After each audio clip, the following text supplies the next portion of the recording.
This story tells the tale of Beatrice. After an unfortunate accident and 5 years of death, she is reborn in a new kingdom with a new identity and family. From a duchess, she becomes a princess, and unexpectedly, her former lover Saratica invades her territory with a marriage proposal. Now an emperor, he seeks a new bride with new bloodlines. This time, as Princess Shona, the protagonist must do everything in her power to avoid his pursuit. Let us see if she will repeat the mistakes of her past life. From the moment Beatrice could remember, she always heard what her father wanted her to hear. No matter how much I wanted a son, I ended up with a daughter. If you truly are my child, you must prove your worth. This is the path you must take to become the duke of this family. These words would later completely change young Beatrice's destiny. While other noble families' daughters received jewelry or toys at age 5, Beatrice, the eldest daughter of the Martian family, was different. On her 5th birthday, she received a real sword from her father. This foreshadowed the extremely difficult path she would have to walk. The Yurfaning Empire once ruled the nobility with its powerful imperial authority, but that glory was now a distant past. At present, the emperor's supporters and the nobility were at an impasse. An imperial power struggle erupted. In this empire rife with conflict, this girl was born into the Martian family, which directly opposed the Yurfaning royal family, destined to become the next duke of the Martians and lead the noble faction. Learning a lady's social skills, maintaining noble conduct and appearance, asset management skills, and even swordsmanship. These were the skills and responsibilities of a female leader, as she quickly mastered them all. For the head of the Martian family, everything Beatrice did had to be perfect. Her rival's life was no different. Crown Prince Saratic's Yurfaning, heir to the Yurfaning throne, was the one she had to defeat. Beatrice's next meeting with her father. Her father told her, "I see you're ready to enter high society." Soon after, the head of the Martian family began planning Beatrice's next move. Today is also the Crown Prince's 10th birthday celebration. Like you, this will be your debut as a new lady, and your first time entering the palace. He calmly said to Beatrice, "This will be your first time meeting the Crown Prince. Ensure everything is perfectly prepared." Each of her father's words made Beatrice's heart race. She knew that once the party began, it would also be the spark that ignited war between the great families. Beatrice appeared at the party in full regalia, where she received evaluating glances from other nobles. Those who recognized this young girl standing at the party center knew she was the next duke of the Martian family. A talented young girl whose sword skills surpassed boys her age. For nobles of the same faction, Beatrice was their hope. She felt strange gazes fixed upon her. Beatrice felt extremely disgusted by this atmosphere for the first time. She wondered if she would have to stand like a doll all evening. Just as Beatrice was curious about what the Crown Prince looked like, an attendant announced to everyone in the hall, "His Highness the Crown Prince arrives." Before Beatrice appeared a boy her age with an extremely serious expression. His gaze was cold. The Crown Prince's platinum blonde hair and aloof eyes left Beatrice momentarily stunned. She quickly realized this was Saratic's Yurfaning, the enemy she would have to face in the future. Having learned etiquette, Beatrice thought she should curtsy to the Crown Prince, so she approached him. Unexpectedly, Crown Prince Saratica not only ignored her, but gave her a cold look. Then, without looking back, she strode away. It was at this moment that Beatrice began to take in Crown Prince Saratic's appearance. He had pale skin and large, luminous eyes that shimmered like pearls. His silver hair gleamed. He was a young and beautiful boy, doll-like, small in stature, yet radiating an air of authority. This was the person Beatrice needed to kill. Conversely, she was also the target he had to eliminate. Beatrice understood her mission clearly, yet she couldn't comprehend why. Upon seeing the Crown Prince, a sudden heaviness settled in her heart. Perhaps from that very moment, a flicker of interest in that aloof boy had ignited within her. 10 years later, when they both turned 20, amidst uprisings of upper-class factions and the machinations within the Empire's dark underbelly, hundreds of bloody battles were fought in a desperate struggle for power. After all, Beatrice was raised in a crucible of blood. She sat in the corner of the room, clutching the ornate dagger that had pierced her chest. In this moment, the valiant warrior gave a sardonic laugh. A sword stained with its master's blood was said to weep in anguish. "I'm sorry, my dear Rosa, but I can't simply surrender my life to the enemy. Could she? Beatrice didn't know what she was thinking at this point. For the enemy, this was the ultimate victory in war, but she couldn't allow Saratica to claim this honor. She was defeated, a pathetic failure, but none of it was shameful. Because Beatrice knew, in the end, it was her father who coveted a position he should never have aspired to in the first place. Looking at the blood staining her, Beatrice gave a bitter, self-deprecating laugh at her own pathetic state. There were no regrets in her heart. For her, there had been no other choice but to fight. Just then, the sound of icy footsteps drew closer. The person outside reached out and pushed open the door, entering Beatrice's blurred vision. As the light from outside spilled into the darkness, a familiar figure gradually approached her. The person was none other than Crown Prince Saratica. His indifferent gaze was unmistakable. Upon seeing the girl sitting in the corner, Saratica called out her name, Beatrice Shelmarson. Hearing this, Beatrice managed a strained laugh. Not my title. How strange. I suppose, in your eyes, I was never truly Beatrice. These words left Saratica momentarily speechless. Beatrice continued, aren't you happy? You're the victor, yet you don't seem to have any spirit. The Crown Prince continued to unconsciously repeat the name Beatrice. Then, kneeling beside her, he spoke the most honest words he had ever uttered. You are my most worthy opponent. Unsurprisingly, Saratica's words took Beatrice aback. At this moment, only her heavy breathing could be heard in the room. After a while, Beatrice spoke with difficulty. Your Highness. Saratica corrected her coldly. It is your Majesty now. Hearing this, Beatrice knew the Emperor had passed away. Meeting her rival under such grim circumstances, she had no choice but to offer her congratulations to His Majesty. At this point, Saratica asked, do you think all of this was a mistake? Beatrice replied indifferently, I did my best. I simply wish to offer my congratulations to the victor, fairly. Beatrice could feel her body reaching its limit. In her final moments, her thoughts surged once more. There was a time when she had imagined becoming his knight. All that remained was regret. Beatrice had once dreamed that if she hadn't been the heir to a noble family, she would have wished to be born into a commoner's family. Then, she could have served Saratica as his loyal subject. At this moment, Beatrice called out Saratica's name. The young man's expression remained unchanged. He simply gestured for her to continue. Beatrice smiled admiringly our battles. They were truly exhilarating. Saratica nodded in agreement. Then, he extended his hand and placed it on Beatrice's shoulder. To speak all that is in my heart. I, too, have cherished the times of our conflict. Seconds later, Saratica calmly bid Beatrice farewell. The life of the young woman who fought with all her heart for her family came to an end. Even after closing her eyes, Beatrice could still feel Saratica's hollow gaze upon her, as if seeing her off as she breathed her last. Beatrice died a desolate, yet not lonely death. A surge of pain once again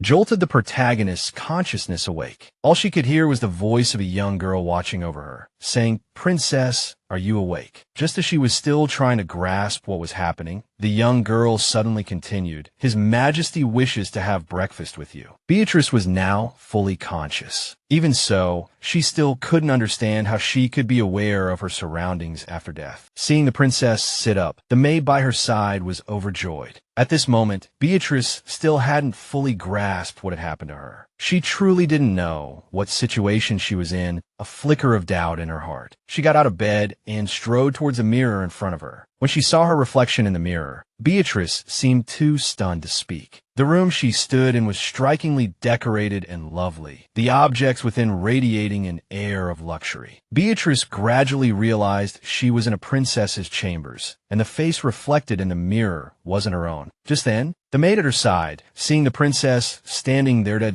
blankly/vacantly, called out, Princess, what's wrong? Did you have a nightmare? The maid spoke with a deeply concerned tone. Beatrice then realized this was the same maid who had woken her earlier. Although she knew asking questions would raise suspicion, in order to better understand the current situation, Beatrice had no choice but to ask what had happened. She began by asking the maid, What is my name? Hearing the princess's question, the maid was taken aback. Then, she cheerfully brushed it off. Oh dear, you've forgotten your own name. You are Shona Solemn. Seeing the maid's nonchalant attitude, Beatrice began to question the nature of reality. Through the maid's words, she learned that Solemn was the name of their kingdom. Assuming her princess had forgotten everything that had happened, the maid enthusiastically declared, I will guide and lead you through everything until you remember it all. Solemn was a small kingdom, but it was naturally blessed with fertile land perfect for cultivation. Anything planted there would sprout and flourish. This place was responsible for cultivating fresh, local produce for everyone. The maid stated proudly, "Of course, with such fertile land, our kingdom is unparalleled." Hearing this, Beatrice thought to herself that she had inexplicably arrived in this peaceful land. To better understand the current situation, she asked the maid, "What year is it?" The maid sighed, scolding gently, "This is why I told you to keep a diary, instead of letting time slip away meaninglessly." Through the maid's words, Beatrice learned that today was February 10th, 1290, according to the Reichlian calendar. Coincidentally, the princess of the Solemn Kingdom's 20th birthday was just a few days away. Beatrice hadn't expected 5 years to pass by in a blink of an eye. Recalling her lonely death and her bewildering rebirth, she couldn't help but sigh. This is madness. The maid beside her, hearing the young princess muttering something, asked curiously, "Princess, what did you say?" Beatrice quickly turned her head, pretending nothing had happened. Faced with the maid's vibrant energy, Beatrice was reminded of a golden retriever. At this moment, the maid was incredibly curious about the princess's nightmare, believing it was the cause of her mistress's absent-mindedness. While lost in thought,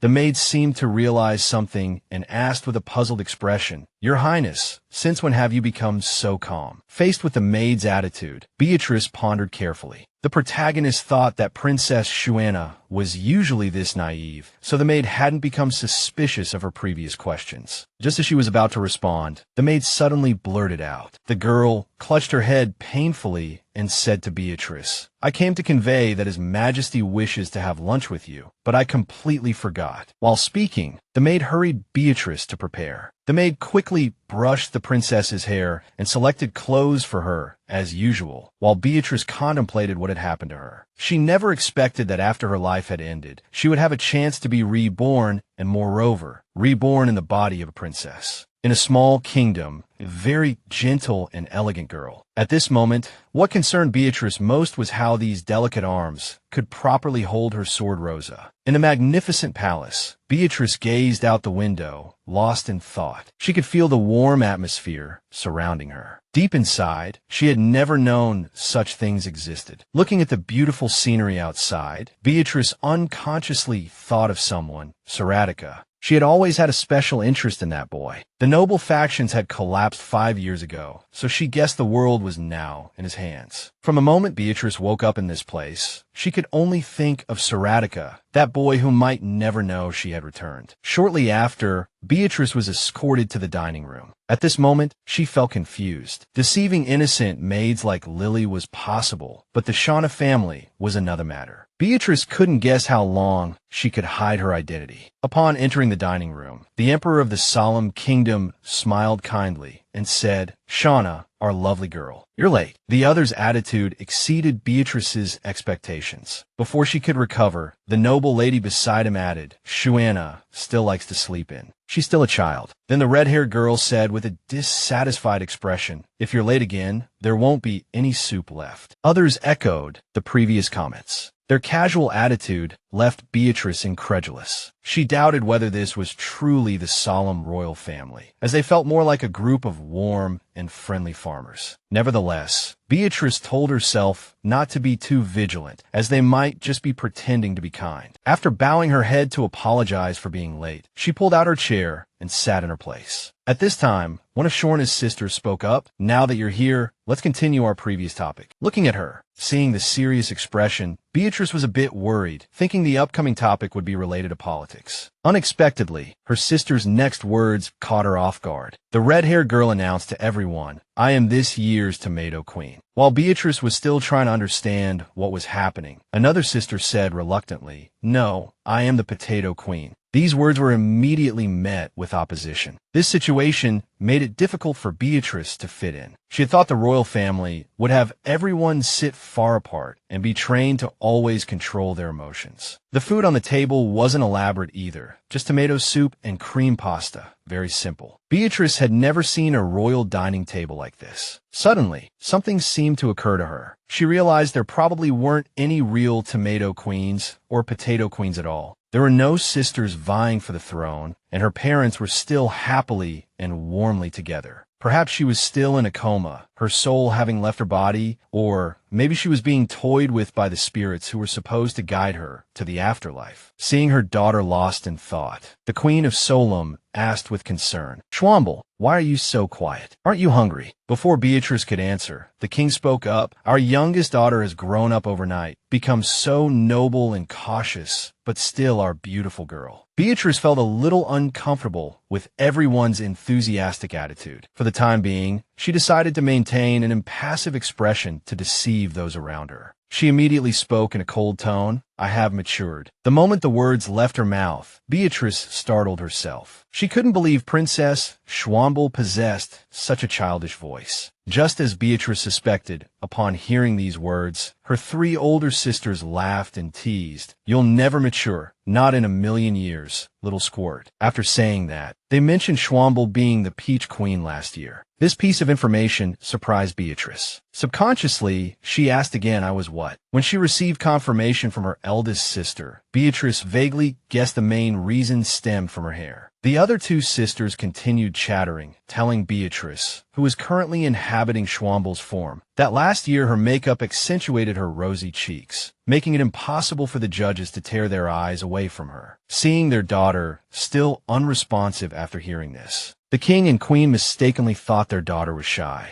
Then, the queen mentioned that her daughters had reached marriageable age, causing the princesses to become slightly flustered. The king, sitting beside them, said regretfully, "I'm not ready for you all to leave yet." Watching the people around her freely expressing their love, Beatrice inwardly sighed, thinking this must be a cruel joke played by the spirits. Just then, the sound of a horn blared from outside the palace, attracting the attention of everyone in the dining hall. This was the first time Beatrice had heard such a sound, and she curiously asked what it was. Before she received an answer, a figure suddenly rushed in from outside. The butler, Weston, burst through the doors, shouting, "Your Majesty." Seeing this, the King of Solemn asked, "Weston, what is it?" Weston declared that their kingdom was under attack. These words, once spoken, left everyone present momentarily unable to process them. The butler continued, mentioning the name Yurfaning. At this point, Beatrice took notice. Through the butler's words, she learned that the bloodthirsty Emperor Saratica of the Yurfaning Empire was leading the royal guard in an attack on their capital. Immediately, the image of that cold, young man surfaced in Beatrice's mind. She hadn't expected to hear that name mentioned again after her rebirth. The news of Emperor Saratica leading an army to attack the Solemn kingdom spread quickly. Beatrice couldn't believe that after being reborn, she would have the chance to encounter the young man she had yearned for day and night. The news was so sudden, it left her speechless with astonishment. Immediately, Saratica's image appeared in her mind. The young man she knew was like the moon,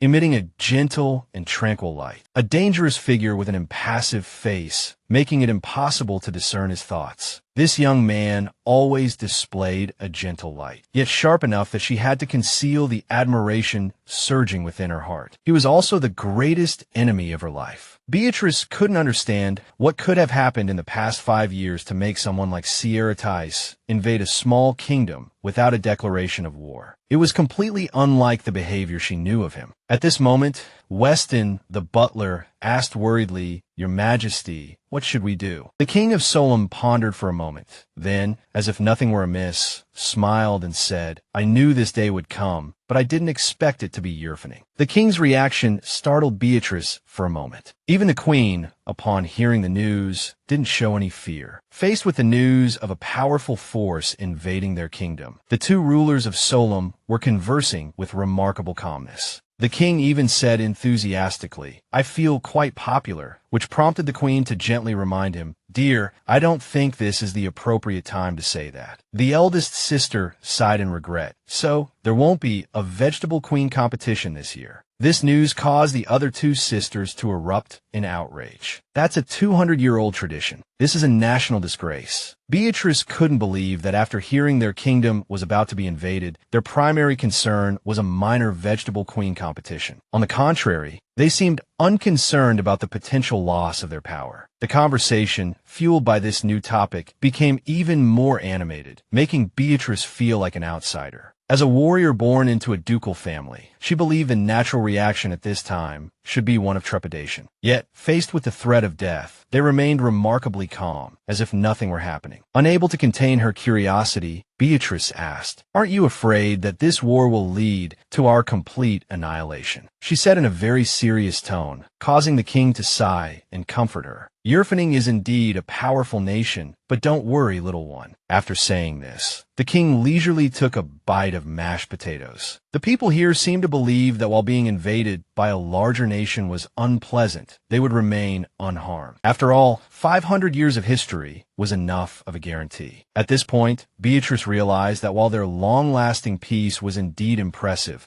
they seemed utterly defenseless against an invading force. Then, the protagonist, facing everyone, earnestly expressed her thoughts. Death is not the only disgrace. There are many ways a nation can fall. As soon as she finished speaking, the king burst into tears of emotion. Seeing her father's excessive reaction, Beatrice was momentarily speechless. Indeed, after hearing his youngest daughter's words, the king was moved to tears, believing his beloved daughter had truly grown up. Since her rebirth, Beatrice had encountered countless surprises from the Solemn royal family. She couldn't understand how the ruler of a nation could cry like this under such tense circumstances. Exasperated, she had no choice but to explain to everyone, Yurfaning is the most powerful superpower today, so indifference is unwise. Even so, these words still didn't elicit any reaction from those present. Her three sisters remained all smiles, completely unconcerned with political matters. Noticing that no one seemed to grasp the gravity of the situation, Beatrice didn't know what to say. At this point, the king came up with an idea. "Why don't we go out and take a look?" He then offered to take the queen's hand. The queen calmly stood up, caring for your wife first. That's how you express love for your children. The three Solemn sisters showed no fear as they went out to greet the people of Yurfaning. At this moment, their concerns revolved around whether their dresses were appropriate or their curiosity about the men of Yurfaning. This left Beatrice dumbfounded. She watched the leisurely backs of the Solemn royal family. Finally, she had to concede. Shortly after, having meticulously prepared themselves, the Solemn family, along with the palace servants, slowly walked out the door, ready to greet the Emperor of Yurfaning. At this moment, Beatrice was extremely flustered. She knew that in a few moments, she would meet the man who haunted her dreams every night. Beatrice never thought she would see the man again, but she was about to face him. At the very moment the palace gates opened, sunlight illuminated Beatrice's face, making her appear even more radiant than usual. The first thing she saw was the Yurfaning Empire's flag, bearing the symbol of a valiant lion. Before her stood the legion, led by Saratica. Beatrice blended into the crowd, watching as Saratica dismounted his horse. 5 years had passed, but Saratica's face remained etched in her memory. The protagonist recognized that Saratica still maintained that beautiful, yet indifferent expression. The first words Saratica spoke were directed to the man standing before him. "You are the king of Solemn, I presume." This was the first time Beatrice had heard Saratica's voice since her rebirth. She felt his voice had deepened. Furthermore, he was also taller than before, a stark contrast to the last time she saw him. Standing before the man she had yearned for day and night, Beatrice wondered if she was truly alive, and had returned to this time. The king calmly answered Saratica's question. "Indeed, I am the king of Solemn. I wonder what wind has blown your majesty here. I'm quite certain Solemn has nothing worth your pursuit." In another corner, the sisters were discussing why Saratica would bring an army to invade their land. One suggested his kingdom lacked rice, while another thought they were short on fresh produce. The three argued amongst themselves about Yurfaning's motives. Hearing her sister's absurd reasoning, Beatrice didn't know where to hide her face. She silently pleaded with them to stop whispering, because everyone present could hear what they were saying. Just as Beatrice suspected, upon hearing the arguments of the three Solemn princesses, a sly smile flickered across Saratica's face. Beatrice inadvertently caught sight of the smile on the young man's face. He seemed quite amused by their words. He spoke, offering his proposition. "Since you have brought me a moment of amusement, I will give Solemn a choice." With that, he drew the sword from his waist and pointed it directly at the king of Solemn, the sharp blade resting against his neck, causing Beatrice and everyone present to recoil in alarm. Saratica looked coldly at the king and asked, "Do you wish to die here, or ally yourself with me. I trust you will make the correct choice." The offer seemed to leave no room for refusal. Seeing Saratic's ruthlessness, Beatrice felt a pang of confusion. This man had conquered countless nations in the past 5 years, yet none of those places seemed to satisfy him. Although she had only been reborn recently, in Beatrice's heart, the Solemn royal family were kind people. They gathered together, offering each other precious sincerity. Especially, they also showed immense affection for their youngest daughter, Shona. Beatrice seemed to understand her own heart, accustomed to a lifetime of being Saratic's enemy. Perhaps it was the warmth of this family she had just encountered. So, in a split second,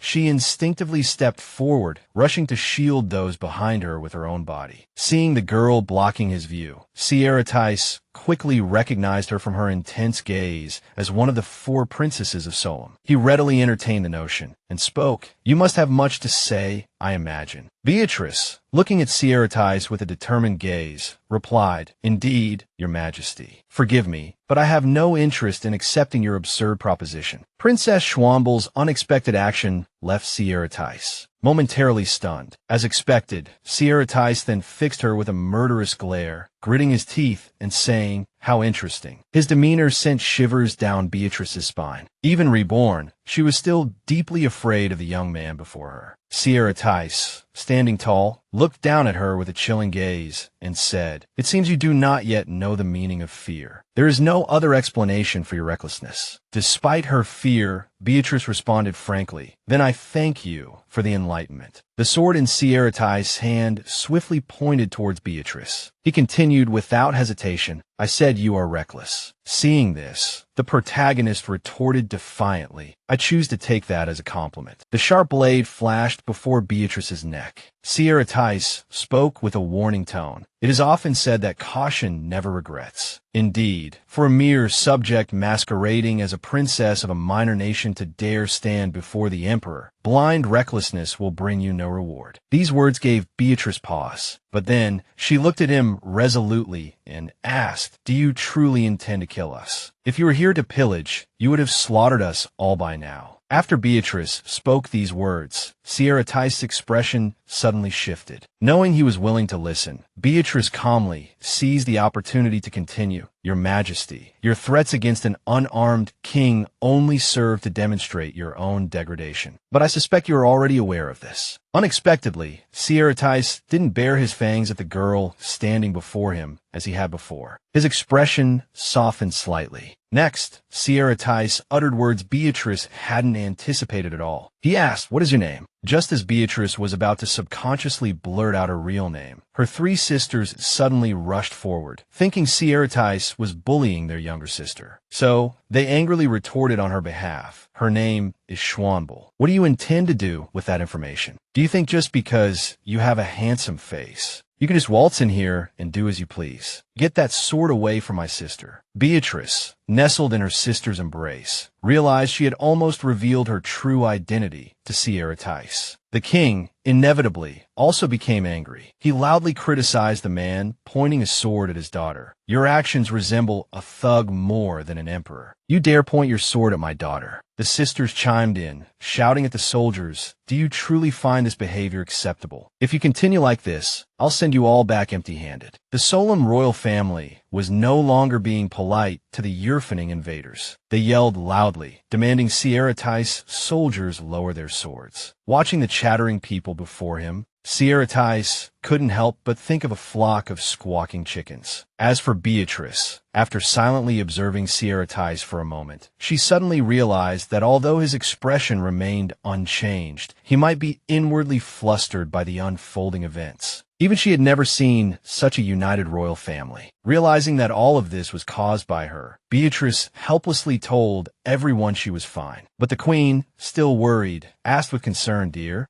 are you all right?" Before Beatrice could answer, her sisters were already crying and sobbing, believing their younger sister had been bullied. Watching the scene unfold, Saratica unconsciously muttered, "A close-knit family indeed." Knowing this wouldn't end unless she addressed it, Beatrice told everyone she was fine. Then, she stepped forward and, facing Saratica, introduced herself formally. "O King of Yurfaning, I'm the youngest princess of Solemn, Schwanbel of Solemn." Her actions left her sisters, standing behind her, bewildered about what was happening. Beatrice cautiously offered a suggestion to Saratica. "If you do not intend to kill us, why don't we continue this discussion inside? While it is not customary for guests to arrive unannounced, we must make a wise decision among the few choices you have given us, mustn't we?" Facing Saratica, Beatrice fearlessly implied, "What kind of diplomatic agreement is conducted in a palace courtyard? Do you intend to sign a treaty here?" Although her words carried a hint of sarcasm, Cinderella couldn't blame her because of Beatrice's warm smile. After some thought and consideration, the young man finally nodded in agreement to the proposal. Before entering the palace, Cinderella ordered his troops to withdraw. Seeing this, Beatrice offered to lead the way for everyone. After the conversation with Saratica, Beatrice now realized that this young man never intended to kill anyone here. Although she didn't know why, she was certain that Yurfaning neither wanted to nor could kill any members of the Solemn royal family. This meant that Solemn possessed something this person wanted. The more she thought about this, the more pressure and tension she felt, causing Beatrice's heart to race. This feeling was very similar to the day they fought each other. Saratica was led deep into the palace by the others. Along the way, the poor young man was harassed by Shona's sisters. "I'm still watching you. Don't you dare touch Shona again." Standing aside, Beatrice watched Saratica's behavior and thought this person must adapt to them. As soon as the door opened, Saratica walked in without ceremony. After carefully observing the space inside the room for a moment, he shamelessly criticized, "Isn't this place too small?" Saratica's criticism was interpreted by the optimistic king of Solemn as this place is comfortable. The king then enthusiastically invited Saratica to sit down and discuss matters. Feeling the extremely tense atmosphere in the room, Finance Minister Maxmillion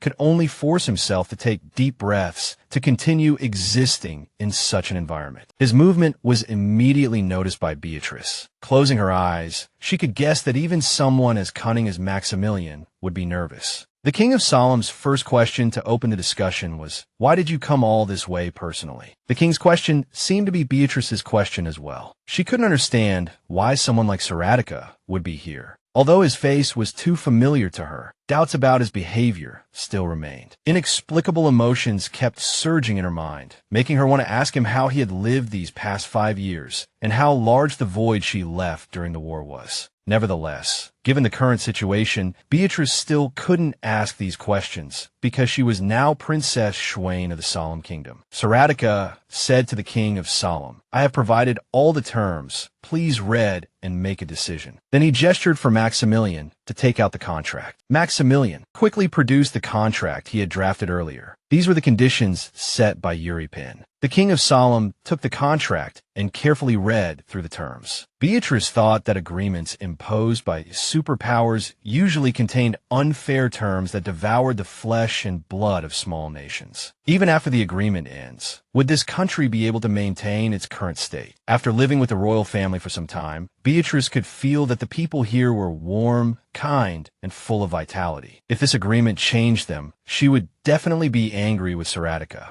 Beatrice didn't know that her unusual expression had already been caught by Saratica's eyes. After calming down, Beatrice realized that a deep gaze was looking at her, and helplessly, she could only lower her head to avoid Saratica's gaze. But because she could still feel the cold presence, she carefully looked toward Saratica. At this moment, Beatrice couldn't understand why the person sitting in front of her kept staring at her. Seemingly sensing Beatrice's confusion, Saratica began to ask, "You're Princess Shona, right?" This sudden question made Beatrice somewhat flustered. Nevertheless, she stammered in response, "Yes." Hearing her answer, Saratica suddenly smiled. This benign smile left Beatrice confused. At this moment, the king of Solemn looked up and said, "Emperor of Yurpan, I have finished reviewing the agreement." Seeing this, Beatrice nervously looked toward her father. Her father's next words surprised her. The king of Solemn said these terms were excellent. This seemed to exceed Beatrice's expectations. She tried to maintain her composure while contemplating what was happening. Saratica found Beatrice's confused expression amusing. "Princess Shona, you look perplexed. Haven't you realized how fertile and blessed this land is? Though small, it's an inexhaustible source of food." Beatrice didn't seem to fully grasp the meaning behind Saratica's words. The king and queen, however, did. They took it as praise for their diligence and couldn't stop showing their pride. "You're too kind to recognize us, even Yurpan." The queen added from the side, "I've always told my husband that Solemn's agriculture is the best in the world." While the two were rejoicing about the kingdom's agriculture, they failed to notice their daughter's grim expression beside them. Beatrice felt this wasn't the time for their boasting. Saratica continued, "This is indeed something to be proud of. Solemn provides 30% of the continent's food." Beatrice found it strange hearing these words from Saratica. She hadn't expected someone so taciturn to speak about such seemingly irrelevant matters. Her sisters found Saratica's statistics interesting. They reluctantly accepted the compliment, with the pink-haired sister thoughtfully praising Saratica. "Your Majesty, you're the first to notice this. Most people only care about gold and jewels. We don't have exact figures, but we know our influence is substantial." Hearing her sister's words, Beatrice worried, thinking about how Solemn appeared tiny on the map, yet provided 30% of the continent's food. Even when she was a Duchess of Yurpan, she had never heard of this land, so she didn't know what it was like. But Saratica was different. He seemed to know Solemn well, discussing the land before everyone. "These people are descendants of the temple. That's why everything in Solemn develops miraculously. All high priests of the earth god, humans themselves are a miracle." Then, the young man mockingly asked Beatrice, "Princess Shona, do you understand? It seems you know nothing about this country's history." These words struck Beatrice's weak spot. After her reincarnation, she had only just discovered Solemn's existence. How could she possibly know its history? Feeling publicly humiliated, Beatrice gloomily looked at Saratica. Just then, the king suddenly voiced his concerns. "But isn't this too sudden? These terms are too favorable to Solemn. So what do you get?" Saratica suddenly uttered two words, "the mages." Then he explained to those present, "Perhaps no one has realized, but Solemn has always been watched by powerful nations. The mages were the first to notice. But unlike us, they're only interested in Solemn's sacred power. Now if Solemn falls, the entire continent will face severe famine." The queen heard this with great concern. "Are those creatures hunting us?" Despite Saratica's reasonable explanation, the king of Solemn still had doubts. "But these terms are too one-sided." Saratica responded bluntly, "Does that displease you? If you want to be taken advantage of?" The king of Solemn immediately replied, "Of course not. It's just that this seems more like a treaty between allied nations rather than a vassal state." Suddenly Maxmillion blurted out, "Exactly." He said happily, "Yurpan drafted this treaty because it sees Solemn as a friend, an ally.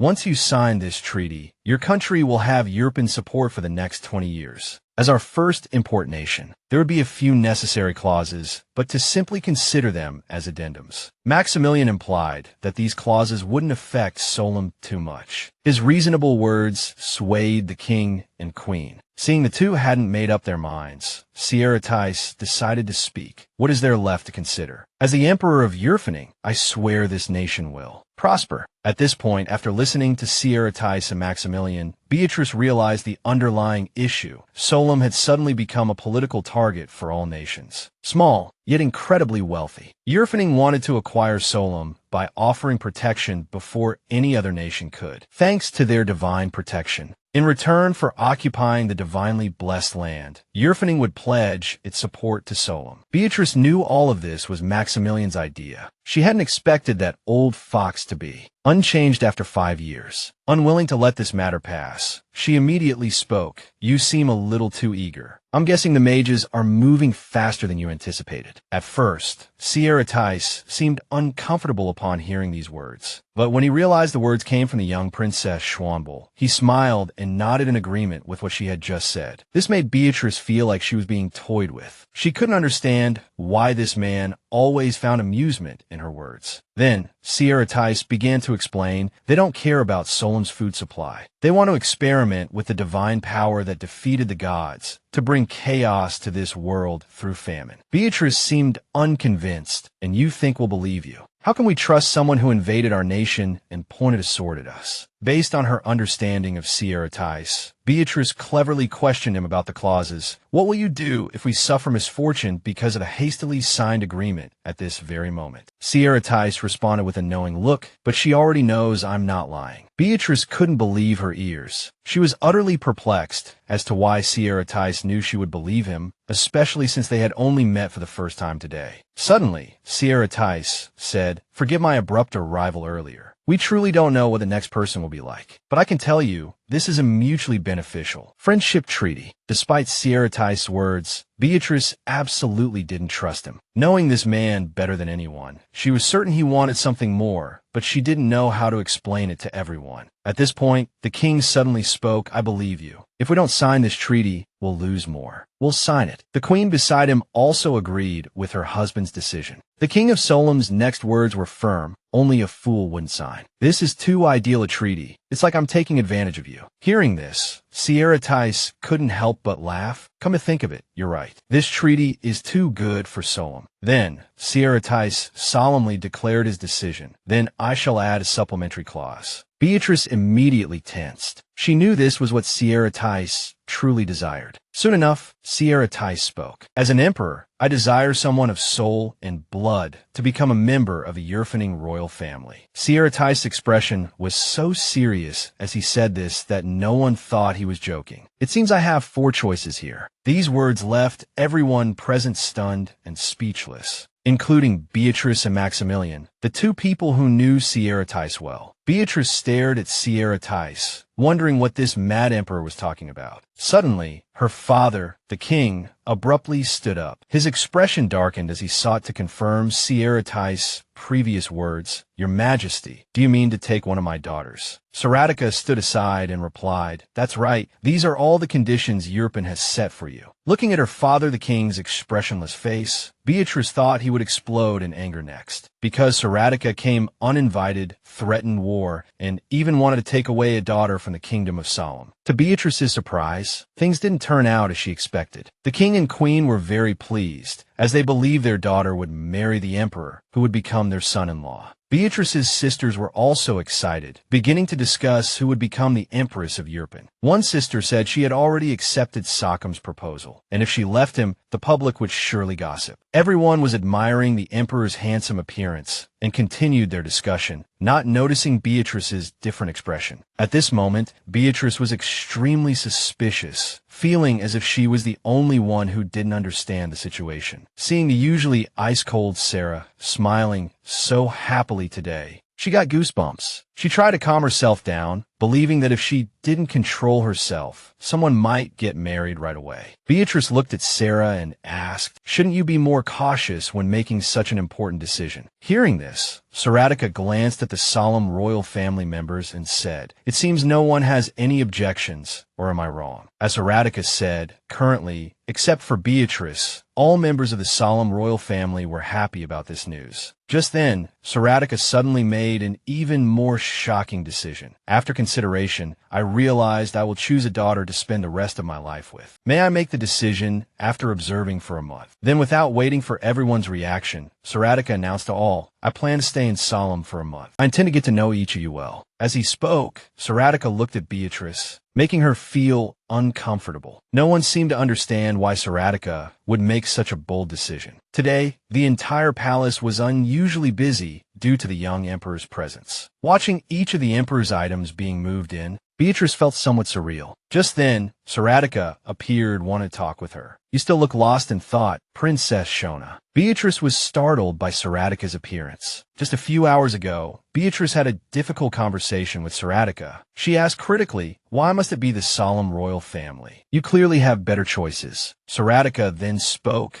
agreeing with her thoughts. "You're right, I do have better choices, but I'm only interested in things that satisfy me." Saratica's ambiguous words left Beatrice confused. She couldn't understand what Solemn had that this young man needed. Suddenly, Beatrice thought of something. She believed Saratica might have been attracted to her sisters. But this thought was quickly dismissed because in her eyes, the solemn royal sisters had neither charm nor beauty, completely unsuitable for Saratica. The Saratica, she knew, was a young man immune to women, no matter how beautiful or alluring they might be. He remained as cold as ice cream. According to Beatrice's thinking, Saratica wasn't attracted to girls at all. This was why Beatrice suspected Saratica was still single. At this point, Saratica, wanting Princess Shona to better understand, called over Maxmillion, who was standing nearby. He ordered him to send the soldiers back, except for the guards, and bring some necessities to this place. When Maxmillion wanted to express his wish to stay, Saratica refused, saying the emperor would return soon, and it wouldn't be fair for him to be stuck in this place. Maxmillion had no choice but to obey the order. Watching this scene, Beatrice couldn't understand why she felt Cinderella was deliberately abandoning Maxmillion at this moment, as she shamelessly remained in the palace. Beatrice stared at him with a gloomy gaze. She couldn't comprehend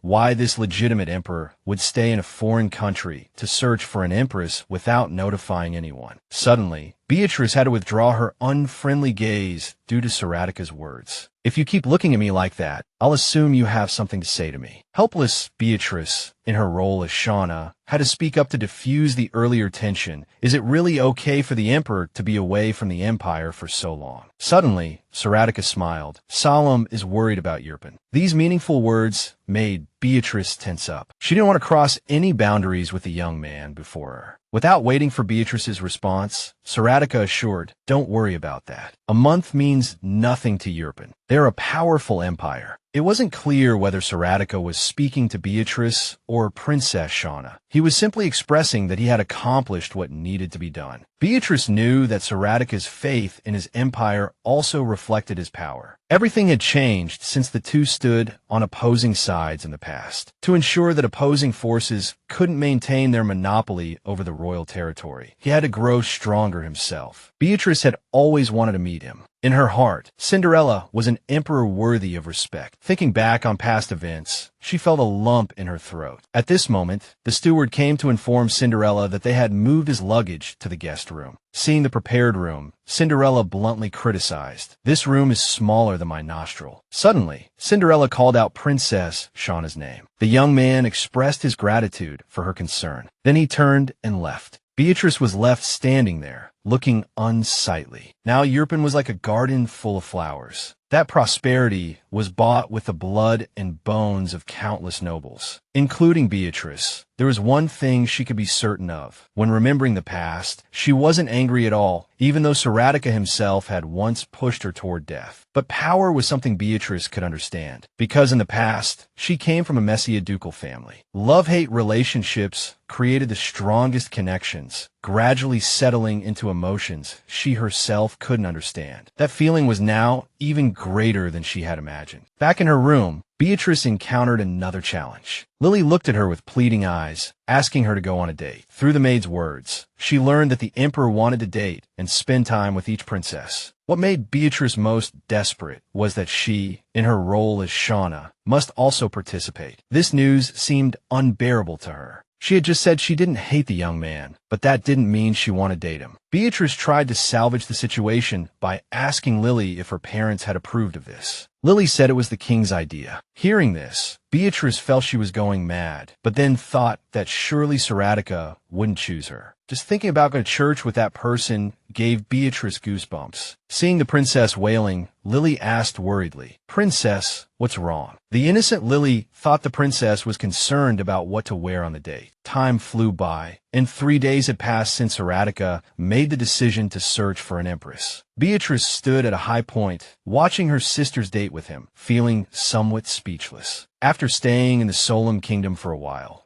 Etiquette seemed to have become acquainted with the eldest princess, Tarlana. The sight of the two conversing intimately immediately caught Beatrice's attention. The cliché scene, straight out of a Korean drama, playing out in reality with Etiquette, sent shivers down Beatrice's spine. To better understand each other, the Solemn royal family decided to have a conversation. At this moment, Tarlana excitedly asked Etiquette, "How was the garden?" Etiquette replied indifferently, "The flowers are in bloom." Seeing this, Tarlana continued to elaborate, "We also have many delicious fruit trees here." Her sister's interaction with Saratica immediately piqued Beatrice's interest. To her, Tarlana, being the eldest princess and only a year younger than the emperor, was the most logical choice. Though a bit excessive, she was a good girl and a decent option for Saratica. Just then, the second princess, Aline, suddenly spoke up. "Your Majesty, you haven't forgotten our appointment tomorrow, have you?" The date with Tarlana must have been quite enjoyable, but that wasn't all. Aline said coquettishly, implying she wanted Saratica to see more. Realizing her second sister also had feelings for Saratica,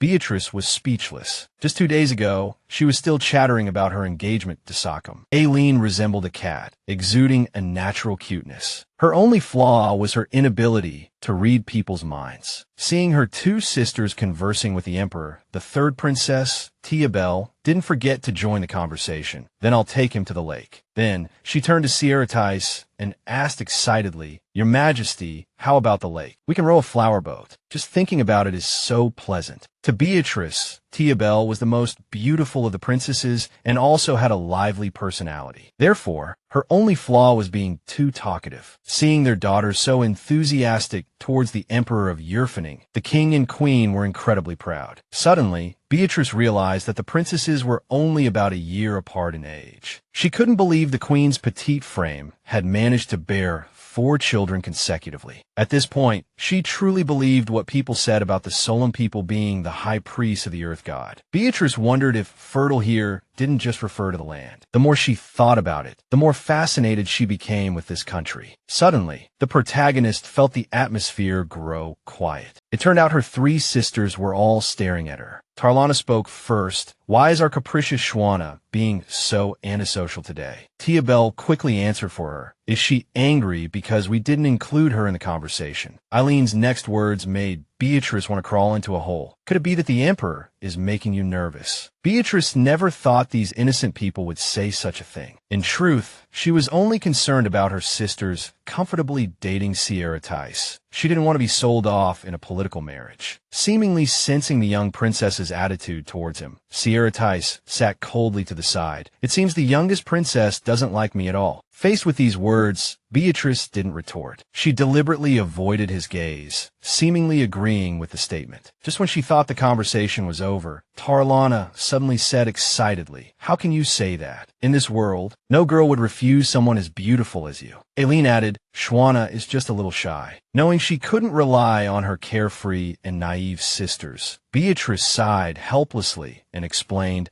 "I just hope His Majesty has a pleasant time with my sisters." She figured Saratica wouldn't marry a wife who disliked him, and that way, she wouldn't have to force herself to be an option. That's what she said, but Saratica wanted to start a conversation with her. Facing the young man she once knew, Beatrice spoke respectfully. "Speak, if you have something to say, Your Majesty." She felt his gaze fixed upon her. Beatrice felt an indescribable emotion welling up inside her. Those blue eyes seemed to see through everything, so pure and clear, it was hard to imagine they belonged to a man who could kill without blinking. Beatrice felt she couldn't escape the gaze of those eyes. Just like when she first met him, it seemed that after all these years, those eyes remained her weakness. At this moment, Saratica bluntly spoke what was on Beatrice's mind. "So, what does the shy princess plan to do on our date? Your reactions make me look forward to that day even more." Helplessly, Beatrice tried to say seriously, "Do I still need to choose the location? Anywhere is fine." Hearing this, Saratica laughed, looking genuinely happy, but Beatrice didn't feel the same way. She retorted, "It's not fun at all for me." Their dialogue made the 3 sisters feel like they were watching a couple quarreling. They didn't join the conversation, just sat quietly on the side, eating sunflower seeds and gossiping. Saratica gave his reason. "I know nothing about Solemn. How could I choose a location? I want you to lead the way. Isn't that more ladylike?" Beatrice couldn't understand what the person in front of her was saying, feeling the conversation was completely pointless. So she frankly expressed her thoughts. "I'm afraid I'm not interested in such boring jokes." Beatrice tried to reject Saratica's plans. She said she didn't know where to go, didn't like sunlight, and completely disliked outdoor walks. No matter how Beatrice rejected any location, Saratica stubbornly said, "If you don't like outdoors, then we can have our date indoors, like in your room." This sudden suggestion made Beatrice instinctively say, "Yes, yes, yes." When Saratica confirmed, "You said you don't like going out, so you can invite me into your room. Beatrice was stunned. Their conversation seemed to become entertainment for the other members of the Solemn royal family. Beatrice quickly countered that it was a stupid idea, but Saratica kept persisting, saying he was just accommodating her preferences. The young man looked at her with confident eyes and said, "You won't disappoint me, right?" These words struck Beatrice like a bolt from the blue. She couldn't understand why Saratica would say something so reckless. After all, entering an unmarried maiden's room was against etiquette. But to the Solemn royal family members' ears, it seemed romantic. The sisters gathered around, teasing Saratica not to scare away their little sister. Beatrice seemed unable to bear it anymore. She shouted, "Why is everyone so obsessed with romance?" Her sisters trembled at their little sister's frantic and frightening appearance. But Saratica didn't find it strange at all. He suddenly said softly, "Princess Schwinbauer, I'll take that as you accepting my proposal. See you later." These words made Beatrice's cheeks turn bright red. She screamed internally, hoping someone would stop this crazy emperor. As Beatrice gradually adapted to life in Solemn, today she noticed her maid Lily was very happy. Unable to contain her curiosity, Beatrice asked her, "You seem to be in a good mood today. Is there any good news?" Helplessly, Lily could only answer, "Nothing." But Beatrice still didn't believe it, thinking Lily had sneaked into the kitchen again to eat. Hearing this, Lily immediately retorted, "Princess, I haven't done that kind of thing for a long time." Beatrice continued asking, "If you're on a diet, why are you so excited?" Lily could only helplessly reply, "I'm not excited. If I am,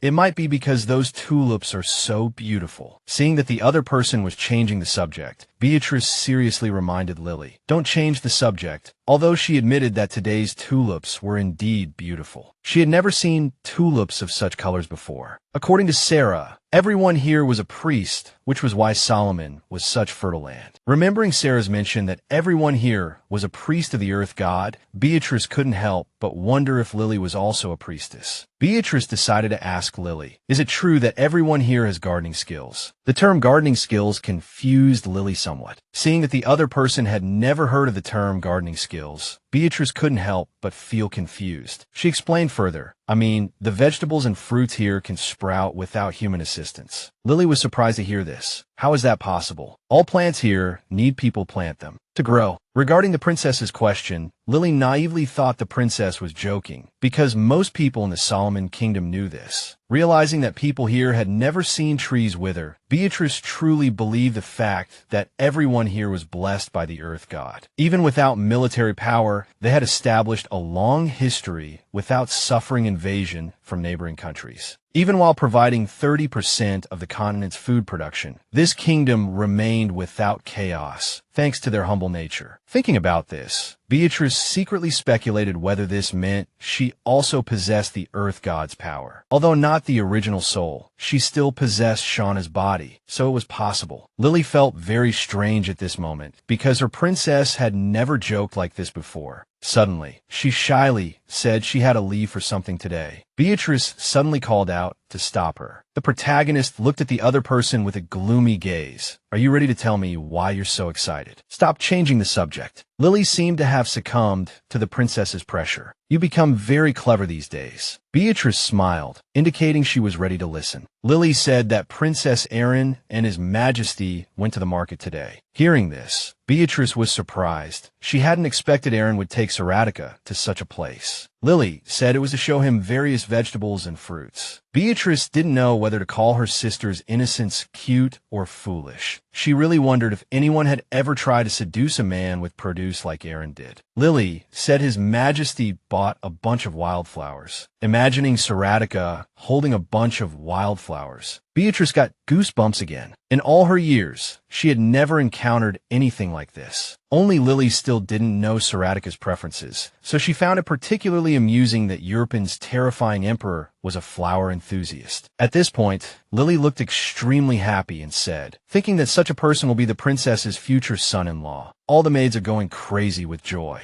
At this moment, Beatrice realized that in Solomon, the standard for being a good man was how much one liked produce. Having known Saratica for so many years, she had never known that Saratica liked flowers so much. Still not seeming to have gotten a satisfactory answer, Beatrice pressed further. What does that have to do with your mood today? Lily hesitated for a moment, then answered, these days we've all been betting on who will ultimately become the bride, and of course, we all bet on the person we serve. No matter what the outcome is, we'll all be happy because all the princesses love His Majesty. Hearing these words, Beatrice's expression gradually darkened. She really didn't want to be lumped together with the other princesses. At this moment, Lily excitedly continued, I think I've already won. Everyone is jealous of me because they all think I'll win. To the princess's surprise, Lily continued, we will unite to help you, so don't worry. I will pave the way for your marriage. Beatrice had a bad feeling and anxiously asked, why am I the most promising candidate? Then, Lily gave an extremely cliché reason. No one can grow crops like you. Princess Talana isn't good at growing flowers and plants. Princess Erin's fruits aren't sweet enough. And as for Princess Tiabel, for some reason, she always grows things that smell bad. From Lily's words, it was clear that someone like Saratica, a peach blossom beauty, could grow anything well. Hearing this, Beatrice felt scared. She hadn't expected that when discussing the princesses, the most relevant topic would be farming. Now that Beatrice was in Saratica's body, when she heard Lily say this, she felt like a skilled farmer. Beatrice felt that becoming depressed over this would be extremely insulting, as she had once been a duchess who maintained composure under any circumstances. According to Lily, an emperor who loves trees and flowers would indeed be a perfect match for someone like Princess Saratica. Lily's humorous words successfully angered Beatrice, who unconsciously shouted, enough, please enough. Seeing the princess scold her for the first time like this, Lily was a bit heartbroken. Helplessly, Beatrice sighed and explained to her, His Majesty is looking for a companion, someone who will become the queen of this vast land. He will find someone with personality and character to become a good parent. So, being able to grow plants isn't important. Before finishing her words, Beatrice seemed to feel something was wrong with what she said, and she looked at Lily questioningly. Or is it important? According to Solemn people's thinking, those who like plants are potential candidates. So Lily said this was extremely important. Seeing this situation, Beatrice was speechless. The longer she lived in Saratica's body, the stranger she found this kingdom. Not wanting to explain anything more to someone like Lily, Beatrice turned to leave. But before leaving, she didn't forget to remind her maid, stop saying such useless things. I have no intention of marrying any emperor, and I don't want to go anywhere. Lily immediately exclaimed excitedly, Princess, didn't you say you wanted to see your fruit trees flourish in the desert? Beatrice really couldn't understand what kind of person Princess Saratica was, to have such a crazy dream. Helplessly, she could only say she didn't want it anymore, and that she might have already angered His Majesty. But Lily persisted with the topic, strongly mentioning that Saratica explained the princess was just shy. Lily confidently grabbed the little princess's hand and said, You can do it, princess. Even so, when the door opened, Beatrice's mood immediately did a 180-degree turn. Lily shyly said, We're all ready, princess. We've arranged the flowers so that when the emperor comes to see you, he'll see them. From Lily's words, it was clear this was the queen's idea. The scene before her made Beatrice's spirit instantly collapse. She slumped to the ground as if someone had stabbed another sword into her heart. As soon as Lily noticed something was wrong with the princess's condition, she came to her side. There was nothing left to say, as everyone's actions had scared Beatrice unconscious. News of the princess fainting immediately reached the Solemn royal family members, and the queen was very worried about her daughter's condition. Her sisters sobbed, thinking their younger sister had contracted a terminal illness. After examining and treating her for a while, the queen anxiously questioned the doctor. The royal physician hesitated for a moment before concluding, the princess is suffering from an anger syndrome due to excessive stress. She just needs proper rest, and her condition will stabilize. Upon hearing about their sister's illness, the elder sisters were somewhat surprised. Second sister Erin asked with concern, Shona, are you handling everything by yourself? You know you can tell us anything. Beatrice lay in bed, trying to suppress her anger as she listened to these words. She silently vowed never to tell these foolish, ignorant people anything, no matter what happened. When Erin told Talana that she was sick because she missed His Majesty, Beatrice had to sit up to object not understanding what made them think of her that way. After seeing the royal physician leave, Talana said seriously, "You really scared us." The queen sighed in relief. "At least it's nothing serious." Suddenly, Talana smiled and said, "Shona, have you heard? Tia Bell just got into trouble." Hearing this, Beatrice was very curious. Was she on a date with His Majesty? Talana replied with a smile, "Yes, I was excited when I first heard about it too." Seeing her two sisters' unusual attitude, Beatrice asked curiously, "What happened?" Talana began to explain. Tia Bell and Saratica went to the Lake District as planned. Once there, she pushed His Majesty into the water. He was soaked from head to toe. As they recounted this, the two sisters laughed loudly, thinking their sister Tia Bell had gone mad. Unlike her sister's attitude, Beatrice felt extreme fear when she heard that Saratica had been pushed into the water. As a member of the Yulfan ducal family, she understood that even leaving a small scar on the emperor's body would result in consequences even for the queen, because it could be viewed as attempted murder. Beatrice's face turned grim as she asked her sisters, "Is Tia Bell still alive?" Thinking their sister was joking, the two sisters answered seriously, "Don't worry, the lake is shallow, no one would drown, and remember, it was His Majesty who fell, not Tia Bell." Suddenly, a warm hand was placed on Beatrice's hand, and the queen gently comforted her daughter. "Don't worry, Shona, your father rushed to help as soon as he heard news." On the surface, Beatrice sighed that this was great, but internally, she really doubted what the King of Solemn could do once he got there. The queen sat beside Beatrice and continued to praise the Yulfan emperor. "That child is both handsome and kind, excellent at sports, and laughs at any chaos." At first, Beatrice didn't quite believe that Saratica would laugh, until her sisters confirmed that this boy possessed the qualities of a perfect husband. That's truly rare. Beatrice finally realized she didn't understand why her sisters were telling her these things, as if they were deliberately praising Saratica in front of her. Suddenly,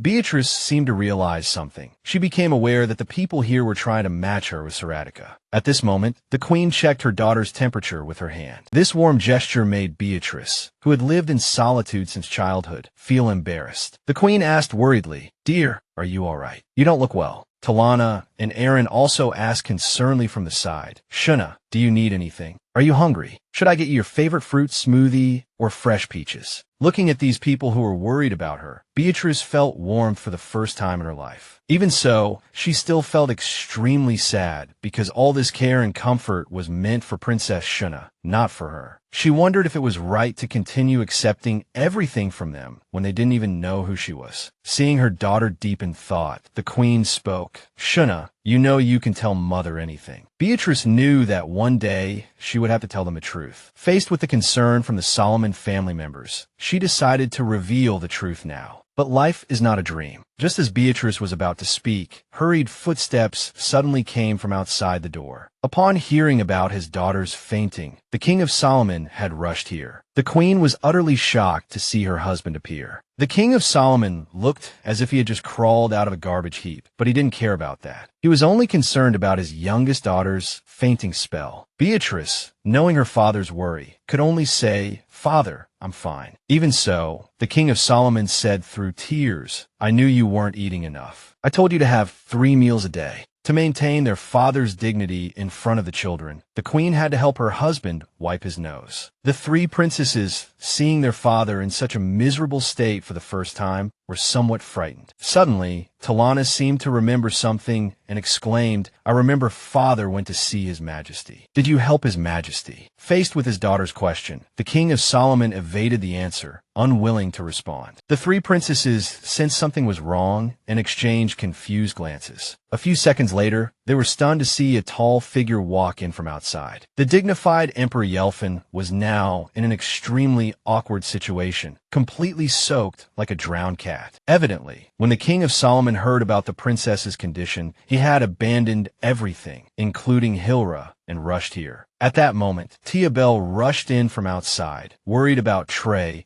and accidentally bumped into Emperor Yelfin. After calming down, she realized she had just pushed the most powerful person on the continent. To explain her pushing, Tia Bell said she did it because she was worried about Shona. Looking at the scene before her, Beatrice felt everything was beyond salvation, thinking the entire Solomon royal family might need to hold memorial service on the same day. Seeing Hilra soaked through, the king of Solomon instructed his daughter to get towels and a change of clothes. Tia Bell obeyed and went to get towels. Then she suddenly thought of something. She should wring out his clothes first, right? Before Hilra could agree, Tia Bell boldly grabbed him. She twisted the clothes to wring out the water, seemingly using too much force, and inadvertently grabbed his sleeve and decisively tore it off. The consequence was Hilra's sleeve being ripped off. The room suddenly fell eerily silent. The torn shirt revealed Hilra's alluring arm. Tia Bell seemed unable to believe what she had just done, and an awkward atmosphere developed between them. Beatrice, standing nearby, also felt Tia Bell's days were numbered. Trembling with fear, Tia Bell said, "Oh my God, did I really just do that?" Hilra nodded seriously. "It appears so, Princess Tia Bell." After Hilra confirmed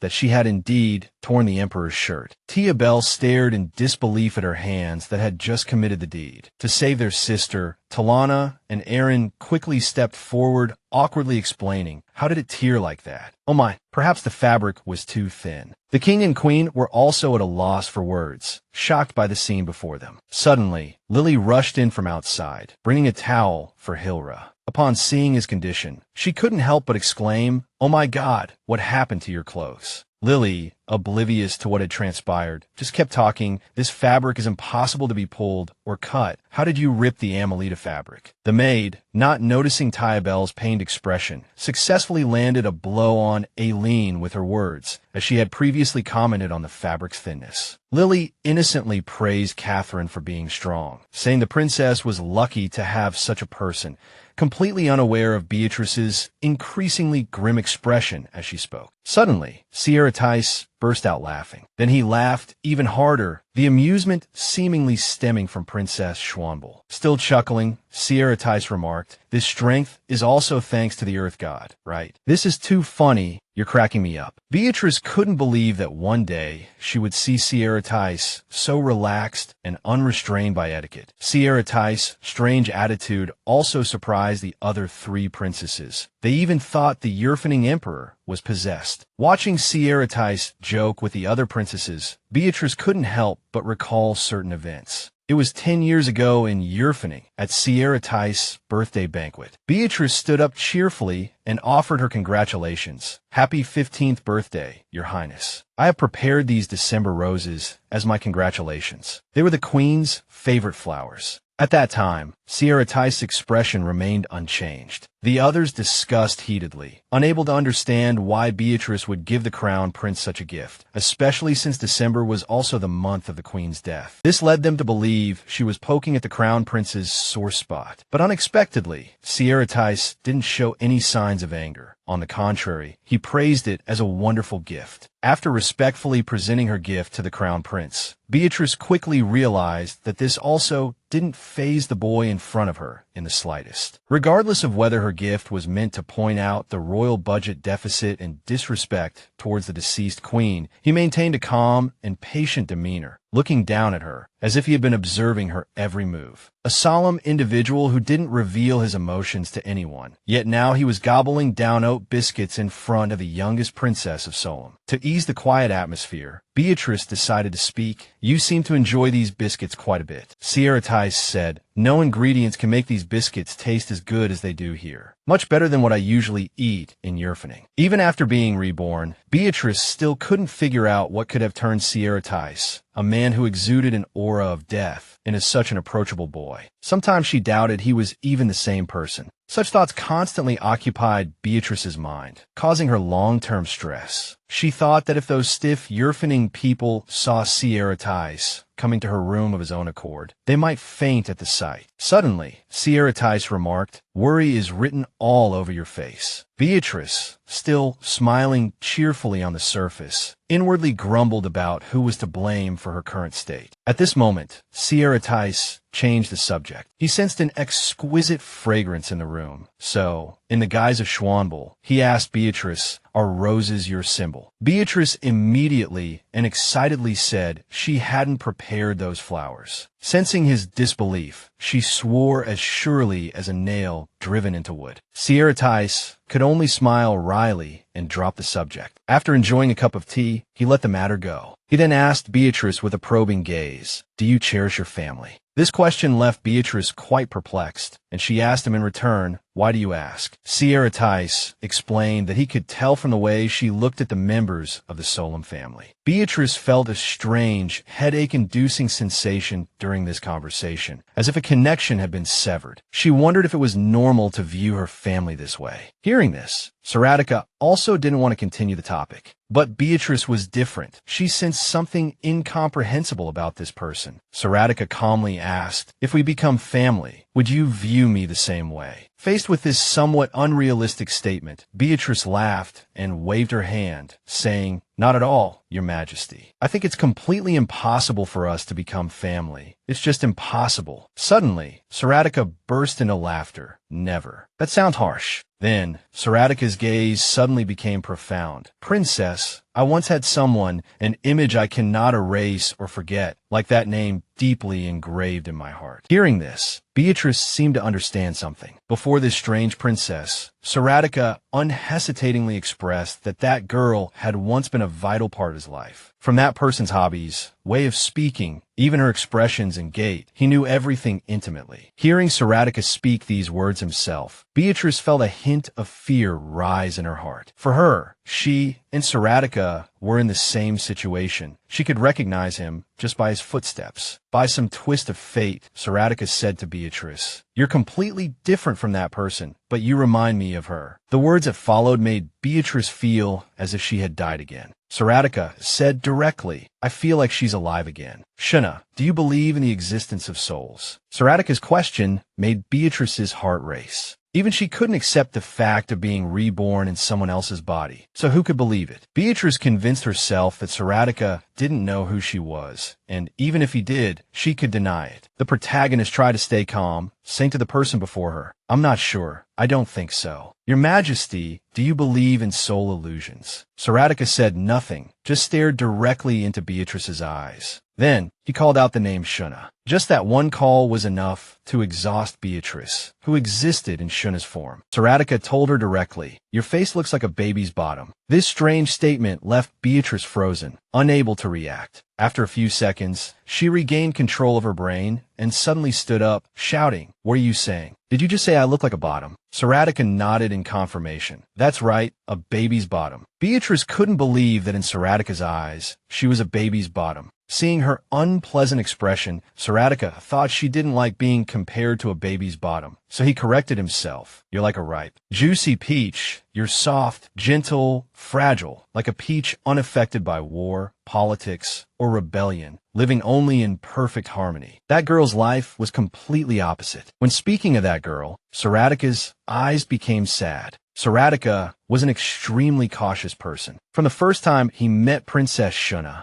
a very familiar feeling made him pay special attention to her. Thousands of questions had occupied his thoughts until this moment. When sitting across from Shona, Saratica casually asked, "Am I seeing her in you again?" Before Beatrice could react, Saratica continued, "You asked if I believe in the existence of souls. The answer is no. I don't believe in such things. Because I haven't seen any evidence," Saratica said, moving closer to Princess Shona, but that soul belonged to Beatrice. Saratica reached out to lift Beatrice's chin, intimately leaning his body closer to hers, as if wanting to plant a kiss on her lips. Just as the atmosphere in the room became heated, outside the door, other members saw the behavior of these two people earlier, and they were very curious about what their little sister and the Count Emperor were discussing. At this moment, King Solomon was accidentally pushed from behind by his daughter. Soon, for people lost their balance and rushed directly toward the door. Beatrice saw her father and sisters suddenly appear in the room. Beatrice asked with confusion, What were you all doing outside? Under these circumstances, King Solomon confidently smiled and took the initiative to answer. Just wanted to know what you and His Majesty were planning. We weren't eavesdropping on anything. At this moment,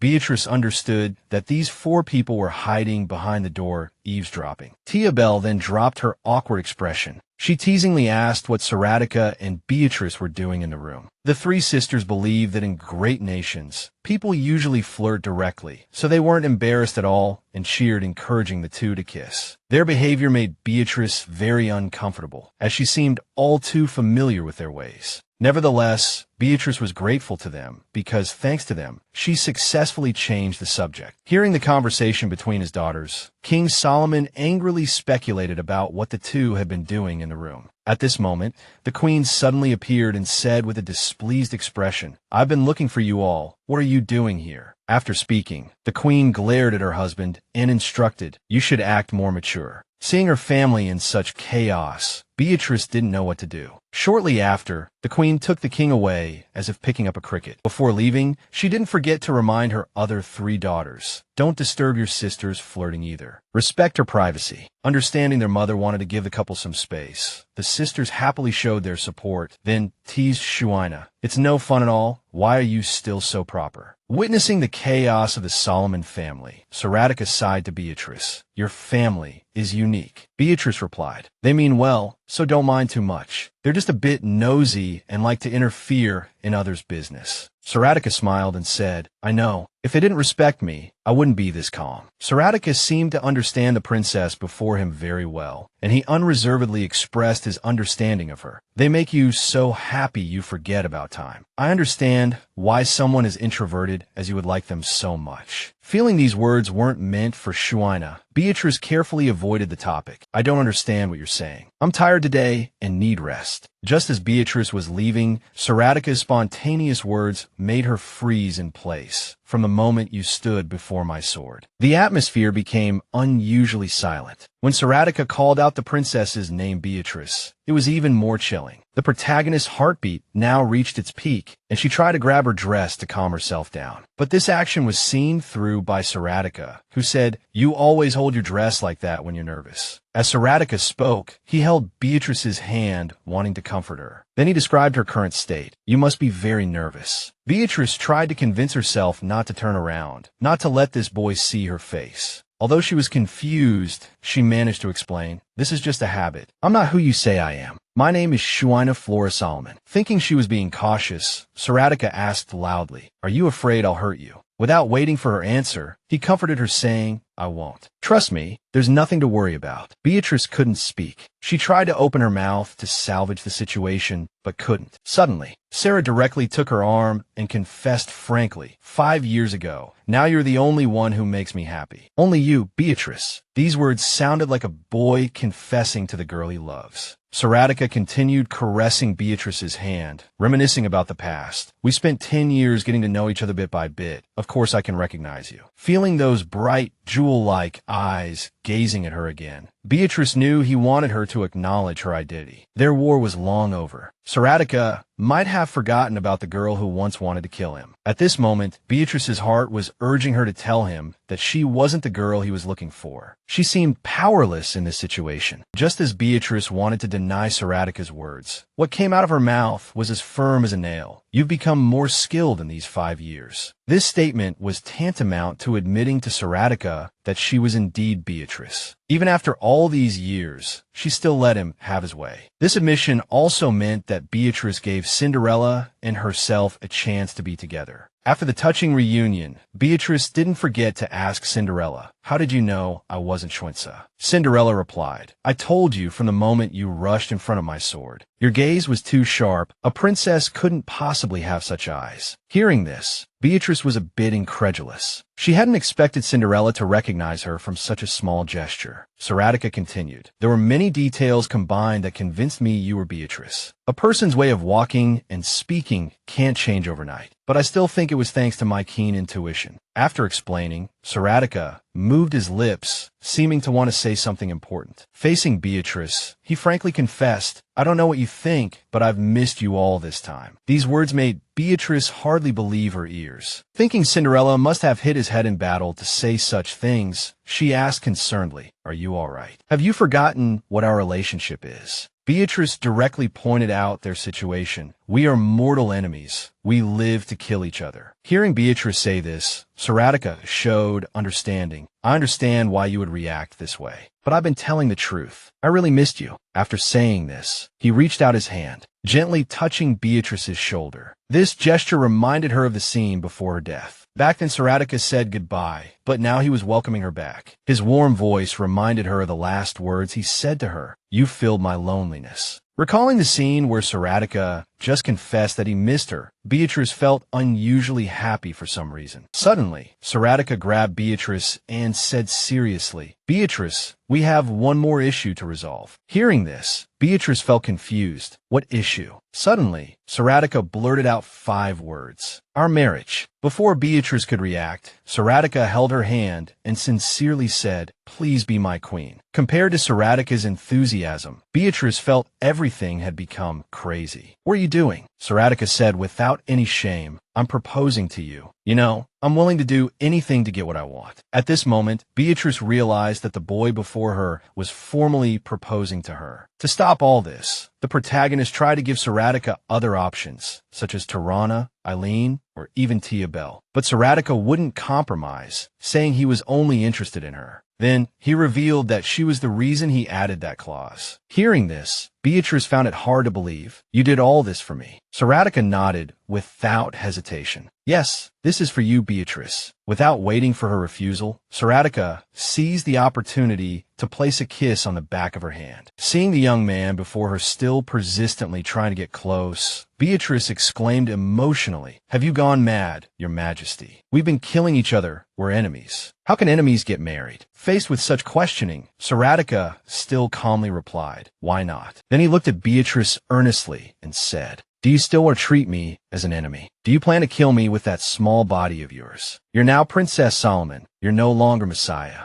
There are no more obstacles between us. We don't need to kill each other anymore." Saratica tried to convince Beatrice with his reasoning, but her heart remained firm. "There are too many problems between us. Most importantly, there is no love between us." Beatrice thought it was absurd to go from enemies to lovers. Saratica continued calling her name Beatrice, but she strongly objected. "Don't call me by that name." Seeing this situation, Saratica changed his approach, addressing her as princess, then put on a pitiful expression and asked her, "Don't you like me?" Beatrice instinctively answered, "No." Though after saying it, she didn't understand why she said so. Hearing this, Saratica nodded. "Very well then, forget the past, think about how you feel about me. Rather than an enemy, I can be a man, perhaps a husband." Beatrice felt it was very unreal hearing Saratica say these words. After regaining her composure, she said softly, "Your Majesty, please leave." Saying this, she decisively pushed his tall figure out of the room. This sudden action caught Saratica off guard. After a while, seeing that Beatrice wouldn't give him a chance to speak further, Saratica could only smile bitterly. The young man hadn't given up, standing outside the door, intimately calling for the princess, making Beatrice's heart feel like it would jump out of her chest. To calm the situation, she could only shout, "I'll pretend I didn't hear this proposal. Please leave." These heartless words didn't shake Sarah's resolve. He still persisted. "I won't give up easily. I don't want to lose you again. So please be prepared to accept my love." Beatrice could feel her own confusion, and this confusion came from Sarah's words. Even though she had been reborn and had honestly admitted her identity to him, she still didn't understand what her feelings were. Beatrice's life was closely tied to her mission. Born with the mission to lead the noble faction, all she had ever known was their ambition. In terms of feelings, Beatrice had absolutely no experience. Hearing Saratica remind her to be prepared, Beatrice felt an indescribable anticipation in her heart. Outside the door, Saratica, guessing that Beatrice wouldn't open the door anytime soon, decided to seek advice from the other princesses, believing they would be willing to help. After bidding farewell to Beatrice, Saratica left, leaving her alone and flustered, as she didn't know what this man would say to those 3 fools, because she felt uncomfortable dealing with Solomon's 3 princesses. Beatrice reluctantly opened the door, wanted to say a few words to Saratica, but it was too late. He had already left. Beatrice understood that Sarah was happy to see her again, but she hadn't expected him to want to propose to her. Recalling the loving look in his eyes when he gazed at her, Beatrice's face unconsciously turned red. The next day, before the sun had reached its zenith, Saratica appeared in front of Beatrice's room saying, "Hello," causing her to freeze in place. Saratica cheerfully began, "Did you sleep well? You're still as cute as ever, just like a little squirrel." Beatrice didn't want to continue discussing animals with Sarah. She curiously asked, "What are you doing here so early?" Sarah gently replied, "Of course I came to see you." After a sleepless night, Beatrice felt Sarah was acting even stranger. In front of his beloved,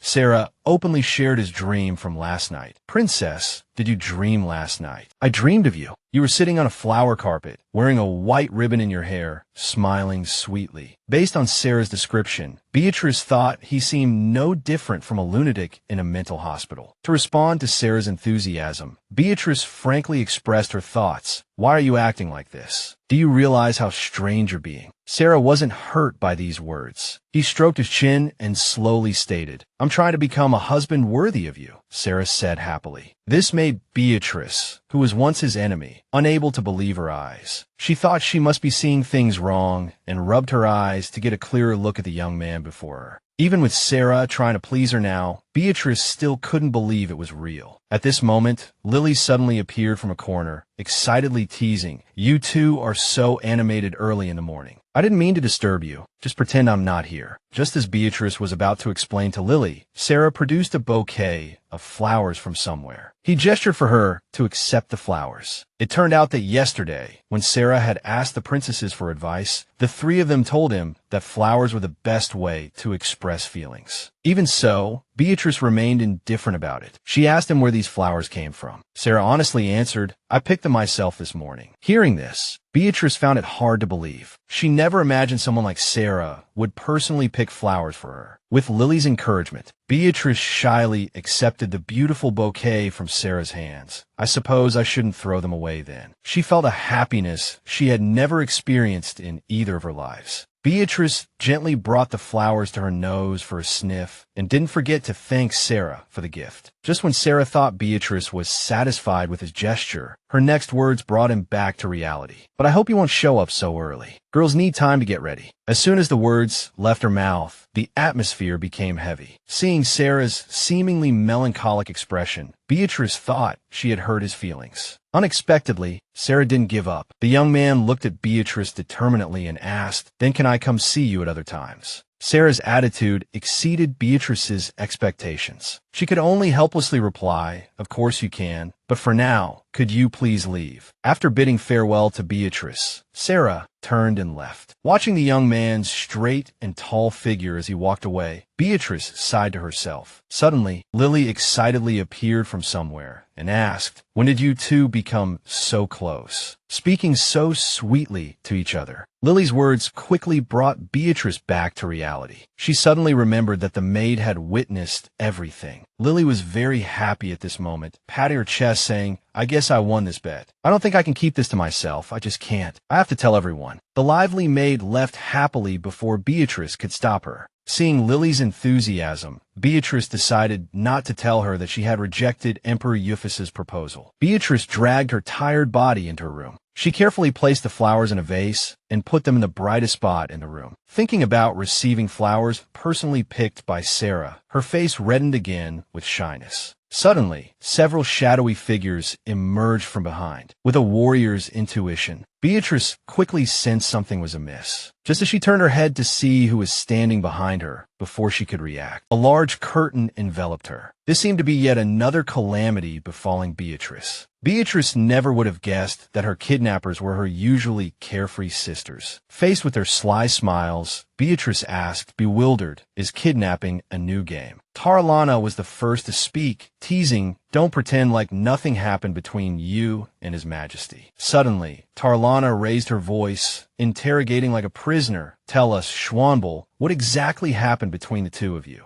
Aileen quickly got to the heart of the matter. The Emperor of Yurfaning is completely different in front of you. According to the sisters, Saratica had come to them for advice on flirting techniques, and the three, not disappointing him, enthusiastically taught him 49 ways to woo a girl. The three sisters were incredibly proud that the Emperor of Yurfaning had fallen for their youngest sister. They praised Beatrice. Our little Shona is so charming. Even the Emperor of a nation has submitted to her, becoming a captive of love. A true femme fatale, isn't she? Beatrice pretended to ignore the embarrassing topic, feigning ignorance of what her sisters were talking about, but inwardly deeply regretted letting Saratica near these people. Suddenly, the three sisters joined forces, striking intimidating poses and forcing Beatrice to confess what had happened with Saratica. Helpless, Beatrice had no choice but to surrender to these rogue princesses. She recounted the story of Saratica's proposal and her rejection. She had expected her sisters to be surprised, but instead, they covered their mouths and giggled. But the two of you clearly have love in your eyes. Knowing they didn't understand the gravity of the situation, Beatrice patiently reiterated that she had refused the proposal. But Tia Bell didn't think so. She refuted her sister's idea. Shona, we know your heart all too well. As Beatrice looked on in confusion, the three sisters excitedly declared, "Are you playing hard to get, making him yearn for you? Oh, you mischievous girl, where did you learn this from? That's a good idea. Things too easily obtained are no fun. You have to play hard to get sometimes." At this moment, Beatrice's disappointment turned to despair, as her sisters truly hadn't understood the meaning of her words, thinking she was merely playing a game of cat and mouse with the Emperor of Yurfaning. Suddenly, Tia Bell leaned closer to Beatrice and whispered, "This is something I discovered by chance. In the 5 years of Saratica's reign, I've never seen His Majesty associate with any woman." Aileen immediately expressed her surprise. "Are you serious? If I had that face, I'd be seeing plenty of men every month." Tia Bell clenched her fist and said excitedly, "Thanks to such dedication, he gained power, and everyone wants to be the Empress." Tarlana nodded and added from another perspective, being able to rule the kingdom for so long. It's all thanks to the policies he enacted. Tia Bell voiced her assessment of Saratica. He's completely different from the bloodthirsty, warmongering image in the rumors. Even with topics unrelated to him, he listens attentively. And he's also kind to the common people, even smiling at the little girls who give him flowers. Aileen revealed, contrary to his cold exterior, he seems quite gentle. When Tia Bell pushed him into the water, Saratica even laughed out loud. After listening to her sisters talk about Saratica, Beatrice realized everyone was paying attention to him. A conflict brewing in her heart, Beatrice decided to ask her three sisters why they didn't pursue him if he was so wonderful. Seeing their surprise at her question, Beatrice stammered, explaining that she was just curious, as she had noticed their initial interest in Saratica. The three sisters exchanged glances, simultaneously wearing knowing smiles, as if they had come to some sort of realization. Their attitude puzzled Beatrice. Tarlana excitedly hugged her sister and exclaimed, "Oh, Shona, you cute little thing, you were worried about this." Beatrice feebly insisted she was merely curious, not worried at all. But her explanation didn't convince the girls present. "I know you're shy, but why not acknowledge His Majesty's feelings for you?"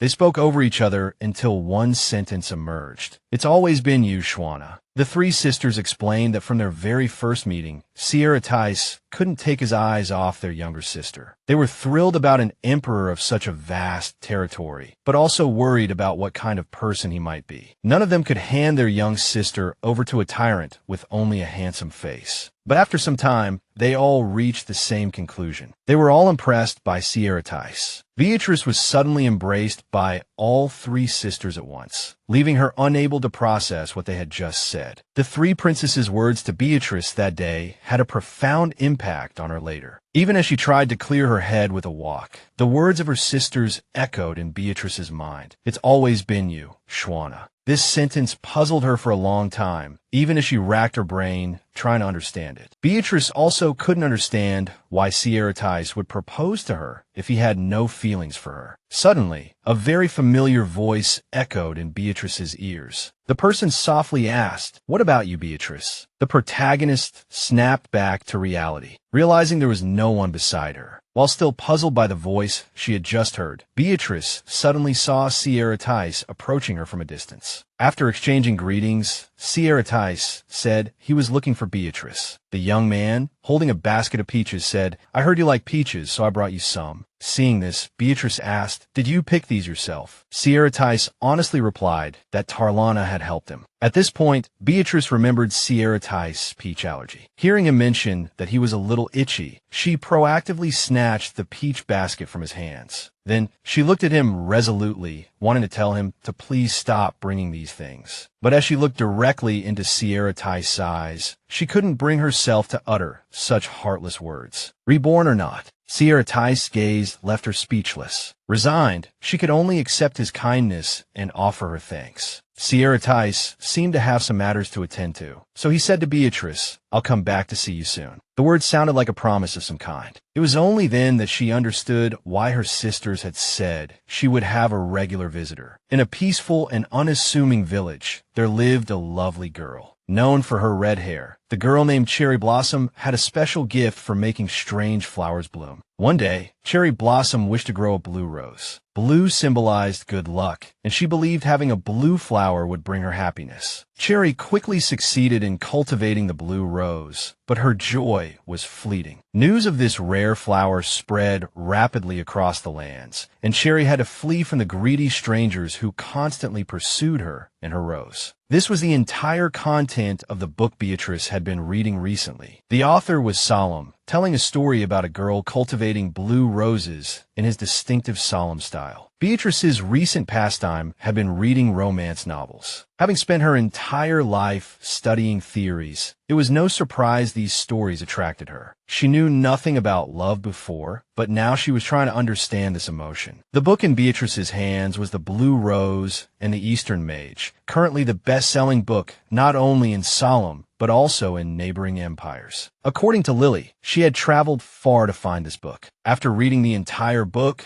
Beatrice finally understood why it was so popular. The character Cherry was absolutely adorable. Just then, a knock at the door made Beatrice wonder who could be visiting at this hour. When she opened the door to look outside, she immediately saw an exceptionally handsome figure. Sarah stood at the doorway, wearing a gentle smile as he said, "It's me, Princess." At that moment, Beatrice realized she was still holding a romance novel. Not wanting him to know she was studying love, she nervously hid the book behind her back and pretended to ask calmly, "Why are you here?" But there was no hiding it. Sarah had already noticed Beatrice's actions. Looking at the novel behind Beatrice, he unconsciously said, "So what the maid said was true." Beatrice was curious about this. The maid. "Do you mean Lily? What did she say?" Sarah honestly replied, "She said you've been reading a series of romance novels these days." Though exposed, Beatrice still didn't want to admit it, trying to stammer out denials. But this action only made Sarah more interested. The young man laughed and said, "I know everything. You can't hide anything from me." At this moment, Beatrice felt extremely embarrassed at being mercilessly exposed. Suddenly Sarah said, "Thanks to this, I brought you these." Hearing this, Beatrice leaned forward, looking at the pile of books behind Sarah. Beatrice couldn't believe it. Sarah had prepared so many books for her, enough to build a small library. It turned out Sarah had heard from Lily that the princess had finished reading all the books in the palace, which inspired this gift. Sarah said he had brought all of Yulfaning's latest publications. Beatrice asked puzzledly, "How did you bring them?" Sarah honestly answered, "Through the portal, of course." This immediately angered Beatrice, who criticized Sarah for wasting the people's hard-earned money to transport romance novels. Seeing Beatrice's criticism, Sarah was at a loss for words. Having never considered this point, he had only wanted to make her happy. Knowing he meant to please her, Beatrice stopped criticizing. When Sarah showed that pitiful expression, she couldn't say anything more, only reminding him, "Please don't do this again. This is the last time." Then Beatrice's expression turned happy again, making her suspect if this was part of the young man's plan. Sarah then sincerely said, "Since I've already brought them, why don't you take a look?" Though she liked them, Beatrice still coldly said, "I suppose I have no other choice." Suddenly, she noticed a book on the shelf. Seeing this, Sarah curiously asked, "Do you know this book?" Beatrice said it was a new book by the author she was currently reading. "I heard this book is quite famous, available in many other countries. If it's also in Yurfaning, Then it must be, she trailed off excitedly. Then Beatrice turned to Sierra Tice and asked, "Could you help me transport the books to Yurfaning?" Before she could finish her sentence, seeing Sierra Tice's agreeable expression, Beatrice suddenly stammered, realizing the sheer volume of books she intended to transport. Even so, Sierra Tice agreed without hesitation. This made Beatrice blush at his indulgence. That evening, Beatrice used her bedtime to continue reading the book. The book continued the story of Cherry Blossom encountering a man. The man asked her if she was the girl who grew the magic roses, and Cherry Blossom replied, "They all say these are magic flowers, but they're no different from other flowers. When did things become like this? I just want to be happier." The man nodded in understanding. Then, he uttered a sentence that plunged Beatrice into deep thought. She tried to gain happiness with things that didn't belong to her. Upon reaching this page, Beatrice abruptly stopped. The sentence resonated with her current situation. She had indeed been happy during this time, but the happier she was, the more worried she became, unsure how long this happiness could last. What would happen if her family discovered she wasn't Schwamble, or if the princess's soul returned to her body? What would become of her? Most importantly, how would Sierra Tice react? Thinking of this, Beatrice's mood plummeted. She suspected she might have trouble sleeping tonight because of this. In an attempt to lift her spirits, Beatrice decided to go for a walk to calm down. Just as she was about to step onto the balcony for some fresh air, she noticed a familiar figure standing outside. Recognizing Sierra Tice's silhouette all too well, she called out his name without hesitation. "Sierra Tice, what are you doing?" Seeing Sierra Tice's face clearly in the moonlight, Beatrice felt that the young man seemed to be crying. The dim moonlight cast upon the balcony created an intimate atmosphere between them. Sierra Tice called Beatrice's name in his deep voice. Sensing his drastically different mood from earlier in the day, Beatrice felt utterly bewildered. She realized that the Sierra Tice she had reunited with after 5 years seemed to have become a more volatile person. Beatrice attempted to ask, "Couldn't sleep?" Sierra Tice suddenly smiled and replied, "No, I was waiting for you here. I had a feeling you would come." Hearing this, Beatrice asked anxiously, "How did you know I would come here?" Sierra Tice then admitted he was just teasing her, saying that seeing her flustered made him even happier than before. Faced with his gentle demeanor, Beatrice grumbled inwardly, "You have terrible hobbies." Then, she stealthily observed his expression. It was arguably the most dejected she had seen him since his arrival in Solemn. Suddenly, Sierra Tice called Beatrice's name again. He murmured to her, "Can you call my name? I like hearing you say my name." Silence fell, the only sound in the entire space being their breathing. Beatrice hesitated for a moment, then called out Sierra Tice. In front of the boy she secretly admired, Beatrice longed to say something intimate, but reality pulled her back. As usual, she spoke in a complaining tone, "What are you still doing up so late?" Sierra Tice said he couldn't sleep, so he came out for a walk. Beatrice was a little surprised to hear this. "It's strange. You have nothing to do here and nothing to be wary of." Sierra Tice nodded in agreement. Then, he countered with a question of his own, "But why aren't you asleep yet?" "Couldn't sleep either." Beatrice hesitantly replied that she had missed her bedtime because she was too engrossed in reading novels. In truth, she was worried about what would happen if Sarah returned. Concerned about Beatrice's health, Sarah reminded her to go to bed early. At that moment, a sudden breeze blew past. The wind rustled the branches of the love blossom tree, and a leaf fell onto Beatrice's blue shoulder. Seeing this, Sarah instinctively reached out to remove the leaf from her shoulder, then wrapped his arm around her waist, closing the distance between them. Before Beatrice could react, Sarah whispered near her ear, "There was a leaf on your shoulder." After a moment, when Beatrice finally regained control of her mind, she suddenly shouted, "Sarah, did you do that on purpose?" The next morning, Beatrice was still stroking the leaf from last night, gazing at its fragile form. She immediately recalled the young man's appearance from the previous evening. Beatrice had never seen Sarah so lonely before, and she couldn't understand why he would show such an expression. That once cold and unapproachable face now always wore a pleasant smile. This constantly troubled Beatrice. Lily, noticing the princess's unhappy expression, asked concernedly, "Princess, What are you thinking about? Is something bothering you?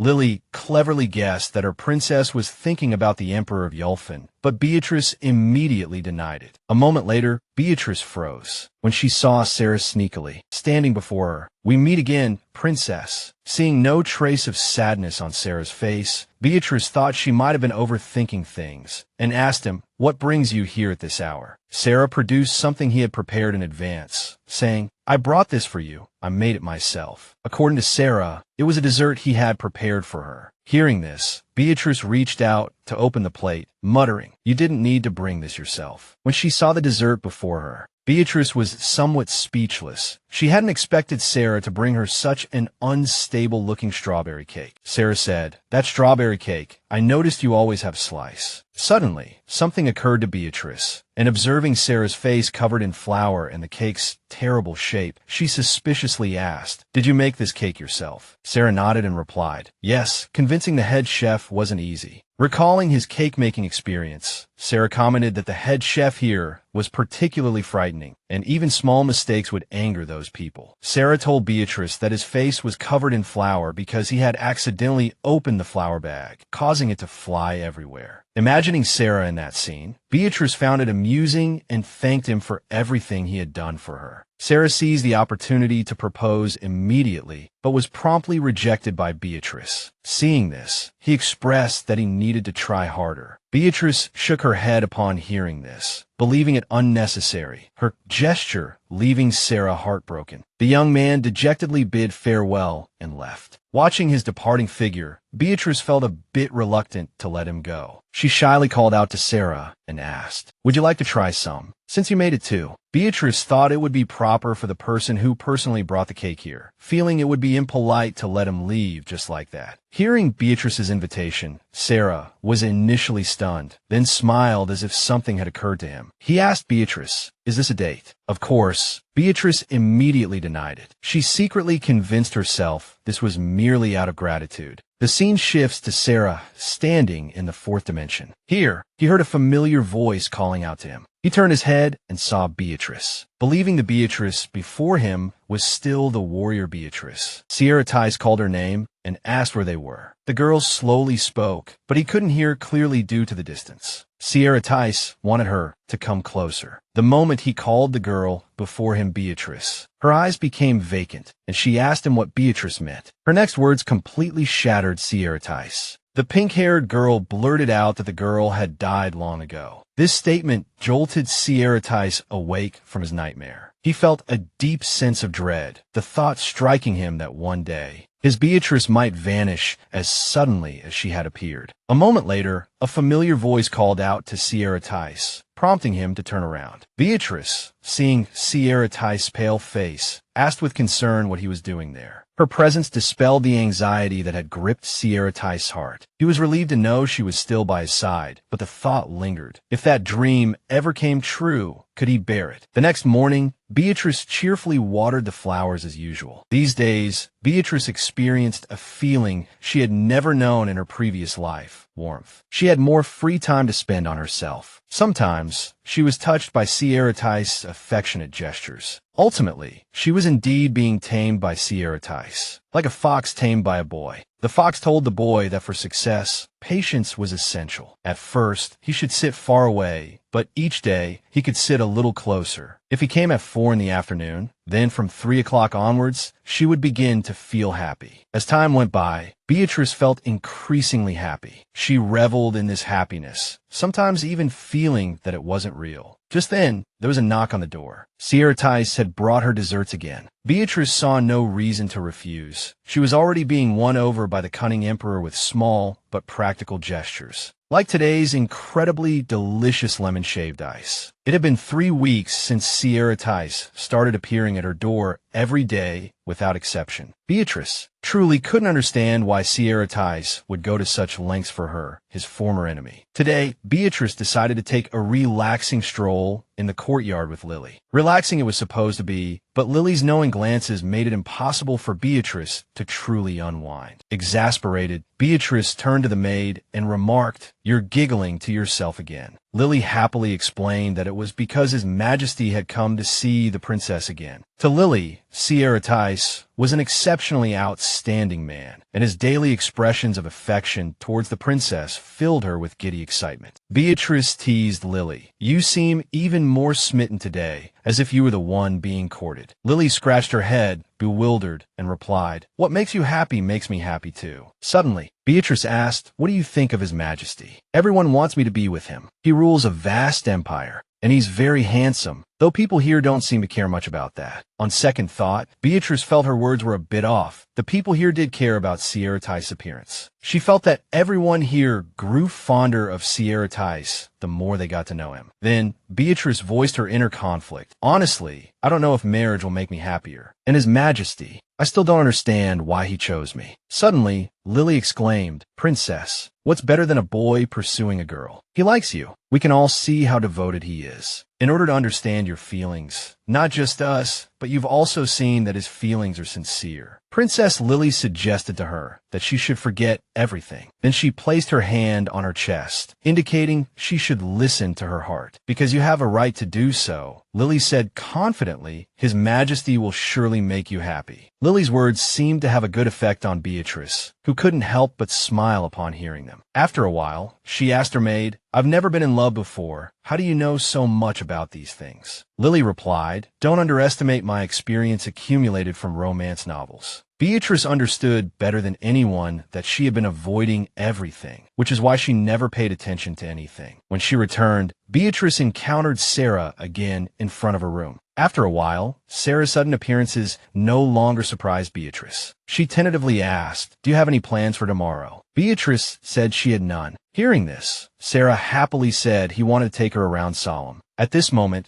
Beatrice seemed to understand what Lily had told her earlier. She had never paid attention to Sarah's feelings, and she wanted to see these things for herself. Unlike before, Beatrice no longer showed rejection and boldly accepted Sarah's invitation. The next day, the sky was clear and blue, warm sunlight illuminating every tree, indicating it would be a beautiful day. Arguments filled the room. "This dress won't do." Tia Bell insisted that for the first date, it had to be perfect. She held up a very bright red off-shoulder dress and said, "It must be sexy." Tirana immediately objected, pointing to a white layered dress that was more modest than Tia Bell's off-shoulder one. She said, "It must be pure." Tia Bell refused, saying, "It must be sexy." Beatrice looked at the two debated dresses, silently shaking her head, thinking neither was right. Erin suddenly approached Beatrice, crossed her arms, and huffed, "You two stop arguing." Have you seen Beatrice's expression? Beatrice looked up at her sister, thinking finally someone agreed with her thoughts. Erin, pretending to be knowledgeable, raised her hand to share her opinion about first dates, saying it should be simple. Then she pulled out an extremely elaborate and complex dress, saying they should knock him out with cuteness. Beatrice had thought Erin would understand her, but this sister was no different from the other two. Exhausted, she said, "How is this dress simple? And where did you even get it from?" Beatrice felt helpless before her sisters, as they were too busy arguing among themselves, ignoring her, who was about to go on the date. Looking at her sisters, she asked, "Doesn't anyone want to know what I want to say?" Just as the room was filled with endless noise, the door suddenly opened. The queen opened the door and looked in, asking surprisingly, "Haven't you chosen a dress yet?" Beatrice immediately called out, "Mother." Seeing her three eldest daughters arguing endlessly without having chosen clothes for their youngest sister, she had to say, "Oh, girls, have you forgotten Beatrice is going to the village?" At this moment, all three remembered and stopped arguing. Tia Bell embarrassedly said, "Yes, we were just too excited." Hearing this, the queen unexpectedly said, "Don't you know about the current trend of natural makeup? I can't believe I know more than you do." The queen suggested choosing something less complicated, saying now quickly pick a dress and do her makeup. Beatrice finally sighed in relief, sitting in the chair waiting. The queen ignored the objections and assigned tasks to everyone. Lily to get Beatrice's accessories, Tirana to choose some shoes. Beatrice watched everyone busily running back and forth, selecting things for her, silently thinking everyone was too excited. Beatrice, looking at herself in the mirror, sighed. She recalled the moment Saratica had suggested, "I'd like to take a walk around Solemn. Would you like to join me?" She had agreed instantly, and his surprised expression had caught her off guard. Embarrassed by his reaction, Beatrice quickly coughed, unsure what his surprise signified. Did I answer too quickly? She wondered, perplexed. Did it sound like I was waiting for him to ask? Flustered, she asked, "What do you want to see? Didn't you already go with Aileen?" Saratica crossed his arms, studying her expression intently, and replied with a smile, "Yes." Knowing she had been confined to her room, he remarked, "But you've never seen anything outside this palace, have you?" Beatrice was surprised he would say that, but on reflection, it was true. Since her rebirth, she had rarely ventured beyond the palace walls, content to sit in her room, reading and gazing out the window. From the first buds of spring to the full bloom in the gardens, she had only observed from afar. She hadn't even considered venturing out herself. A sudden pang of sadness struck her. Why haven't I thought about going outside before? She wondered. As if to lift her spirits and encourage her, he said with a smile, "I thought it would be nice for you to see the kingdom you're starting to like. It's truly lovely." Seeing her continued silence, he paused, his smile fading as he looked at her with concern. After several minutes of trying on various outfits, everyone finally chose the most suitable one for Beatrice, a dress neither too extravagant nor too simple, but utterly beautiful on her. Her sisters and the queen lined up, showering Beatrice with compliments. "Our youngest sister is so beautiful. She's all grown up, ready for marriage." The queen said with a smile, "She's my daughter, not yours." As they led Beatrice towards the door, her sisters continued to tease her. "Have a nice date." It's her first date. Tiabel offered mock advice, to show him around the village and make him pay for everything. The king, trailing behind, sniffled, lamenting, "When did she get so big?" The queen patted her husband's shoulder consolingly. "Don't cry, dear. It's just a date." The entire family was in a flurry of activity, even tears. Beatrice offered a helpless prayer. "Oh God." Saratica, waiting outside, cleared his throat as she approached. Composing himself, he extended his hand and offered a polite smile. "I've been waiting for you, princess. You look even more like a peach today." Hearing this, Beatrice instinctively called out, "Saratica," but remembering the others present, she quickly corrected herself to "Your Majesty." Saratica, noticing her near slip, smiled with amusement. He then politely took her hand. The scene between them was harmonious as they slowly walked towards the gate. In the distance, the three sisters observed their every move, their faces beaming with pride for their grown-up little sister, and genuine joy and well wishes for the pair. The king and queen also watched silently, their faces filled with happiness and satisfaction at the sight of the well-matched couple. At that moment, Saratica, behind Beatrice, adjusted the saddle and reins, making preparations to ensure their safe journey. Beatrice, suddenly noticing two horses, exclaimed in surprise, "Horses." She hadn't realized the date would involve riding. Tiabel, seeing her expression, said with a bright smile, "We brought you the healthiest horses, which means you can go as long as you like today. You could even stay out all night." Tarlana, aware of Tiabel's boldness, hadn't expected her sister to say such a thing and rushed over to cover Tiabel's mouth, saying to Beatrice with a laugh, "Don't mind her, Shona. You two go on." Even with her mouth covered, Beatrice understood Tiabel's implication. "What am I even hearing?" she thought to herself. Beatrice looked at the two horses, thinking that although she was an excellent knight in her previous life, could she really ride a horse now in Shona's body? She knew well how much strength and stamina horseback riding required, and now with her soul in Shona's body, this worried her greatly. She wondered if it would be better to ride together with Sarah. Suddenly, Aaron jumped out and teased, "Oh my Shona, why are you acting shy in front of His Majesty? Should I tell everyone about how in the past no one could pull you off a horse?" Amidst her sister's laughter, Beatrice slowly mounted the horse with Sarah's help. Hearing Aaron's words, she realized that Shona used to ride horses, so there was no need to worry. Seeing her clumsy mounting, Sarah couldn't help but turn away and burst into laughter. Beatrice felt extremely embarrassed and pouted, saying, "Keep laughing, Sel." His Majesty, the entire Solemn family, from the king and queen to their daughters, were all present, standing and watching Beatrice and Sarah depart. Aaron called out to them, "Your Majesty, remember to feed her well and contribute to the economy." Tia Bell also laughed and shouted, "Don't forget our gifts. We like generous kings, our wealthy king, this kingdom." Before Tia Bell could finish, someone covered her mouth, leaving her making strange noises. Beatrice's face twitched as she listened to her sister's meaningless chatter. Sarah chuckled with interest and said to her, "They're the most lively group I've ever seen." Beatrice nodded in agreement. Several hours later, they arrived at a plaza where people had gathered, each busy with their own activities. Some were selling beer, others were walking together, and children were running and playing. The scene was peaceful and simple. Looking at the scene before her, Beatrice could only say wow. For someone like her, who always stayed in her room, this was her first time seeing such a lively scene. The bustling crowd and noise surprised Beatrice. There's so many people here. Sarah, standing beside her, nodded in agreement. And so, their date officially began. Beatrice didn't know that while she was walking and talking with him, her sisters were secretly following and observing her from afar. Though she was unaware of this, their watchful eyes made her feel somewhat uneasy. Why do I keep feeling uncomfortable? At a fruit stand, the vendor began shouting, "Listen, listen, fresh and delicious fruits here." A lady, hearing the calls, approached asking, "How much is this?" Meanwhile, two children with cotton candy happily chased each other. Their mother warned, "Be careful, children. Don't run. You'll fall and hurt yourselves." Seeing this scene, Beatrice remembered her own childhood and unconsciously smiled. Sarah smiled watching her and softly said, "I knew you would look at them like that. This place may be small, but it's full of joy." Beatrice agreed, saying, "I understand what you mean." Everyone here smiles so brightly. She recalled the scenes she had just witnessed, from nobles to commoners, young and old. They all looked so happy. Seeing the happy expression on her face, he unconsciously smiled, and in the midst of the noise, his deep voice rang out, "Then let's join them." They approached the fruit stand. The fruits on display came in various colors and shapes, attracting passers-by with their fresh and beautiful appearance. As they drew near, Beatrice seemed captivated, quickly scanning the stall while marveling. "There's so many strange fruits. How did they grow these?" Saratica noticed her stopping and observed her expression. Guessing her thoughts, he said, "It seems all the produce here is from Solemn." Hearing this, she couldn't help but exclaim, "This truly is the land of the earth god." Suddenly, the fruit vendor noticed them standing in front of his stall and presented a plate of cut fruit, saying, "Fresh fruit, please try a piece if you'd like." Beatrice saw him offering the fruit plate and immediately looked at him, wanting to ask if she could try a piece. Saratica, seeing the vendor's enthusiasm and her eager expression, nodded with a smile. He softly said, "Go ahead." With his approval, she thought to herself, "In Yurfaning, I never accepted anything from strangers, but this is solemn." So she confidently took a piece to try. The sweetness was immediate, but after chewing for a moment, the delicious taste left her amazed. Experiencing this taste for the first time, Beatrice immediately turned to him and said, "Saratica, this is amazing." He saw her happy expression and asked, "Is it?" Sensing her genuine enjoyment, he immediately raised his hand to call someone. A person appeared from somewhere, responding respectfully. Beatrice was puzzled. Where did this person come from? Saratica ordered,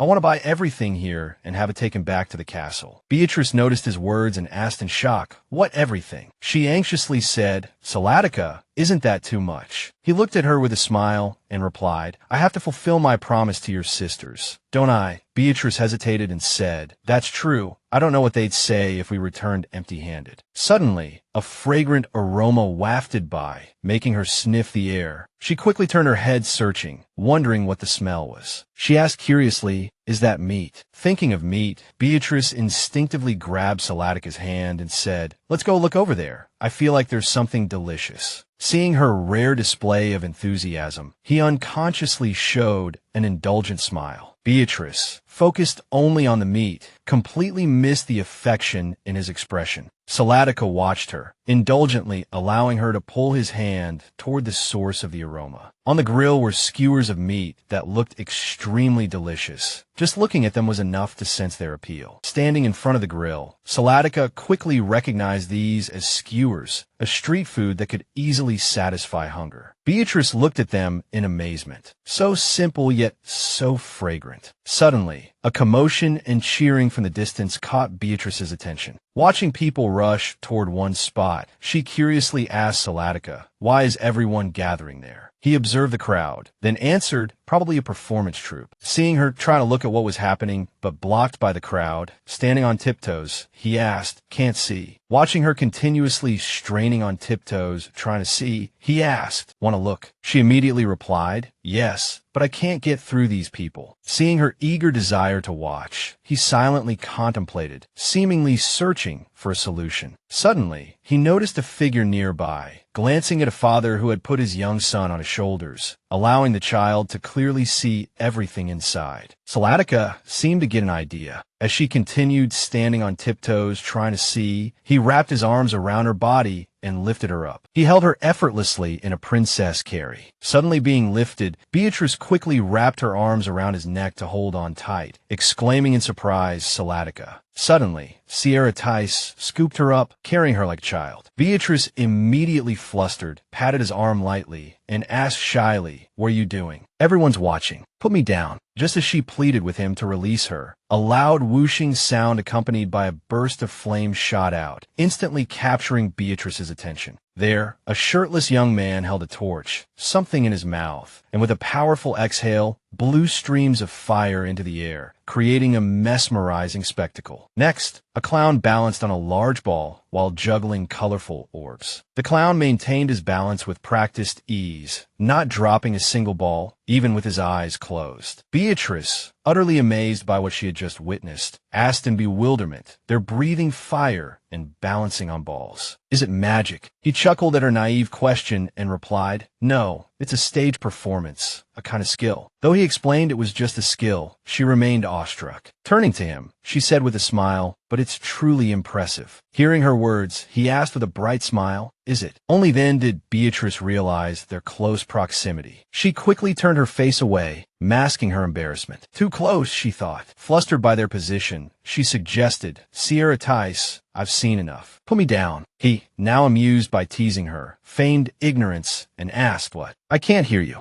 Beatrice, unaware he was pretending and genuinely struggling to hear over the noise, shouted, "I've seen enough." Sierra Tice replied with a playful grin, "But I haven't." Realization dawned on Beatrice. Tugging at his clothes, she said, "Everyone's staring. Aren't you embarrassed?" Seeing he still wouldn't put her down, she exclaimed in exasperation, "Sierra Tice." Finally, after the performance ended, Sierra Tice set her down. She muttered, bewildered, "So strange." Despite her words, the memory of what had just transpired brought a blush to her cheeks. He's so strange, she thought, but today was fun, so I'll forgive him this time. Just then, they passed 3 people on the roadside, one playing a drum, another a flute, and the third singing, all lost in the melody of their song, oblivious to their surroundings. As they passed the trio, captivated by the enchanting melody, Beatrice stopped to watch them. Meanwhile, Sierra Tice, seemingly out of nowhere, produced a skewer of meat for her. After taking a few bites, she suddenly remarked, "You seem quite familiar with this place." Sierra Tice quickly replied, "Well, I occasionally visit incognito." Beatrice, unaware of this, exclaimed in surprise, "What?" In a hidden corner, Beatrice's 3 sisters were lurking, holding their breath as they observed the pair. Watching her eat like a hamster, Sierra Tice suddenly chuckled and said, "This is my second time visiting Solemn incognito." Beatrice, chewing on the meat, didn't understand his amusement. "What's so funny?" she asked. He quickly shook his head. "Nothing." Pondering his words, Beatrice thought, "Visiting incognito? Since when?" Sierra Tice replied softly, "You wouldn't know, of course." His voice dropped, and he added hesitantly, "It started after you left." Hearing this, she quickly turned to look at him. Then, after a pause, she asked softly, "After I left?" Sierra Tice didn't answer her question. Instead, he glanced up at the clock tower, noting the time, and explained, "Look at the time." Turning back to her with a mysterious expression, he said, "We need to go somewhere now." Intrigued by his expression, Beatrice asked where. Sierra Tice, looking at her with a gentle yet serious gaze, replied, "There's something I want to show you." Hearing him say this, Beatrice's heart filled with anticipation, but even more so with curiosity about what he wanted to show her. The purple sky, streaked with hints of pink and the soft, golden glow of the setting sun, painted a breathtakingly beautiful picture, a beauty beyond words. Against this backdrop, Saratica and Beatrice stood side by side, silently watching the sunset together. Beatrice, standing there in awe, couldn't help but breathe. It's beautiful. Saratica simply watched her, saying nothing to interrupt her reverie. After a while, she suddenly remembered to ask, "How did you find this place?" Answering her question, he said softly, "I heard from the queen that the sunset here is incredibly beautiful." In that moment, Beatrice felt a stirring within her heart. Gazing at the view, she murmured, "Solemn is a truly magical place." She thought to herself, "I want to protect this place, this land, and its people, and their smiles. I want to protect everything." Suddenly, Saratica spoke, "When I first saw this kingdom by chance." Startled, Beatrice turned to look at him. His voice continued, recounting his feelings. "I couldn't stop thinking about the people here. They all smiled so freely. They truly seemed happy together." The images flashed through his mind like a film reel, filling him with a sense of longing. Touching his chest lightly, he murmured, "I felt challenged. I wanted to create a kingdom where the people of Yurfaning could laugh as freely as they do." Beatrice was stunned by his words. She hadn't expected him to share the same sentiment. After he finished expressing his feelings, he heard no response from beside him. Turning to look at her, he suddenly asked, "Is it difficult to recreate such a scene?" The unexpected question left Beatrice momentarily speechless. Under the setting sun, each ray of light illuminated his hair, creating a captivating image. His face radiated a gentle beauty, one he himself might not have been aware of. He looked at her with an intensity in his eyes. Noticing the unusual tenderness in his gaze, a look that was hard not to be moved by, she quickly blushed, thinking, "I've never seen him with such an expression." Despite being momentarily distracted by his beauty, she remembered his question. Lowering her head to hide her blush, she considered his words carefully. Then, she answered no. "I don't think so." Lifting her head, she met his gaze directly, a beautiful smile gracing her lips as she said sincerely, "You have the power to achieve anything you desire. You are Saratica Artius Yurfaning." Her beautiful smile and unwavering praise captivated him, leaving him speechless and gazing at her intently. After a few seconds, as if realizing he hadn't responded, he said, "Is that so?" Then, the two gazed at each other in silence. Anyone witnessing the atmosphere surrounding them could sense the emotions flowing between them. Unfortunately, the two involved remained oblivious. He pondered for a moment,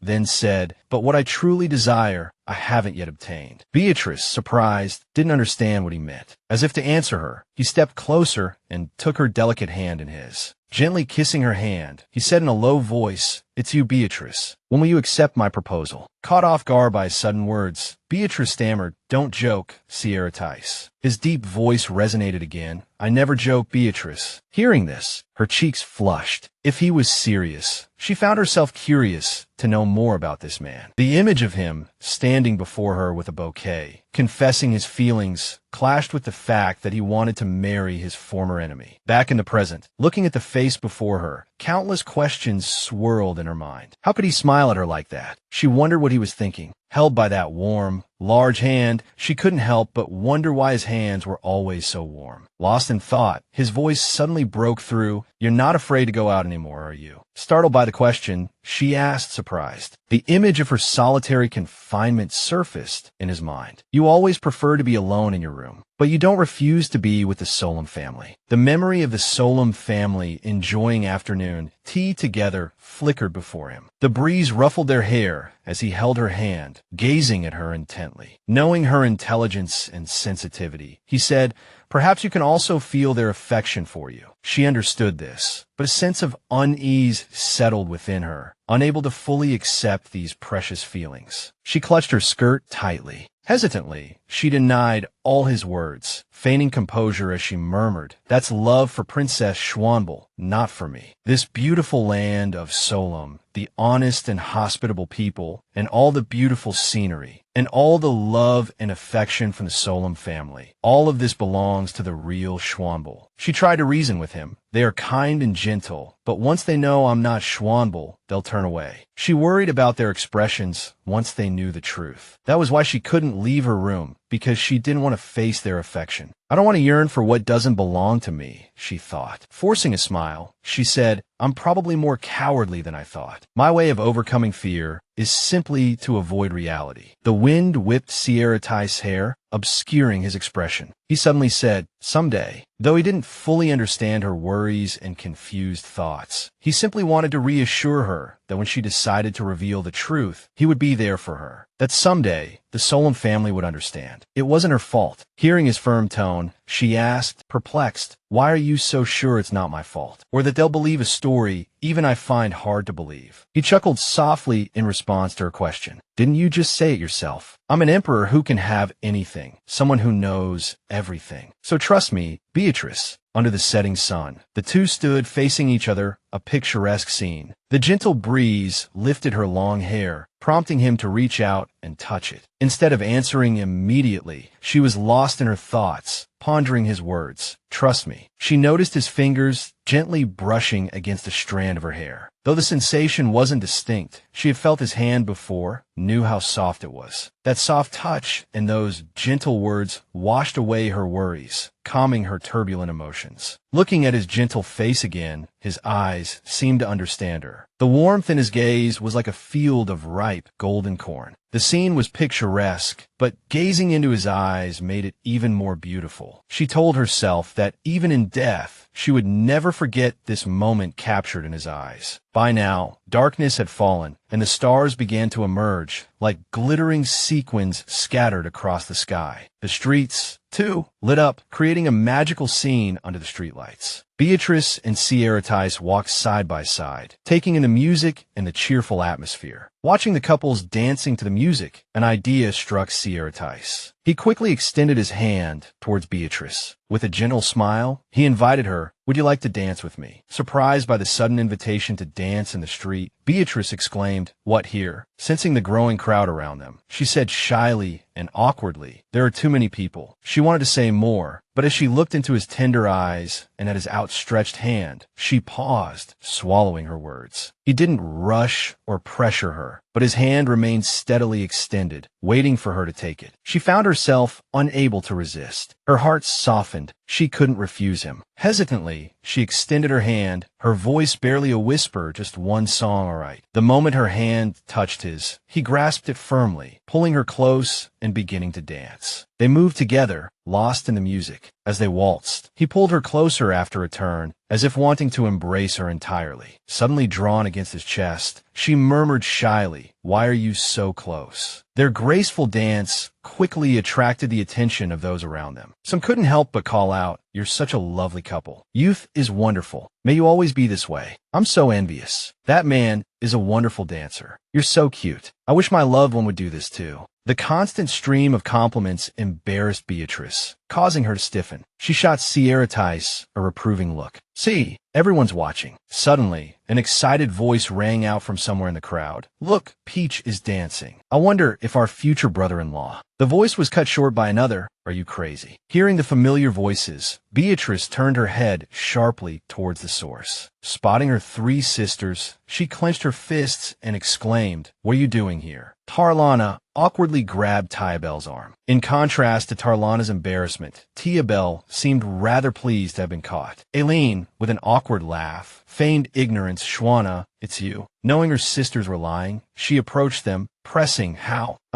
Unashamed of being discovered, Tiabel asked, does His Majesty know you've dropped your disguise? Tiabel continued boldly, where were you two earlier? We couldn't find you for a while. Tarlana, not as bold as her sister and feeling embarrassed of being caught, quickly intervened. All right, Tiabel, we're not in a position to ask these questions. Aileen asked with concern, Your Majesty, have you been taking good care of our Shona? Tiabel quickly added, where did you go? What about our gifts? Faced with the barrage of questions from her sisters, Saratic and Beatrice shared a weary sigh. He quickly interjected, "One at a time, please." Listening to his exchange with her sisters, Beatrice smiled happily, as if hearing something amusing, a blissful smile she might not have even been aware of. The night was quiet, and under the bright moonlight, the magnificent Solemn palace stood in all its glory. Moonlight streamed through the window, casting a beam across the bed where Beatrice lay, fast asleep after a long day of wandering with Saratica. In her dream, Beatrice saw a pink-haired girl with blurred features appear. The figure smiled and greeted her. Beatrice sat up, bewildered, and looked up at the girl, then heard her say, "I'll be waiting for you under the azure sky." Soft sunlight and golden fields of grain created a dazzlingly beautiful scene. Beatrice stared blankly at the mysterious girl, the wind playing with her hair. The pink-haired girl, dressed in a white dress, stood backlit, making it impossible for Beatrice to see her face clearly. With her hands clasped behind her back,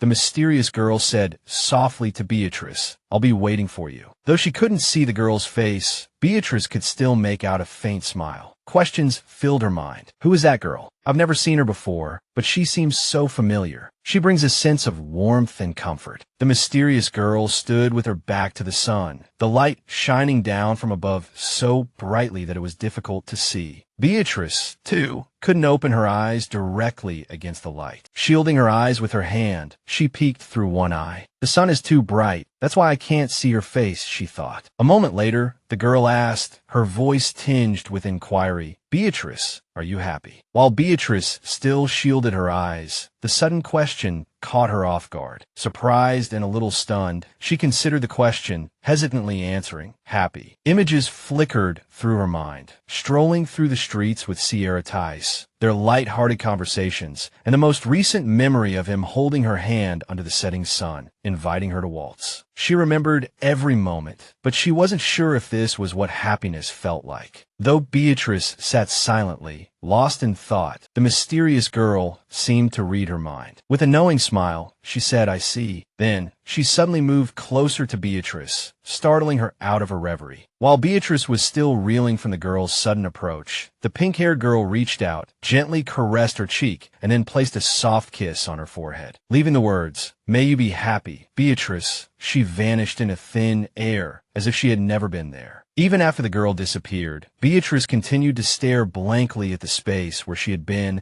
unconsciously raising her hand to touch the spot where the girl had kissed her. Suddenly, Beatrice woke up, blinking her eyes. She realized it was morning. Groggily, she sat up, a strange feeling lingering in her heart. She felt like she had dreamt something, but couldn't quite recall what it was. Though slightly disappointed that she couldn't remember, she sensed it had been a pleasant dream. Outside, the warm morning light bathed the trees, accompanied by the chirping of birds, creating a peaceful morning scene. Lily, deeming it time to wake her mistress, hurried into the room. Seeing Beatrice already awake and sitting up in bed, she approached and said, "Oh, you're awake, princess." Beatrice stretched languidly and greeted Lily. As Beatrice ate breakfast, Lily bustled around like a spinning top, chattering about various things. "It's a busy day today. We have a lot of things to organize. Oh, have you seen the new books?" Instead of answering Lily's questions, Beatrice quickly finished her breakfast and went to the library, selecting a book. Opening it, she murmured to herself, "Perhaps I should start from today." After reading a few pages, her focus drifted, lost in thought. She absently turned several pages without really seeing them. As if troubled by something, she furrowed her brow, a question repeating in her mind, why? Closing the book and looking out the window, she wondered, why hasn't he come today? Staring at the closed door, she thought, he always appears suddenly, even when I don't ask him to. It's been a long time since I've had such a quiet morning. Why does this quiet feel so strange? Unconsciously, her thoughts immediately drifted to him. The name Saratica echoed her mind. The moment she heard the servant's announcement, Beatrice rushed to throw open the door. She wondered why he was outside today. Saratica looked utterly disheveled, wiping away sweat and trying to control his ragged breathing from exhaustion. Unable to bear it any longer, he turned to Tiabel, his voice pleading, "My legs are about to give out." Tiabel showed no sympathy. "Your Majesty, we can't stop. There's still much to do." Saratica and Beatrice's sisters sat together,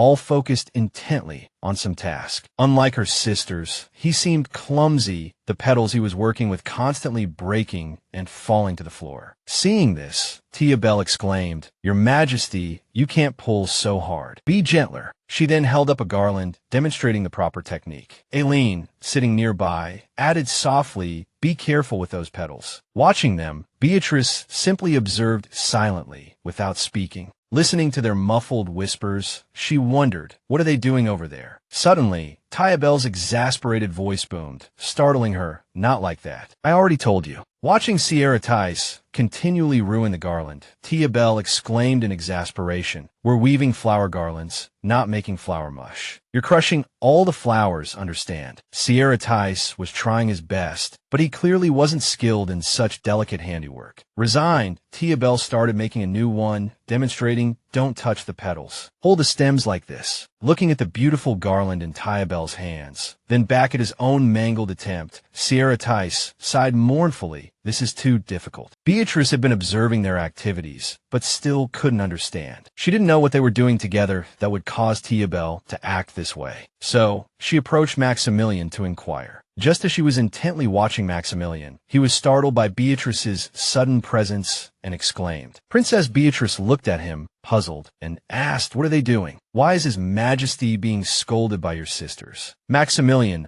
unsure how to answer, awkwardly scratched his cheek, stammering as he considered his response. After a moment of hesitation, he decided to tell her, "Well, His Majesty is trying to make a flower ring for you." Beatrice, thinking she had misheard, exclaimed in surprise, "A flower ring." She pondered the idea of a flower ring. What did that have to do with Sierra Tice? Maxmillion, who had been observing the whole time, quickly replied, "Yes, but I don't think it's going very well." Sierra Tice's appearance made Maxmillion think. He looks so flustered, an emperor being scolded like a child. He exclaimed sadly, "Your Majesty." Beatrice understood Maxmillion's feelings. She, too, was utterly surprised to see Sierra Tice being scolded by her sisters. Looking at him apologetically, she said, "I'm sorry. I apologize for my sisters." Maxmillion quickly replied, "It's all right, Princess." Watching the group intently focused on making flower rings, she hadn't realized they were so engrossed that they hadn't even noticed her presence. Across from her, Sierra Tice had finally finished a ring and held it up for the sisters to inspect, but the thread holding it together suddenly came undone. Seeing this, Aileen teased, "At this rate, Your Majesty, you won't make a very competent husband." Tarlana chuckled, "It's much better than before, but it's still not beautiful enough. Try again." Tia Bell immediately agreed, urging, again. In Beatrice's eyes, her three sisters and Sierra Tice resembled a group of excited cats and one dejected dog who could only sit and endure. She couldn't help but cover her mouth, giggling. Beatrice's laughter immediately drew their attention, causing them to turn and look at her. Sierra Tice was surprised, wondering why she was here now. Didn't she always prefer to stay in her room? Tia Bell gasped, covering her mouth, "Shona, we've been discovered." She wasn't supposed to see this. Suddenly, as if struck by a thought, Tia Bell raised her hand dramatically. "Wait a minute, Shona. You always stay in your room. What brings you out for a stroll this morning?" Tia Bell, as if all-knowing, speculated, "Is it because His Majesty didn't come to see you?" Hitting a nerve, Beatrice flinched, her entire face flushing crimson. Despite her embarrassment, she vehemently denied it, stammering, "No, the weather is nice, so I just came out for a walk. I walked enough, so I—"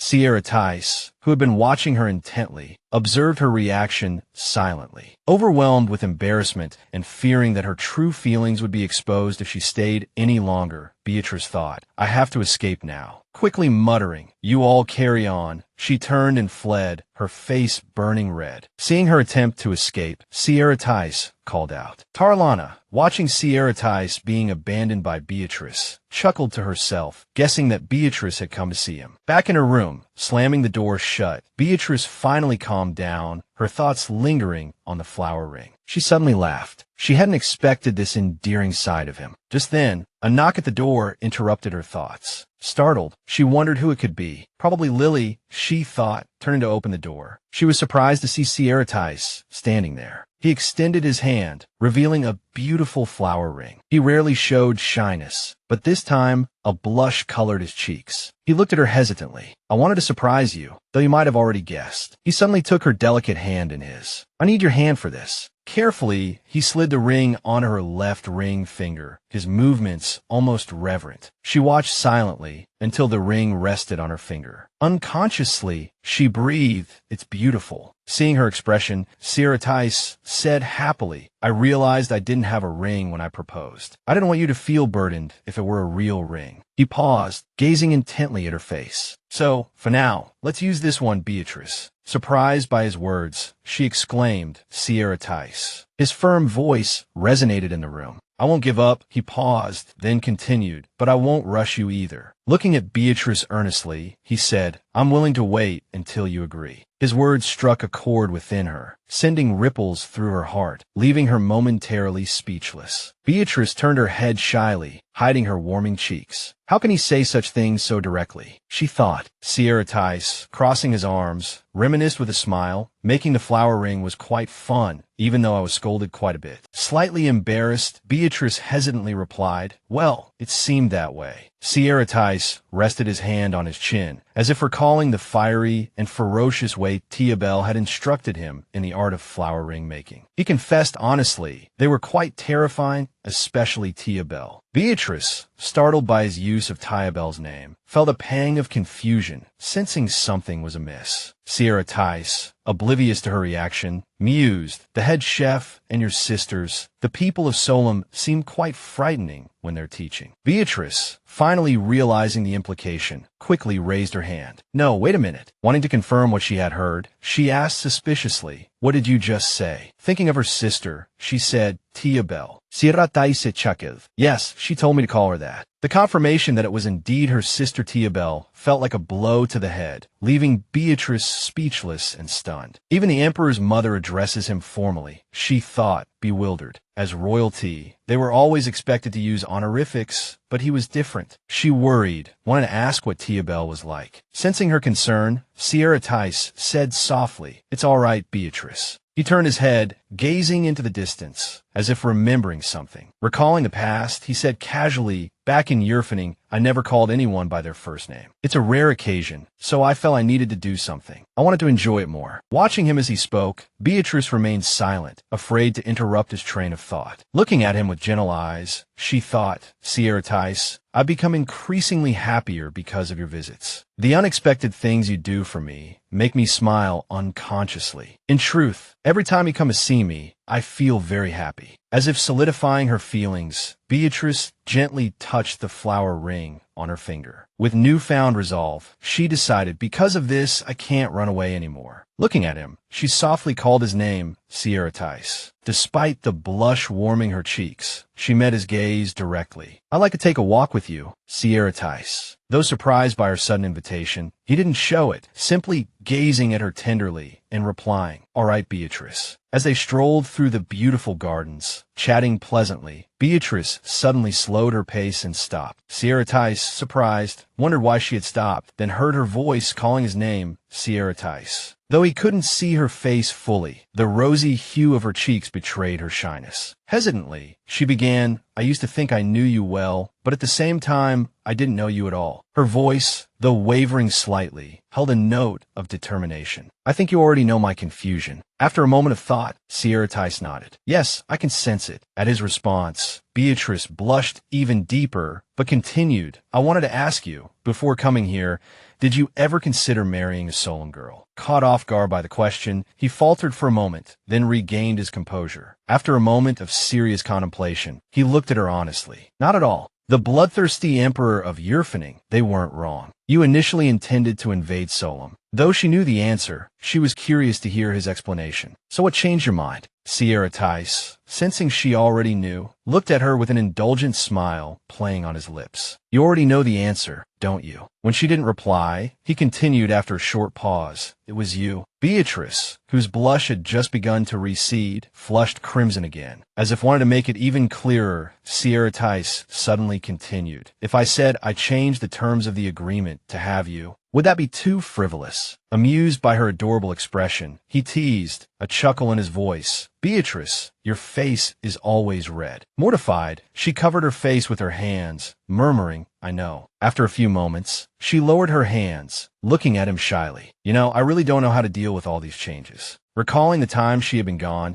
she said, I know you lived 5 years without me, but for me, it feels like yesterday. Saratic's expression turned somber at her words. He was silent for a moment, then said, I know you don't know how to deal with this. He looked at her with an intensity that seemed to hold all the pent-up longing of those years. I miss you very, very much. More than words can say. Beatrice, touched by his confession, felt a warmth spread through her chest. Though her heart was wavering, she stubbornly clutched her skirt, lowering her head to hide her eyes. There were times when I thought of you too, but that doesn't necessarily mean love. Saratic stepped closer, gently unfurling her fingers from her skirt. Then let's start with thinking of each other, he said softly. His voice, deep and resonant like a cello, murmured, and I'll turn it into love. Looking at his expression, Beatrice thought shyly, why is he so serious? She hesitated, then replied, all right. She wavered, unsure whether to voice her next thought. But after a moment of consideration, she felt she had to. Saratic, she began softly. Perhaps you haven't thought about this. Her voice trembled slightly. If we get married, well, she abruptly stopped. Seeing her hesitation, he prompted, will what? She had assumed he would understand, but he didn't, and pressed her for an answer. Overwhelmed with shyness, Beatrice squeezed her eyes shut and blurted out, there will be physical contact. Images flashed through her mind, touching, intimacy, sharing a life together, kissing, hugging, and then having children. By the time she finished, her face was burning. Unable to imagine those scenarios becoming reality, she blurted out, can you imagine us? Saratic, surprised by her question, considered it silently. In contrast to her shy demeanor, he suddenly said casually, I can. Beatrice, incredulous, exclaimed what? Thinking about what she had just said, he chuckled softly. Nothing could be easier. Looking at her stunned expression, he teased, if you find it too difficult, I can offer additional guidance. Though it might not be as good as the novels you read, I think I'm quite proficient. Beatrice stared at him, shocked by his words. After a few seconds, realizing he was teasing her, she quickly pushed away his outstretched hand, stammering, no, thank you, Your Majesty. You're teasing again. His hand, rejected, immediately reached for hers, intertwining their fingers. Then, as if overcome, he leaned closer, burying his face in her shoulder, murmuring, Beatrice, holding her close, inhaling her scent. His voice seemed strained with suppressed emotion. You're driving me crazy. He spoke with forced restraint, each word measured. You might not know this, but I've been trying very hard to control myself. You could be happy even without me.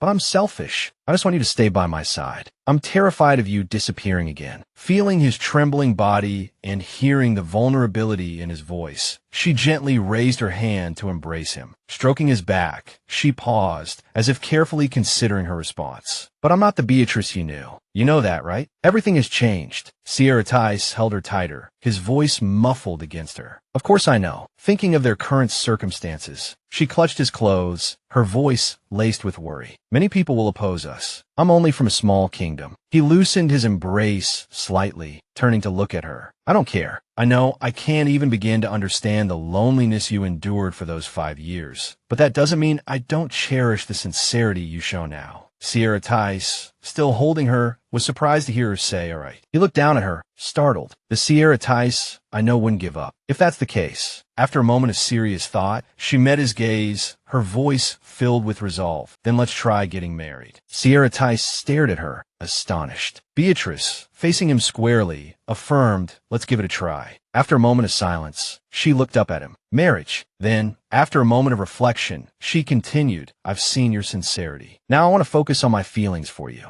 With that, she gently pushed against his chest, creating a small space between them. Looking directly into his eyes, she spoke seriously. You can't take it back. You know me. Every decision I make is carefully considered. After a pause, she added, you said you'd make me your empress, so you better keep your word. All right. His hand reached for hers, feeling the warmth of her touch. He trembled, a blush rising in his cheeks, then answered firmly, all right. I won't take it back. Holding her hand, he murmured, "My Beatrice." As if suddenly remembering something, she exclaimed, "Ah, you still need to propose again, Sierra Tice." She complained softly, "You always sound like you're joking, but a proposal is a serious matter." Looking at the flower ring on her finger, she shyly requested, "I don't need another ring, but can you propose to me again properly?" The sight of her beautiful, blushing face moved him deeply. He gazed at her, mesmerized, unable to look away. It felt like a dream. Then, he suddenly dropped to one knee, assuming the traditional posture of a proposal. Gently taking her small hand in his, he softly called her name, "Beatrice." Looking at her with deep affection, he began, "You were once my sworn enemy." Beatrice stared at him, surprised, wondering why he would say such a thing. Suddenly, she was thrown back to the past, to a time when he had done the same thing. Facing her broken body, he had called her his sworn enemy. Looking at him now, the memory vivid in her mind, she heard Sierra Tice's gentle voice, "From now on, I want you by my side as my empress." His gaze held hers, his voice soft as he uttered the words she had longed to hear. "Beatrice, say yes. I thought I would become a subject, but I never imagined becoming your wife. Now, we are no longer enemies, but lovers." Looking at the man kneeling before her, Beatrice marveled at the strangeness of life. She could never have imagined this, not even in her wildest dreams. Seeing her lost in thought, seemingly forgetting to answer, Sierra Tice prompted tentatively, "Are you going to answer?" Startled by his voice, she averted her gaze.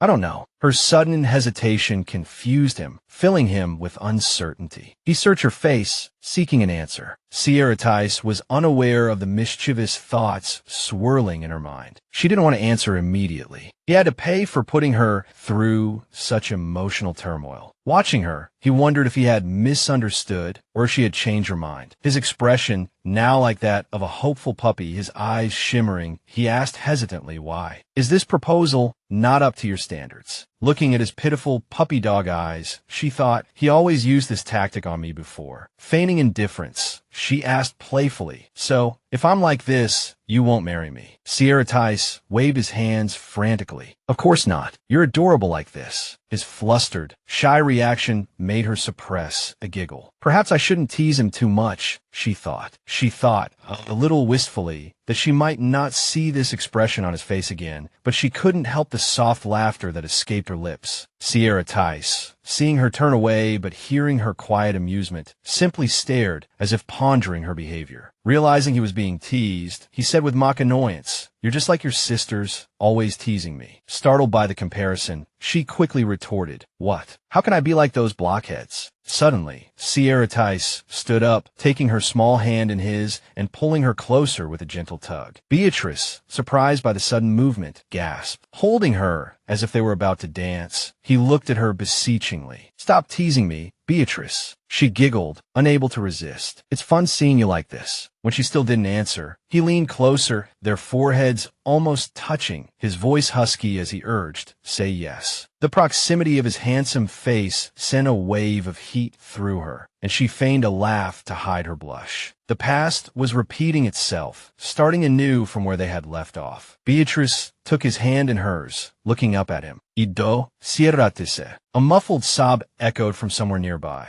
Tarlana placed a finger to her lips, shushing her father. "Hush, father," she whispered. "We'll be discovered again." Unlike Tyabel's love-struck expression beside her, Eileen turned to her mother. "Mother," father's crying again. Hearing this, their mother leaned closer, comforting her husband softly. "Oh, my king, don't cry." King Solomon of Solemn sobbed, lamenting, "I can't be by your side anymore, wah." The group huddled together, crouched low, peeking at the couple in the distance. Seeing her father continue to sob, Tarlana, worried they would be heard, hissed, "Father, maintain your composure. This is embarrassing. Goodness, you're the king." Maxmillion, watching, the spectacle of the Solemn royal family spying, completely devoid of any royal decorum, remained silent, unsure what to say. Maxmillion, standing beside them, far too accustomed to such scenes, sighed inwardly. Not a day goes by without him crying, he thought. He thought to himself. He couldn't be certain from this distance, but it seemed Princess Shona had accepted His Majesty's proposal. Now that the proposal was done, they would likely return to Yurfaning soon. Watching King Solomon sob and wipe away his tears and snot, he, too, felt a pang of regret at the thought of not seeing this family together anymore. A few days later, early in the morning, the entire palace buzzed with activity. A worried voice called out, "Hurry, be careful not to break anything." An elderly housekeeper, her arms laden with books, instructed two maids, "These are the princess's books. Be extra careful with them." After Beatrice accepted Saratic's proposal, he eagerly began wedding preparations, as if he had been waiting for this day all along. The three princesses shared their belongings with their youngest sister. Beatrice, holding up a slip dress she couldn't imagine herself wearing, asked her sisters hesitantly, "Do you want me to wear this?" Aileen, glancing at her sister, asked cheerfully, "What do you think?" Beatrice desperately wanted to make her sisters understand, but she couldn't bring herself to say the words aloud, thinking, "Most of these are useless. There's nothing here I can use." As for King Solomon, he stood with his eyes closed, seemingly holding back his emotions. A moment later, he burst into tears, sobbing like a child, tears streaming down his face. He clung to his youngest daughter, as if unwilling to let her go, sobbing, "My little princess, remember to take care of yourself." Watching his tears and his reluctance to part, even though she wasn't Shona, she felt a pang of sadness, as if she truly were his daughter, leaving him behind. Her heart heavy with his words, she replied, "Father, I haven't left yet." She patted his shoulder, comforting him, feeling a twinge of guilt. "I'll tell him the truth eventually," she thought. Night had fallen, and through the window, she could see the stars twinkling, the moonlight bathing the world outside. Gazing at the sky, Beatrice thought, "Tomorrow, I return to the place I once lived, Yurfaning." A knock at the door interrupted her thoughts. She turned, startled, to find her mother standing there. "Sweetheart," her mother said softly, "May I come in?" Surprised by her mother's late-night visit, she asked, "Mother." Seeing her daughter's surprised expression, her mother walked over to her, a gentle smile on her face. "It's late, isn't it?" Beatrice quickly replied, "It's all right." Puzzled, she voiced her question, "Mother, why are you here?" The queen, in that moment, was simply a mother standing before her child. Knowing her beloved daughter was about to embark on a long journey, she couldn't resist visiting her late at night. Though she had much to say, all she could do was hold her child close. Beatrice, caught off guard by the embrace, was speechless. As she stood there, surprised and unable to process the situation, a gentle voice whispered in her ear, "My little Shona." In the stillness of the night, her mother's voice, filled with a poignant mixture of love and regret, rang clear. "It feels like you're leaving too soon." She gently stroked her daughter's back, her voice filled with affection. "My dearest daughter." Those simple words spoke volumes of her love for her youngest child. Her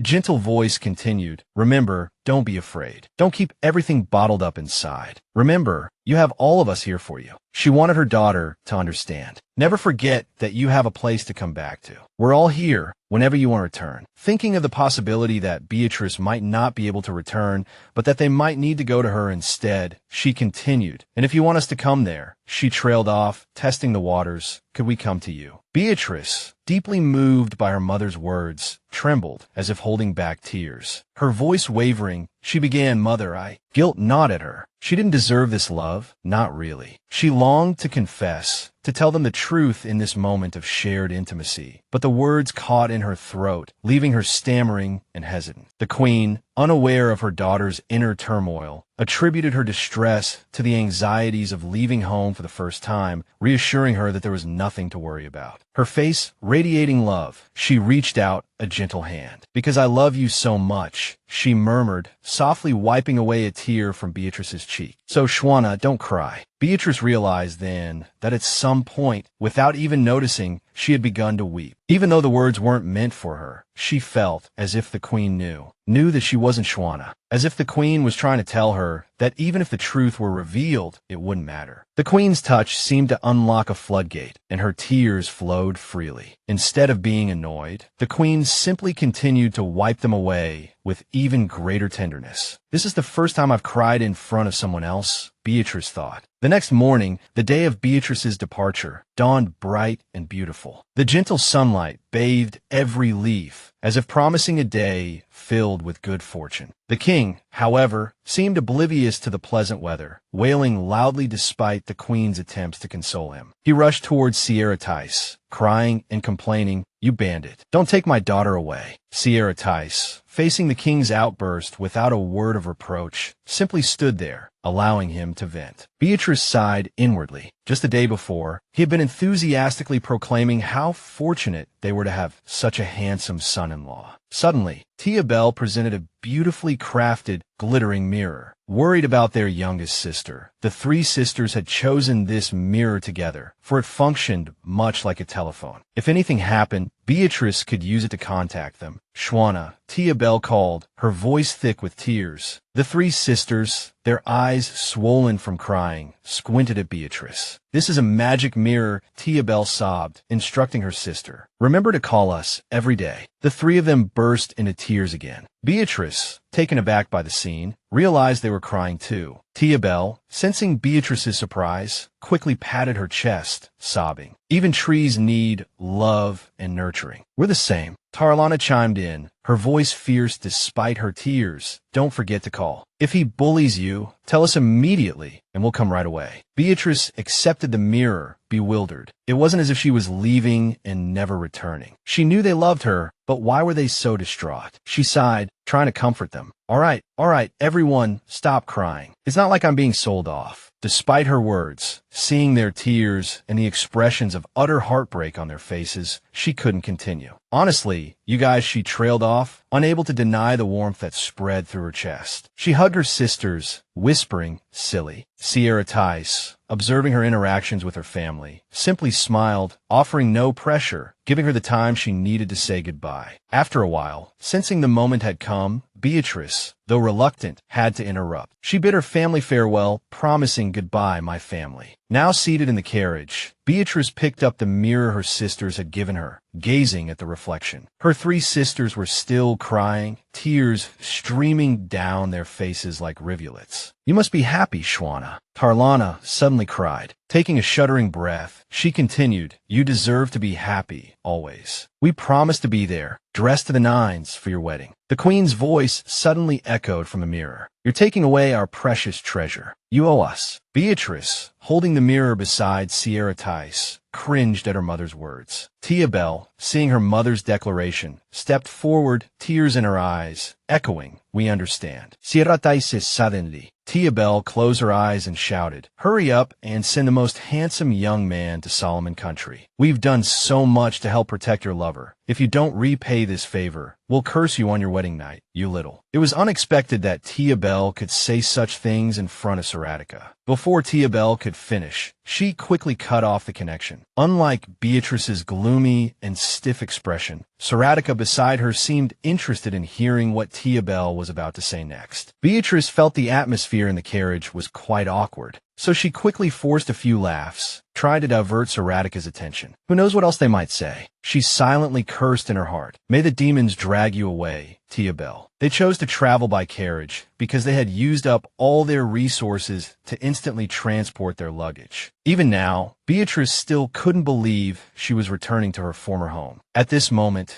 her mood was extremely worried, with a touch of nostalgia. She pressed her rapidly beating heart and thought, "I also need to prepare myself to return to Yurfaning." Saratica beside her had been observing Beatrice's every move, watching her sigh and fidget anxiously. He was worried, and thinking of her behavior and personality when interacting with her sisters, he turned his head to observe her for a while, then remarked, "Compared to your sisters, you're like a gentle lamb." Beatrice was surprised to hear him suddenly compare her to a lamb and asked me. He immediately replied, "Yes." Thinking of the image of sheep foolishly bleating all day, she thought, a lamb. Seeing that she still didn't understand his meaning, he put his hand on her head and gently pressed, like this. Suddenly having her head pressed, she looked confused, full of questions. Watching her close her eyes and endure his hand on her head without pushing it away, he explained, "You've become more and more gentle." In his eyes, she was no longer like before, now looking just like a gentle lamb. Quiet and well-behaved, with a hint of cuteness. Being teased like this, described as harmless like a lamb, she angrily asked, "Have you ever been kicked by a sheep? Want to try it for the first time?" Then she pretended to speak fiercely. Saratica laughed at her pretend, fierce voice, knowing her face was now red with embarrassment. Nevertheless, he played along, laughing and pretending to be scared. You scared me. Looking at his caressing face, he thought, actually, after seeing the Solomon family crying with sadness when Shona left, he feared Beatrice might also change her mind and want to stay with the Solomons. He pinched her face with both hands, thanking heaven that such a situation hadn't occurred. Beatrice didn't understand why he suddenly stopped talking, then said nothing and just pinched her face. She asked with difficulty, "What are you doing?" Looking at her attitude and behavior, he thought of his earlier anxiety about his fears coming true and tentatively asked, "Beatrice, are you sad about leaving your family?" Although her cheeks were being pinched, she didn't push his hands away, but asked bewilderedly, why? Not knowing why he suddenly asked this, she thought seriously for a moment, recalled what she had said, then answered, "Not at all." Looking directly into his eyes, she smiled and explained, "I told them that whenever I miss them, I'll come back to see them." Recalling the scene when the queen came to guide her that night, she remembered those unforgettable words. "Whenever you want to come back, we'll always be here." She told him, "The queen said, I'm also a member of the family, so I'm welcome anytime." Feeling respected and loved, her heart was very warm at this moment, so she explained, "That's why I'm not sad at all." Although being loved like this, thinking about occupying their daughter's body, her heart sank heavily. She confided in him, "I don't have the courage to tell them yet, but once I say it, I won't be silent like I am now. I will tell them." After speaking, she immediately imagined herself standing in front of everyone, telling them everything. She wasn't joking. What would their faces look like when they learned the truth? Probably utter shock and inability to comprehend the reality. She smiled at him. "It's probably the only way I can repay them for their love." Whatever their reaction to the truth, she was ready to face it. Sierra Tice considered her words, then said seriously, "Even so, they'll still consider you family." She assumed it was just a comforting platitude and smiled sadly, lowering her head in response. "I hope so." Seeing her continued dejection, he added, "If you're scared, or if you want to run away, come to me." Over the rhythmic clatter of the carriage wheels, his deep, warm voice resonated, a comforting presence. "You have a sanctuary now, a place to rest easy, a place where you'll be supported wholeheartedly." She giggled, unable to help herself. "I suppose so." He watched her for a moment, knowing she understood his meaning, but was pretending otherwise. He extended a hand towards her. "Come here, Beatrice." His unexpected use of her name stopped her laughter. She looked at him, puzzled, as if asking what he intended. Just then, a loud thud from outside the carriage made the coachman turn and look back. Unable to see inside, and unsure what had happened, he stopped the carriage and knocked tentatively on the side. "Your Majesty, Princess, is everything all right?" After a few moments, Beatrice's small voice responded, "Ah, it's nothing." Reassured that all was well, the coachman immediately replied, "Yes, Your Majesty," and flicked the reins, urging the horses onward. He was completely oblivious to the fact that inside the carriage, Beatrice was pinning Sierra Tice down, one hand clamped over his mouth. "I didn't know you were so strong," Sierra Tice remarked after she released him. Beatrice offered a flustered explanation, "I just slipped." In truth, she had lunged forward to silence him, causing her to fall. Settling back in her seat, she said, bewildered, "You're so cheesy. How can one person change so much?" He didn't seem the least bit embarrassed by her question. He simply leaned back, a soft smile playing on his lips. "That's just how it is." He moved closer, his face inches from hers. "You're my fiancé. Shouldn't a husband be romantic with his wife?" Beatrice conceded the point, blushing. "Well, if you put it that way." Before she could finish, he interrupted, a thoughtful expression on his face. "I want to give my fiancé a nickname." He pondered for a moment, then decided, "B. I like that." Looking at Beatrice's adorably bewildered expression, he couldn't resist saying it again. "B." As if afraid she didn't understand, he added, "It's your nickname." He reached out, pulling her gently onto his lap. "It's like a shortened version of Beatrice," he explained. Sitting on his lap, her face flushed crimson. She stammered, trying to dispel her embarrassment. "Yes, you're very sly." The arm around her waist shifted, his hand now gently patting her shoulder, as if comforting a child. He continued to stroke her back, his voice a soothing murmur. "I was hoping leaving Solemn wouldn't be too hard on you. You seem troubled." She leaned her head against his shoulder, the gesture feeling surprisingly natural. "I don't know," she murmured. "Right now, my heart is a complete mess, like a tangled ball of yarn. I don't even know what I'm feeling." Aware of his concern, she added sincerely, but I don't regret being with you." Hearing her words, his expression softened, the tension easing from his shoulders. He chuckled softly. "That's exactly what I wanted to hear." Sitting in his lap, nestled against his chest, listening to the steady beat of his heart, she thought to herself, he was so warm, and the carriage continued to move steadily forward. Through the window, rows of green trees flashed by. Suddenly, Beatrice called out Sierra. Hearing this familiar name, he grunted and asked what it was. She quickly replied, "It's the nickname I gave you, Sierra." Hearing this slightly feminine name, he immediately said, "It sounds like a girl's name." She smiled with narrowed eyes and playfully said, "But I came up with it. Don't say you don't like it." Not wanting to upset her, since it was a name she thought of herself, he thought for a moment and then replied, "No, I like it." At this moment, two voices rang out in the carriage. A sweet female voice saying, "Okay, Sierra,"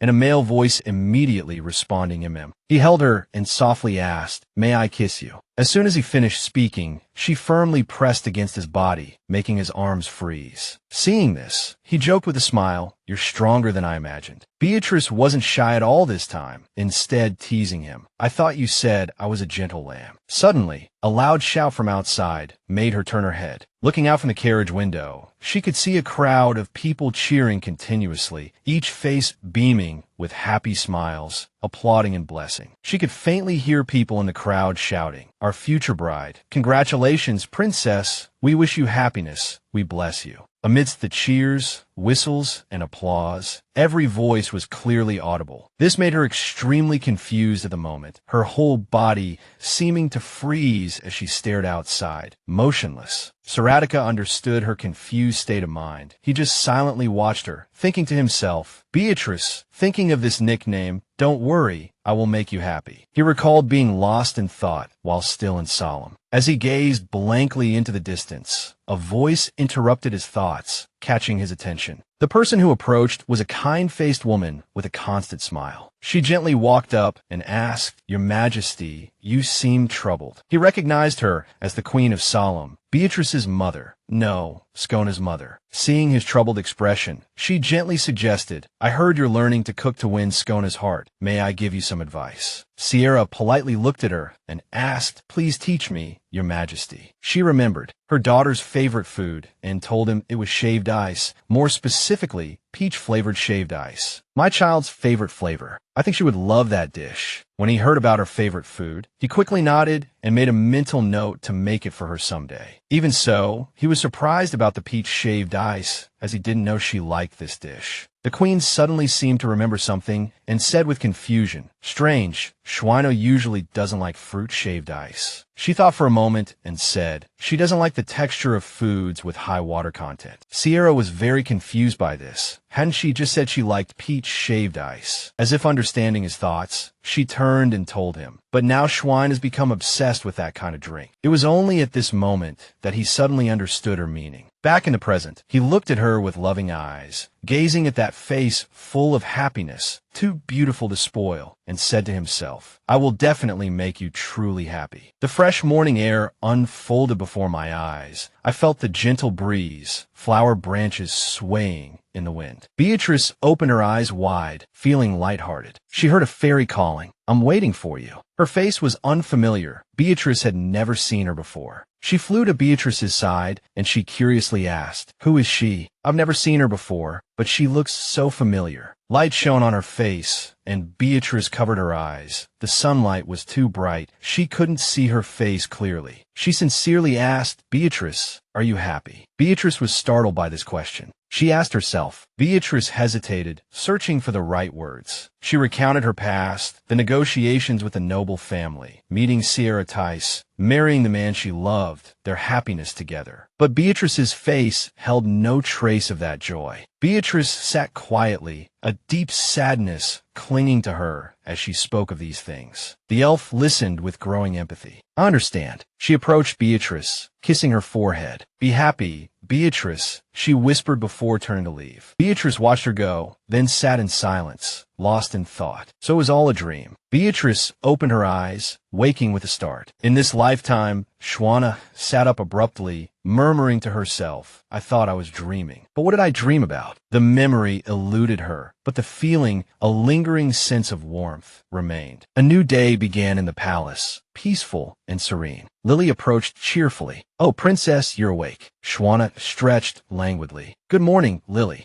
Lily, along with several other servants, bustled around the room. It's a busy day. We have a lot to clean. Everyone around her was occupied with their tasks. Shona ate her breakfast quietly. Lily asked if she had received the new books. She went to the library to find something to read. Perhaps I should start my reading for the day. She turned the pages, reading and reflecting, but a strange restlessness settled over her. Even though she tried, Shona couldn't concentrate. She wondered why. Why wasn't he here today? She glanced at the door, then abruptly closed the book. She kept her eyes fixed on the door, waiting for him to appear. He always showed up uninvited. How long has it been since I've had such a quiet morning alone? Shona wondered vaguely. Why does it feel so strangely silent? Her thoughts were consumed by Saratica. She pushed open the door, and there he was. Why is he outside today? And he looks so tired. Your Majesty, Tia Bell admonished. We can't stop. There's still so much to do. My legs are about to give out, Saratica complained. Everyone was busy picking flowers and weaving them into garlands. Your Majesty, Tia Bell instructed, you have to pull gently, not so hard. Aileen reminded everyone to be careful with the petals. Shona, watching Saratica and his sisters working together, stood outside, observing curiously. She couldn't understand what they were doing there. Suddenly, she heard Tia Bell exclaim, not like that. I told you we're weaving garlands, not crushing the flowers. You're pulverizing them, understand? She seemed exasperated with the prince. Forget the petals. Just take the stems like this. She demonstrated, and Saratica looked on, clearly struggling. This requires skill, he seemed to be thinking. Just then, Shona encountered Maxmillion. What are they doing? She asked. Why are his sisters scolding His Majesty? Maxmillion chuckled awkwardly. His Majesty is trying to make a flower crown for you. Maxmillion revealed, divulging Saratica's little secret. Her eyes widened. A flower crown. Yes, Maxmillion hesitated, but I don't think it's going very well. Saratica, his face flushed with frustration, turned and walked away. Both Maxmillion and Shona sighed, finding his impatience endearing. The Emperor is being scolded like a child, she thought, amused. She offered an apologetic smile. I apologize for my sisters. It's all right. Princess Shona watched them, a slight pang of sadness in her chest. They were so engrossed in their task, they hadn't even noticed her standing there. At this rate, Your Majesty, you won't be much of a doting husband, Aileen said, exasperated. But Tarlana, ever supportive, encouraged him. It's much better than before, but it's not beautiful enough. Try again. Shona stood outside, watching the scene unfold, a warm feeling blooming in her chest. They looked so close, like a playful cat and mouse chasing each other. She decided to join them, a laugh bubbling up from her throat. Everyone looked up, surprised by her arrival. Tia Bell panicked, clapping a hand over her mouth. Shona, she hissed, glancing at Saratica. She saw us. She wasn't supposed to see this. She paused, then added, wait, you always stay in your room. Why did you suddenly decide to come out this morning? Did you go looking for him because he didn't come to you? Mortified by her sister's words, Shona blushed crimson, stammering, no. The weather was so nice, I just wanted to go for a walk. I'm going back now, since I've walked enough. Saratica, seeing her about to leave, tried to call out to her, but hesitated shyly. Shona, hearing her name on his lips, flushed even deeper and fled. She instructed the others to finish what they were doing. Tarlana grinned. She definitely went to see him. Princess Shona, hurrying back to her room, flung open the door. She stepped inside, her heart pounding, still flustered from her encounter. Her thoughts lingered on the flower ring, a happy smile playing on her lips. So he has a cute side, too. Suddenly, a knock echoed through the room. Startled, she heard footsteps approaching. To her surprise, it was Saratica. I wanted to surprise you, he said softly. I suppose you've already guessed. I need your hand. He held out the flower ring he had crafted himself. He slipped the ring onto her finger. It's beautiful, Princess Shona breathed, genuinely surprised and touched by the delicate gift. I realized I didn't have a ring when I proposed, Saratica explained. I didn't want to burden you with a real ring yet, so for now, this will do. She stood before him, her eyes shining with happiness. I won't give up, he declared, but I won't rush you either. I'm willing to wait until you say yes. Shona stared at him, momentarily speechless. He was so straightforward. Making the flower ring was actually quite fun, Saratica confessed, though I had to endure a lot of scolding. He added, with a pointed look, they're terrifying, especially Tia Bell, the head chef, and your sisters. It seems everyone in Solemn is quite formidable when it comes to giving someone a dressing down. Princess Shona, flustered, blurted out, "Wait, what did you just say?" Tia Bell. He grinned. Yes, she said I could call her that. She stared at him, stunned into silence. She remembered that even the Emperor's mother had to address him as Your Majesty. As royalty, they were always expected to use titles to show respect. But Saratica felt completely different from the previous emperor. It's all right, Beatrice, he said gently. One good turn deserves another. I never called anyone by their name in Yurfaning, so I want to enjoy the feeling a little here in Solemn. Beatrice looked at him, intrigued. He seems so different now. Before he left, she said, I find myself looking forward to your visits. The surprises you arrange for me make me smile without even realizing it. In fact, every time you come to see me, I feel happy. So, I can't run away anymore, Saratica. She made a bold suggestion. I want to take a walk with you.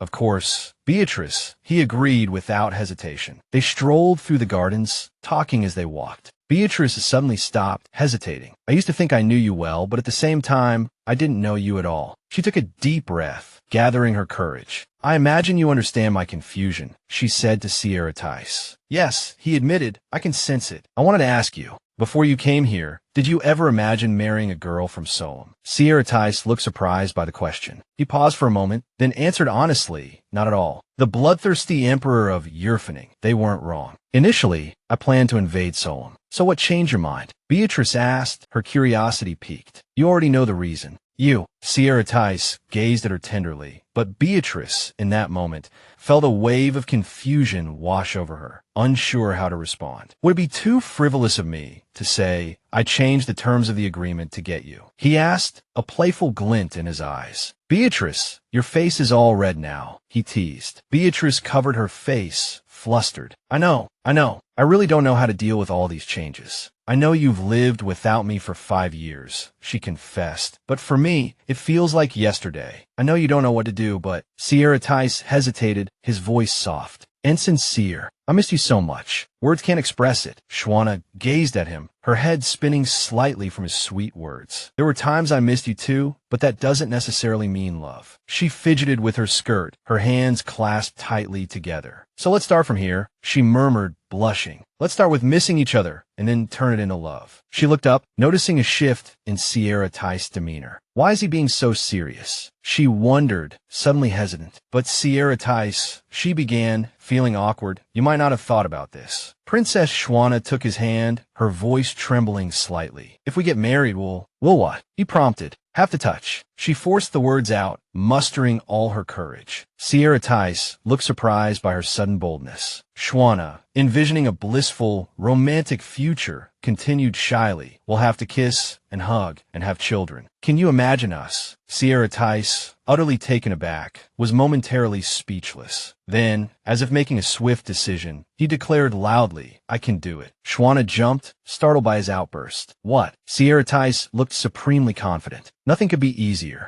And if you find it too difficult, I'm willing to teach you. It might not be like in the novels you read. He added with a wink, but I think I'm pretty good. Beatrice stared at him, realizing he was a completely different person than she knew, far beyond anything she could have imagined. No, thank you, she said quickly, pulling her hand away. You're teasing me again. He caught her hand, pulling her back. He held her small hand in his, then wrapped his arms around Beatrice, holding her close. You're driving me crazy, he confessed, his voice low and intense. You might not know it, but I have to try so hard to restrain myself. You could be happy even without me, but I'm too selfish. I only want you by my side. I'm terrified of you disappearing again. He held her tighter, as if trying to hold on to something precious that might slip away. Beatrice was silent for a moment, feeling overwhelmed by the intensity of his emotions. But I'm not the Beatrice you knew, she said quietly. You know that, right? Everything has changed. Saratica knows that, right? She wondered. There will be many who oppose us, she continued, because I'm from such a small kingdom. I don't care, he murmured fiercely against her ear. I know. I can't even begin to understand the loneliness you must have felt these past 5 years, he continued, but that doesn't mean I don't cherish the person you are now. Beatrice felt a wave of warmth wash over her, a deep affection for the man holding her. All right, she said, hugging him back. It was as if everything finally clicked into place. The Saratica, I know, wouldn't give up, she thought. If that's the case, then let's try getting married. We have to face it eventually. Shona pictured them walking towards that future together, a future filled with warmth and genuine affection. She made up her mind. Let's try getting married. I've seen your sincerity. Now I want to focus on my feelings for you. She placed her hand against his chest. You can't go back on your word. You know me. I don't make decisions lightly. She wanted Saratica to understand the weight of his promise. You said you'd make me your empress, so you better keep your promise. Emperor Saratica nodded, his expression resolute. I promise I won't go back on my word, he said. My Beatrice. And you have to propose again, Saratica, she continued. You've only been joking around every time, but proposals are important, you know. You don't need another ring, but can you propose to me again properly? She asked, her voice soft but firm. Saratica gazed at her, a dreamy expression in his eyes. He knelt down, taking her hand in his. Beatrice, he began, his voice thick with emotion. You were once my sworn enemy. Princess Beatrice felt a lump forming in her throat. Her heart raced as she remembered the moment he knelt down to propose. He spoke the truth. You were my nemesis. She gazed at Saratica lovingly and said, but from now on, I want you by my side as my empress. Saratica's sincere proposal touched her deeply. I had thought about becoming a vassal, but never imagined becoming your wife. Now we've transformed from enemies to lovers, she pondered in her heart. In this romantic and enchanting moment, she forgot to respond to his proposal, prompting Saratica to ask again, will you answer? Startled, she turned away, flustered. Saratica was very surprised, not understanding her reaction. She thought to herself that she didn't want to answer immediately. She wanted him to pay for the turmoil he had caused in her heart. Saratica asked in confusion, or have you changed your mind? Wasn't the proposal according to your wishes? Beatrice smiled happily, thinking, he's like a pitiful puppy now. He always used this trick on me before. If I act like this, would you not want to marry me anymore? Saratica immediately replied, of course not. You look very cute right now. But she felt she shouldn't make him too uncomfortable. But I probably won't get to see this expression on his face every day. Saratica found it hard to read her expression at this moment. He spoke again. You're so much like your sisters, always teasing me like this. She pouted and exclaimed loudly,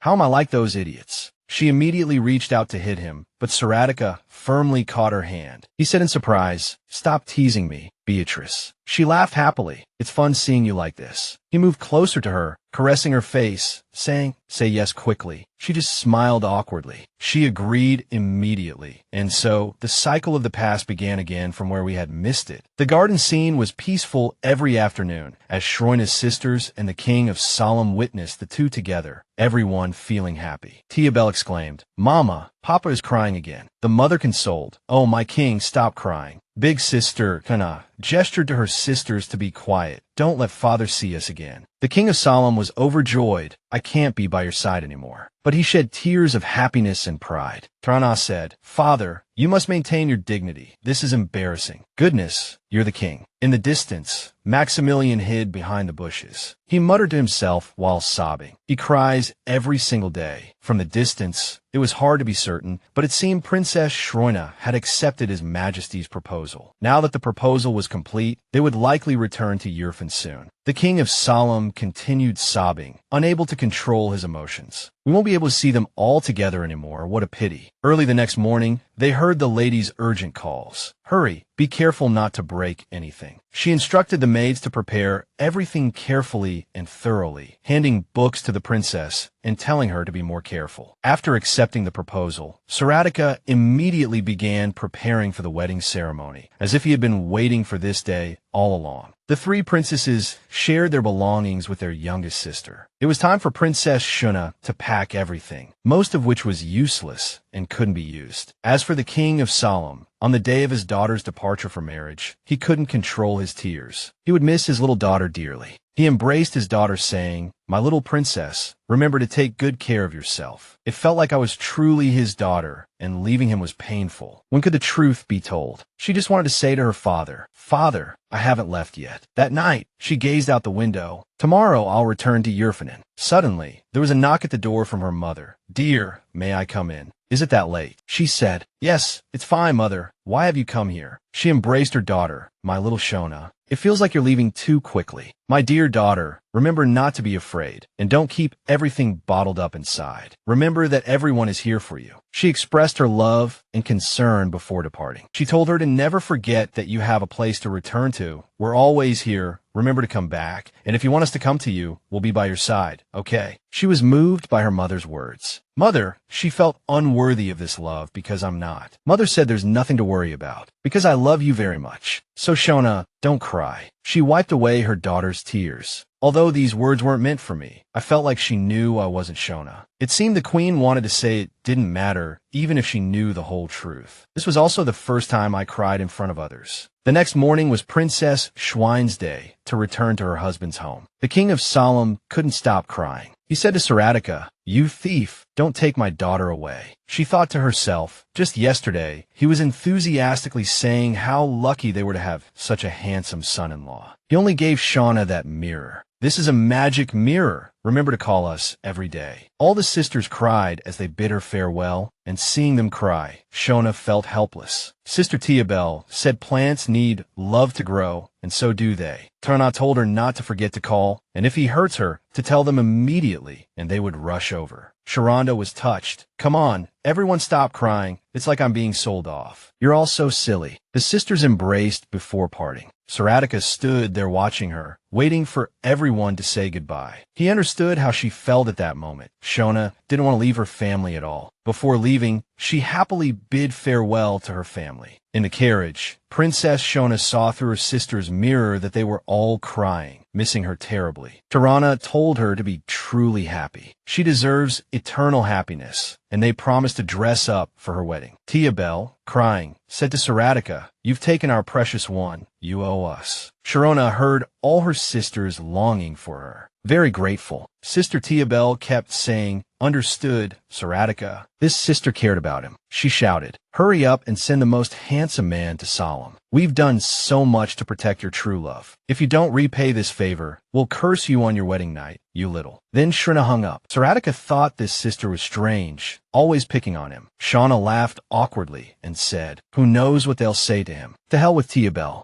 We chose to travel by carriage because we had used up our instant transportation resources for luggage. Before getting off the carriage, Shauna was very nervous and worried, telling herself to be ready to return to Yurfaning. Saratica noticed the worried expression on her face. He said, Compared to your sisters, you're like a gentle little lamb. Shauna asked in surprise, Me? Yes, little lamb. Saratica placed his hand on her head, stroking it like this. She became increasingly docile, Shauna's face radiating happiness and innocence. Saratica looked at her lovingly. You're like a gentle little lamb. Suddenly Shauna blurted out, Have you ever been kicked by a sheep? Want to try it for the first time? Saratica laughed awkwardly. You scare me. Then he looked at her with adoring eyes, thinking, Actually, seeing Solemn's family crying sadly when Shauna left, I was afraid Shauna would change her mind and want to stay in Solemn. Thank goodness that didn't happen. Saratica lovingly pinched Shauna's round cheeks. He gently asked her, Did your family make you sad? Shauna was a bit confused by this question. Then she answered, Not at all. I told them that whenever I miss them, I'll go back to see them. Shwana remembered the queen's words. You can come back anytime you want. And you're a member of this family, always welcome. So she felt no sadness, only a profound happiness that shimmered in her tear-filled eyes. I don't have the courage to tell them yet, she continued, speaking to Sierra Tice. But once I do, I won't stay silent like this. I'll tell them I'm not Shwana. It's probably the only way I can repay them for their love. Whatever their reaction to the truth, I'm ready to face it. Even so, Sierra Tice reassured her, they'll still consider you family. If you're scared, or if you want to run away, come to me. You have a sanctuary now, a place to rest easy, a place where you'll be supported wholeheartedly. Shwana giggled. I suppose so. Sierra Tice smiled, his eyes softening. Come here, Beatrice, he murmured. Suddenly, a loud thud echoed from somewhere within the carriage. The coachman, startled, immediately stopped. Your Majesty, Princess, is everything all right? He called out immediately. It's nothing, Shwana replied quickly. Her hand was clamped over Sierra Tice's mouth, stifling any further sound. Sierra Tice sat up slowly, grinning. I didn't know you were so strong. I actually just slipped, Shona replied innocently. In truth, she had lunged forward to silence him, causing her to fall against him. You're so cheesy, she told him, settling back in her seat. How can one person change so much? Come now, Sierra Tice said, a playful glint in his eyes. You're my fiancé. Shouldn't a husband be romantic with his wife? Fiancé, he murmured, savoring the word. I like that. And B, that's your nickname from me. Beatrice blinked, a mixture of surprise and amusement flickering across her face. He pulled her onto his lap, whispering in her ear, my little bee. It's also like a shortened version of Beatrice. I see, Beatrice murmured, blushing. You're very sly. Sierra Tice rested his hand on her shoulder, holding her close. I was hoping leaving Solemn wouldn't be too hard on you, he said softly, but you seem troubled. I don't know, she hesitated. I just don't know what I'm feeling. But I don't regret being with you, so don't worry. Sierra Tice, that's exactly what I wanted to hear. Beatrice nestled comfortably against him. He's so warm, she thought contentedly. Sierra, she said brightly. That's your nickname from me. Sierra Tice choked slightly. That sounds like a girl's name. But I thought of it, Beatrice said, pouting playfully. Don't you like it? No, I like it very much, Sierra Tice said hastily, shaking his head. They sat together in comfortable silence, enjoying the fresh air and the beautiful sunlight streaming through the carriage window. May I kiss you? Sierra Tice suddenly asked. You're even stronger than I imagined. Beatrice blushed. I thought you said I was a gentle lamb. Suddenly, a cheer erupted from outside. They looked out the window to see people crowding the streets. They were cheering and offering their blessings. That's our future bride, someone shouted. Congratulations, princess. We wish you happiness. Blessings to you both. Beatrice stared at the scene unfolding before her, speechless. My little bee, Sierra Tice murmured, don't worry. I'll make you happy. Seeing the change in her, Sierra Tice remembered his arrival at the palace. He had stood outside, lost in thought. The Queen of Solemn approached him. Your Majesty, she said, you seem troubled. I heard you're learning to cook to win Shwana's heart. Allow me to offer some advice. Yes, please, Sierra Tice replied respectfully. The Queen smiled. Shaved ice, she began, or to be more precise, peach-flavored shaved ice is her favorite. I believe she'll enjoy it. Sierra Tice looked surprised. Peach-flavored shaved ice. I didn't know she liked that. It's quite peculiar, the Queen continued. Shwana doesn't usually like icy treats. She dislikes the texture. But now Sheena has become fascinated with that kind of drink. Saratica feels confused and curious upon hearing this news. Back to the present, he tenderly says to her, B, I promise to make you happy, make you laugh often, and ensure every day is filled with joy. Scene change. Maxmillion Falliers, a clever and quick-witted young man, became the Empire's accountant at a young age, and is now a trusted aide to the current Emperor of Yurfaning. Saratica, born into a baron's family, was quickly recognized for his abilities and promoted to Marquis, becoming a new nobleman. He is a reliable person, an outstanding talent, and a potential son-in-law. However, due to his excessive daily work efforts, he gradually forgot to take care of his health. His physical and mental health severely deteriorated. He thought, climbing the ladder of fame and fortune is good, power is the best, but at this rate I might die before I get to enjoy the fruits of success. I'm only 26 years old. It seems he traded his health for influence in Yurfaning. Maxmillion Falliers is very depressed, angrily hitting tables and chairs while working. He wants to break down and give up. Gasping, he says to himself, I can't continue like this. I must find the best way without sacrificing my work. Before the mages act again, Maxmillion Falliers sits thinking, writing, and drawing on paper. From dawn until dark, he sits at his desk. Then he comes up with a major idea.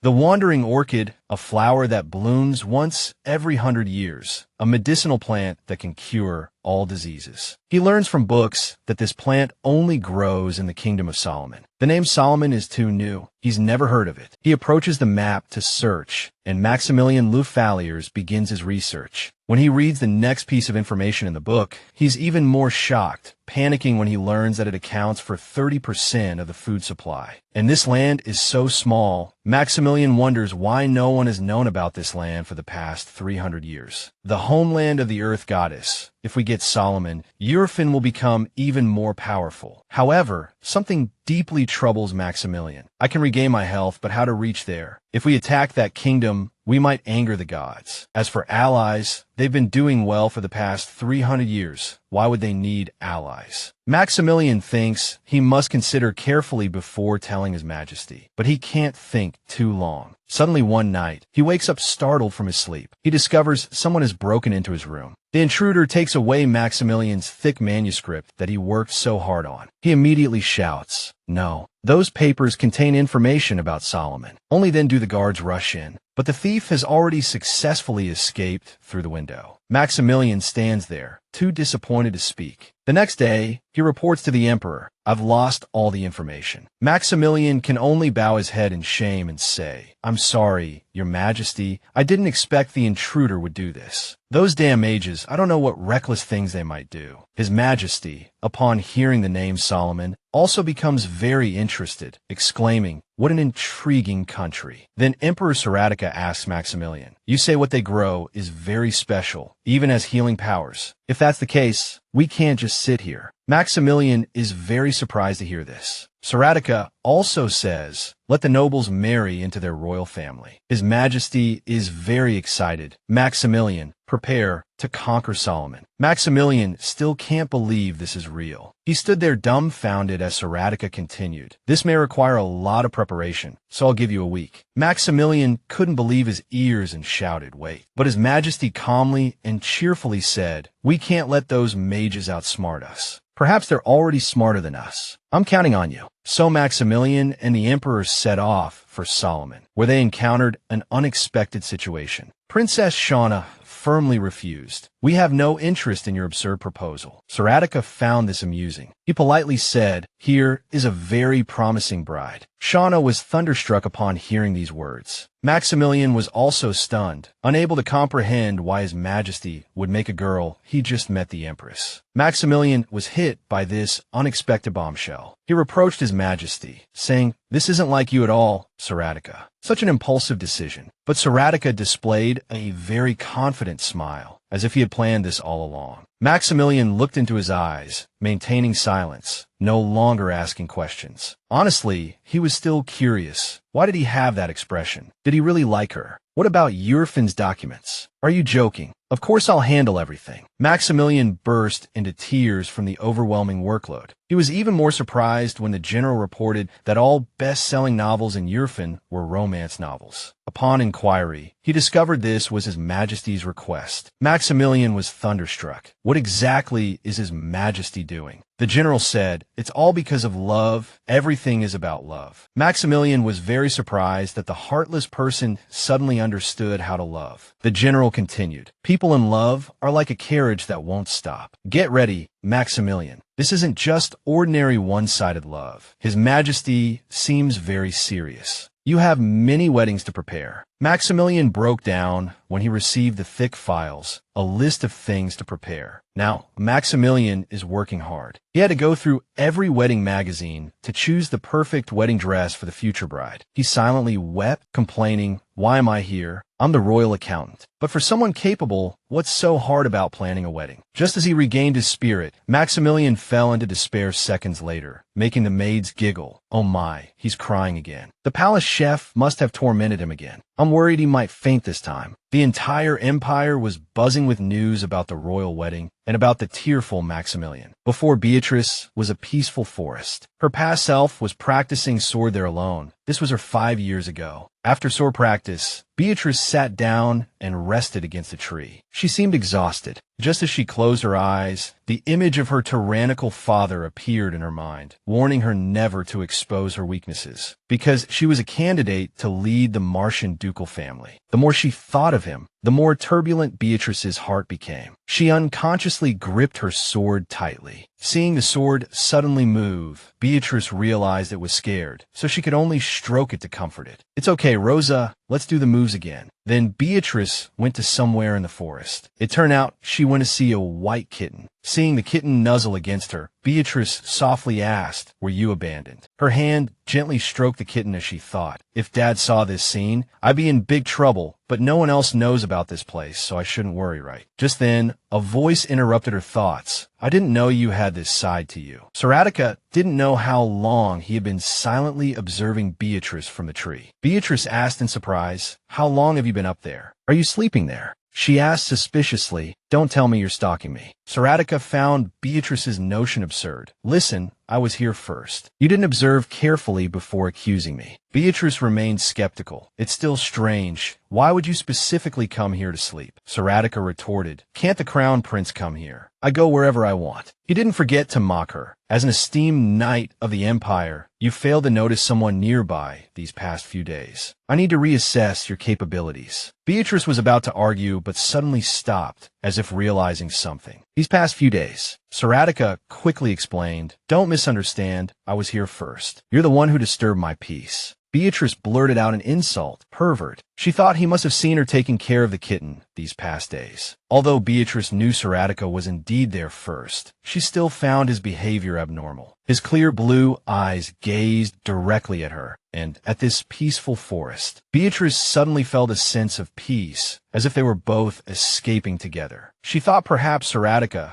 had his own reasons for coming to this place. The next day, they met again in the forest. Beatrice wanted Saratica to sleep somewhere else, but he insisted that since he discovered this place first, he had the right to stay. If anyone should leave, it should be Beatrice. Even if she wanted to leave, she couldn't because she had to take care of the kitten. After that, Beatrice met Saratica several more times. They didn't talk much, but somehow this feeling was surprisingly comfortable. One day, the cat Beatrice was caring for was mysteriously killed. She examined the dagger in the cat's body and found the Academy's inscription on it. Beatrice wasn't certain, but suspected it was done by a student. Yet there was nothing she could do but helplessly watch the kitten pass away. At that moment, Saratica arrived and offered to help her bury the kitten. After burying the kitten, Beatrice promised to meet it at the other end of the rainbow. Saratica understood and turned away, giving Beatrice her private space. But he didn't go far, instead standing there waiting for her. After a long while, Saratica called Beatrice's name. He reminded her, "It's been too long." Looking at the young man's silhouette, that peculiar warmth made Beatrice wonder what it would have been like if they had met under different circumstances. Back to reality, Beatrice finally awoke to Saratica's call. He had woken her because they had arrived at Yurfaning. Looking at the Saratica before her, Beatrice recalled him from her dream and told him, "I dreamed about the past, and you were in it." Saratica smiled and asked, "Did I disturb you in your dream?" Beatrice leaned against him. "I don't know. Let's say you did." The warmth she felt from Saratica must have been his true nature all along. They then entered the Yurfaning palace, welcomed by servants. Beatrice felt they had come full circle, and Saratica asked if she was nervous. Beatrice responded matter-of-factly, "No, you know me." Suddenly, someone approached them. The person bowed and introduced himself. "Welcome back, Your Majesty, and welcome Princess Shona. I am Maxmillion Falliers, the Royal Financial Officer. Please call me Mr. Falliers." Beatrice politely returned his greeting. After speaking, she looked at the group of people who had been staring at her. Although she had anticipated it, the nobles didn't even bother to hide their hostility. The title of Empress is not insignificant. Everyone covets this throne. So when a princess from an unknown place takes it away, they naturally feel displeased. However, as Beatrice was once a leader among the nobles, nothing could intimidate her, and she confidently introduced herself to the nobility. Even Maxmillion was surprised by her confident demeanor. Afterward, he invited Beatrice to follow him to meet the servants. Eventually, they had to part ways, and Beatrice reluctantly bid farewell to Saratica. "See you later, see ya." Saratica responded,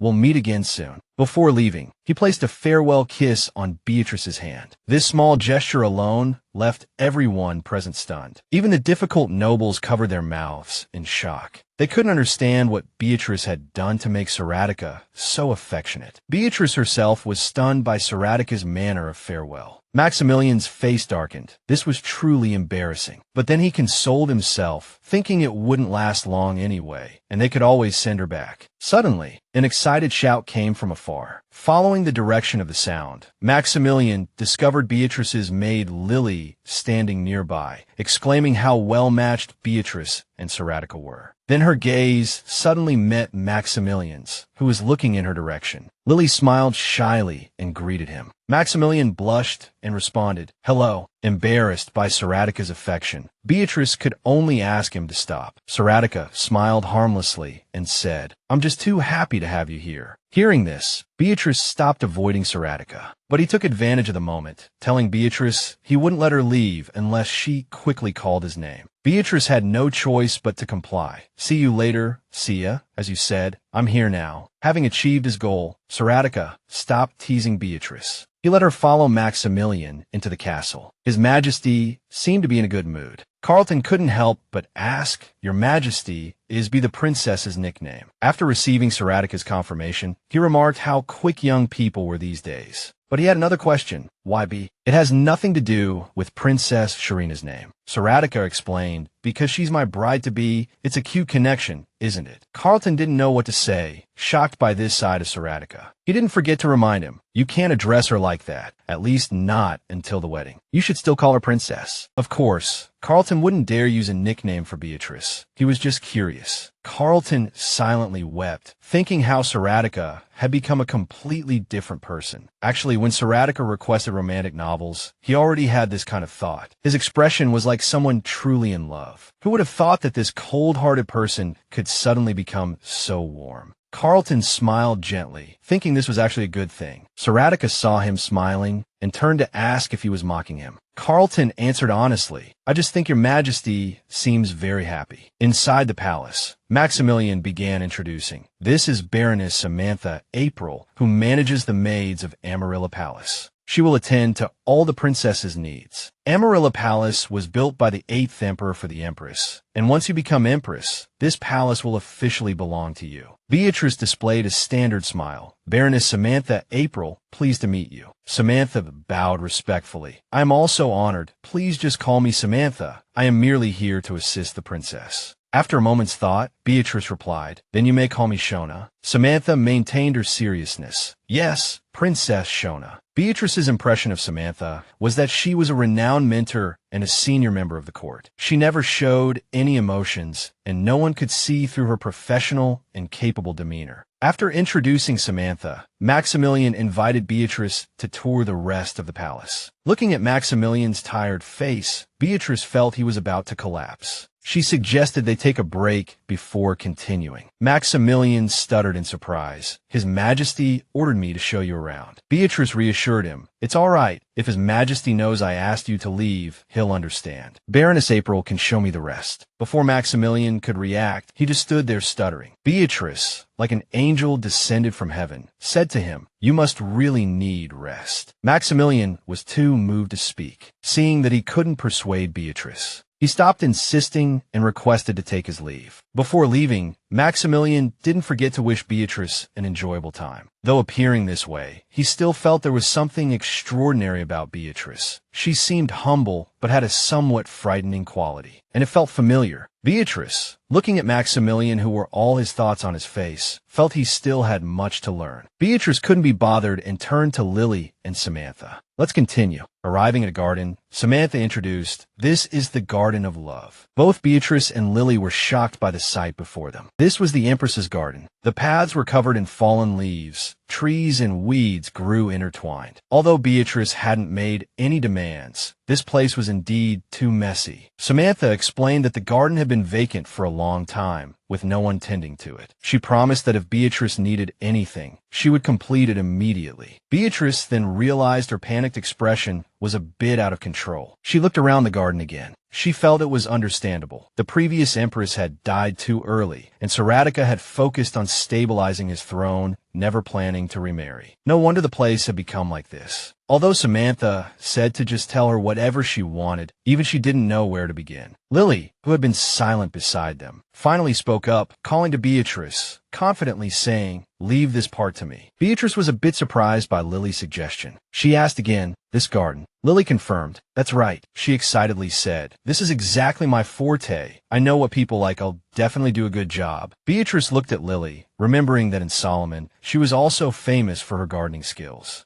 She thought this idea wasn't bad. Just then, Samantha suddenly interrupted the conversation. I apologize, but this place is too large. This young lady can't handle it alone. I suggest you leave this matter to the gardeners from Yurfaning. Beatrice guessed that most palace maids were daughters of noble families, so Samantha might have assumed Lily was one too. They probably had never heard of noble ladies doing gardening. Beatrice couldn't blame Samantha, as no one knew about Solomon, but she didn't want Lily to be looked down upon. Just as Beatrice was unsure what to do, Lily quickly said, "Baroness April, you needn't worry. Although I've served the princess for a long time, I'm not a noble lady." Lily also mentioned that she often did these things in Solomon. Beatrice, seeing Lily's determination, felt she had worried too much. But in fact, she also wanted Lily to be in charge of this garden. So she carefully said to Samantha, "I've decided to have this young woman tend the gardens," Beatrice explained. "I assure you, her skills are more than adequate. There's one more thing. Although she's not of noble birth, I've decided to bring her along, hoping to have her as my maid. I know the imperial custom dictates that the empress's maids must be of noble lineage, but she came all this way for me. I can't just send her away. I want her by my side." Samantha was silent for a moment, then replied, "I understand. You needn't worry about this matter any further." Beatrice breathed a sigh of relief, grateful for her understanding. "There's nothing to understand," Samantha replied calmly. "The head maid is merely one of the Empress's attendants. I'm always here to support and await your command." Her voice softened. "Princess Shona, please forgive me.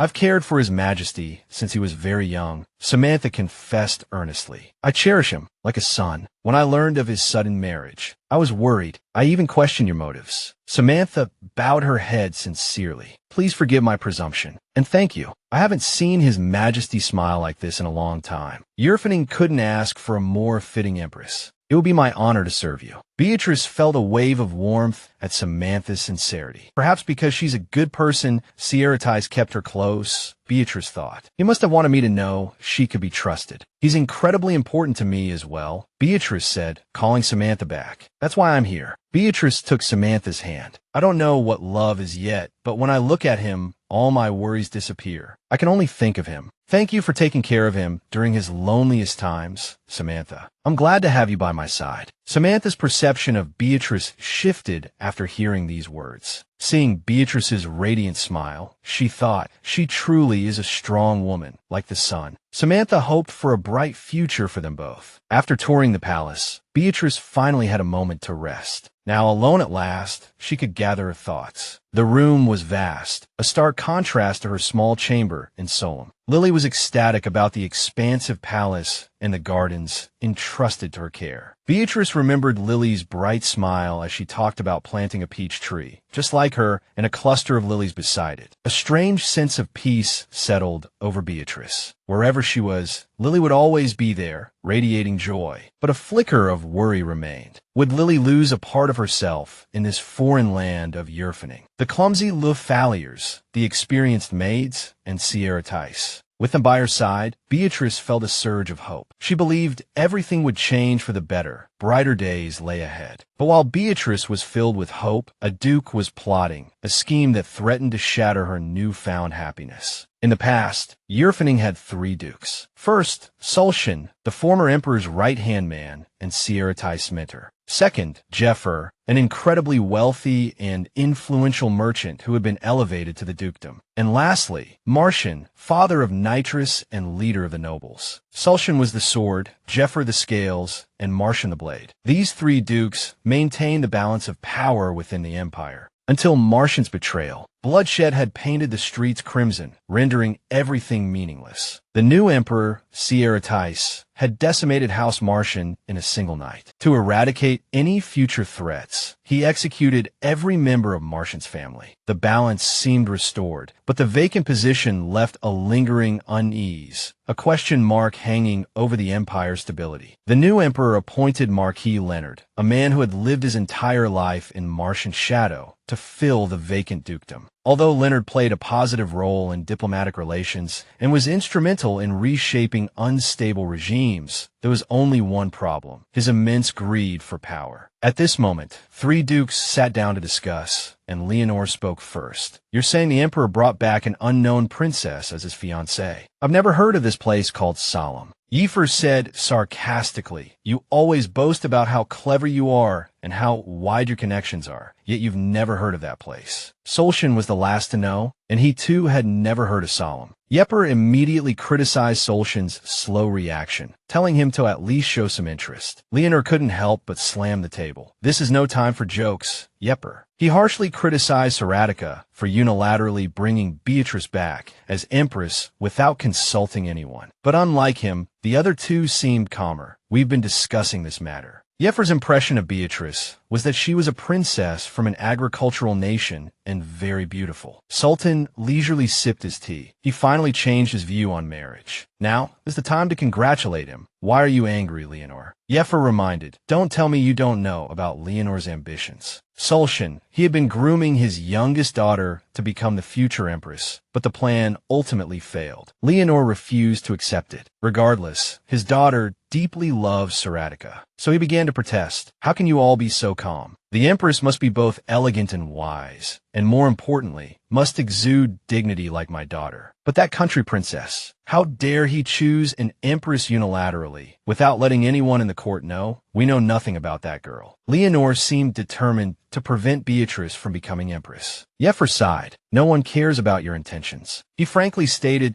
that Leonor wasn't angry about Saratica's unilateral decision, but rather that his daughter had no future prospects. As a close friend, Yepper advised Leonor, don't provoke His Majesty. You know best how the Martian family was destroyed. The rivers near the Martian family estate still reek of blood. All nobles who supported them were executed. If you don't want such an ending, you should stop here. Leonor couldn't argue back, mainly because everything Yepper said made perfect sense, but he was still irritated by Yepper's greed. Jafer calmly repeated, so what? Old pig. Leonor raged. How dare you call me a pig? You're a sardine. Jafer began to anger too, and when he called him a sardine, the two started arguing. Being thin like me is better than being fat like you. Let's see if you dare say that after tasting my fist. Solemn, exhausted from listening, had to call them both back. Enough! Stop arguing and sit down. He believed that choosing an empress was indeed important, just as they both said. But it was also His Majesty's decision to choose his companion, so Saratica's opinion was what mattered most. Solemn thought this was fine and didn't need to be politicized. He hoped Leonor would calm down, but he didn't think so. You'll never understand. Solemn was blindly loyal to the royal family, had no ambition, while Yepper had already gotten everything he wanted and had almost retired from the dynasty. So no one could understand Leonor's feelings. The feeling of watching what he desired being taken away, he vowed not to let his daughter experience the same thing. Someone like Saratica, who spent almost all his time on the battlefield, suddenly brought back a girl. Leonor couldn't understand what about Beatrice attracted him to do this. The problem was he didn't even know who Beatrice was. Leonard had never interfered with Sierra Tice's decisions before, but this was different. He wouldn't let this go easily. He would secure Sierra Tice for his daughter, no matter the cost. As the day wore on, the sky outside deepened into twilight. Maxmillion arrived to report on the financial state of the empire during Sierra Tice's absence. Why are you here already? Sierra Tice asked, puzzled. I told you to take me on a tour of the palace. The princess instructed me to attend to my duties, Maxmillion explained. She's touring with Baroness April. Knowing it was Beatrice's wish, Sierra Tice didn't press the matter. Indeed, Maxmillion thought, recalling Beatrice's words, Sierra Tice let her do whatever she pleases. After a moment of thoughtful silence, Maxmillion spoke. What is it? Sierra Tice asked indifferently. Since Princess Beatrice is from afar and unfamiliar with our customs, Maxmillion began, I suggest arranging some etiquette lessons for her before she becomes empress. Sierra Tice didn't answer immediately. He stared at Maxmillion, a long, considering look. Maxmillion shifted uncomfortably under his gaze, wondering what had prompted such scrutiny. Maxmillion, Sierra Tice said suddenly, making him jump. He braced himself, imagining Beatrice subjected to harsh, unreasonable instruction. "Bee is already perfect," Sierra Tice declared. Maxmillion stared at him, bewildered. "Bee doesn't need any lessons," Sierra Tice continued. "She'll be the most fitting empress." "Your Majesty," Maxmillion persisted. This society operates under strict protocols. If the princess embarrasses everyone due to her unfamiliarity with royal etiquette, it will. Who would dare embarrass the empress? Sierra Tice interrupted, his voice dangerously low. The look in his eyes was enough to silence Maxmillion. Seeing that Sierra Tice believed no one was wise enough to instruct his Beatrice, Maxmillion suggested Lord Jeffer. Jeffer is a man, Sierra Tice countered. While he is a man, he possesses a wealth of life experience, Maxmillion argued. And he has a granddaughter. I didn't hear that, Sierra Tice said coldly. Stop concerning yourself with unnecessary matters. Go and rest. The word rest was like a dagger to Maxmillion's overworked heart. But finding an etiquette tutor for the princess is of utmost importance. He protested. Your Majesty knows how much I have to manage. Yet you tell me to rest. Does your Majesty no longer require my services? I can still handle it, your Majesty. Sierra Tice sighed, rubbing his temples. The problem is you try to do everything yourself. You have subordinates, Maxmillion. And don't let me come to me asking if you've been eating properly. Beatrice had mentioned it to him on their journey. Carlton, Sierra Tice said, turning to his attendant, escort Maxmillion out, and begin to report on the Mage Kingdom. They were moving, just as expected. The mages were rapidly expanding their influence. Thankfully, they had reached Solemn in time, after discovering Maxmillion's intelligence had been compromised. Had they hesitated, Beatrice and the royal family would have been in grave danger. Carlton finished reading the lengthy report. What are your orders, your Majesty? He asked. Raise palace security to the highest level, Sierra Tice commanded. Especially for B. Understood. We can't afford to be careless. Contact Sulshan.